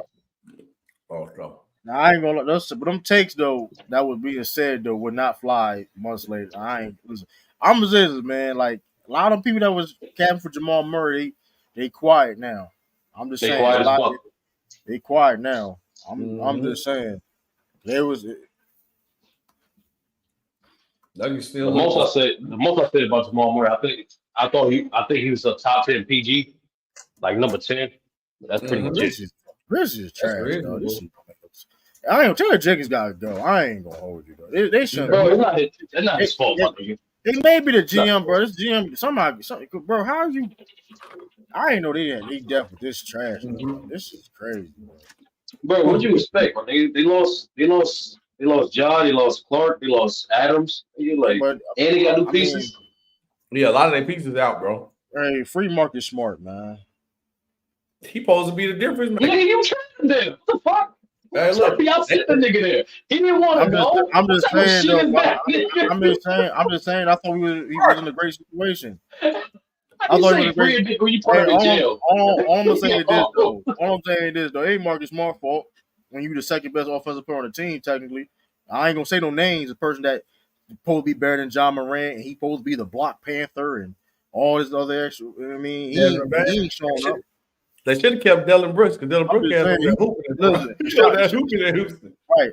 And shout out to Marcus Smart. I love him, but if he's your second best offensive player, he is the second best offensive player on the team. You not. Yeah, no cap. He may be a top 3 coach in the league, bro. Like no cap. I've been saying, listen, man. Hey, look, man. Celtics should have kept him, man. Whoever fucking office. Legally, that couldn't happen, bro. Yeah. It was like. It was a situation where it's like that was on. It's his fault that he left. That's why he. I mean, it's his fault. It's his fault though. It's like because he got a warning. he got warning. You know what he did get a warning. What they told him to stop it. He kept doing it. That's. I mean, it's like, hey, yeah, he got warning and he kept on doing. It's like, bro, it's like, hey. But true, them niggas forgot, bro. He's a former NBA player, bro. You can't tell him not to fuck no hoes. Like, but here's the thing, though. But if it was anybody, but Sturdy, if we know it was somebody else, if he wasn't a great coach, bro, or whatever, how he is, a lot of people ain't getting no type of chances. You know what I mean? Yeah. They care about winning. Like Celtics care about winning championships, man. Like they don't listen. They care like they didn't want to do that, but legally and stuff like that, it's like who wife was it again? I'm not gonna cap. I'm one of the VPs. One of the VP shit, man. That's what makes it crazy. Like if it was anybody else, though, Sturdy, like you're not even getting another chance. You're not getting another chance. I'm not gonna lie. I do think the Celtics is the greatest franchise, but like here's the one thing that the Lakers got over the Celtics, that their media coverage, like when you do your research on the Lakers, the Lakers media cover up a lot of bullshit. Like a lot of bullshit. I know they do. I mean a lot of New York like that too though. New York will expose your ass. Niggas don't give a fuck in New York. Miami. When they choose to though. But not Miami too. You don't think a lot of players go down to Miami because you don't hear nothing about Miami. Yeah, Miami too. Miami hold it down. But like not like dude, there's a reason why people still don't know about that KCP situation because he was on the Lakers. If he was any other franchise, niggas would still bring it up today. Mm-hmm. People forget that he was on house arrest. People forget he was going back to jail. That's some movie shit. No, real talk, SB. He was on like that was some movie shit. He literally couldn't go from his crib to the stadium. That's it, and he had to have permission every time they travel. That's crazy. I don't even remember what he did. That's how I know they Lakers come. That's what I'm saying. Hey man, your game. I know your game. Hey, I know your game over with, man. I know your game over with, man. Hey, I know that. It's like you know how much the jail is the fan of the Lakers. They made sure that man went and played. You in Sacramento, man. It'll take you 10 hours to get home. Damn, bro. That's crazy. Niggas reading the monitor like the wire and shit. Oh, that's crazy. That's wild, man. All right, though, my boy. I'm gonna go and shut it down, man. All right, that's B. Salute. Shout out my boy Sturdy and shout out my boy True, man.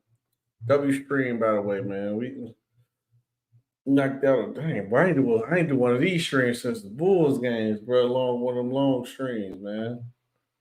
But man, we gonna go ahead and shut it down. Get up out there. Appreciate everybody watching, man.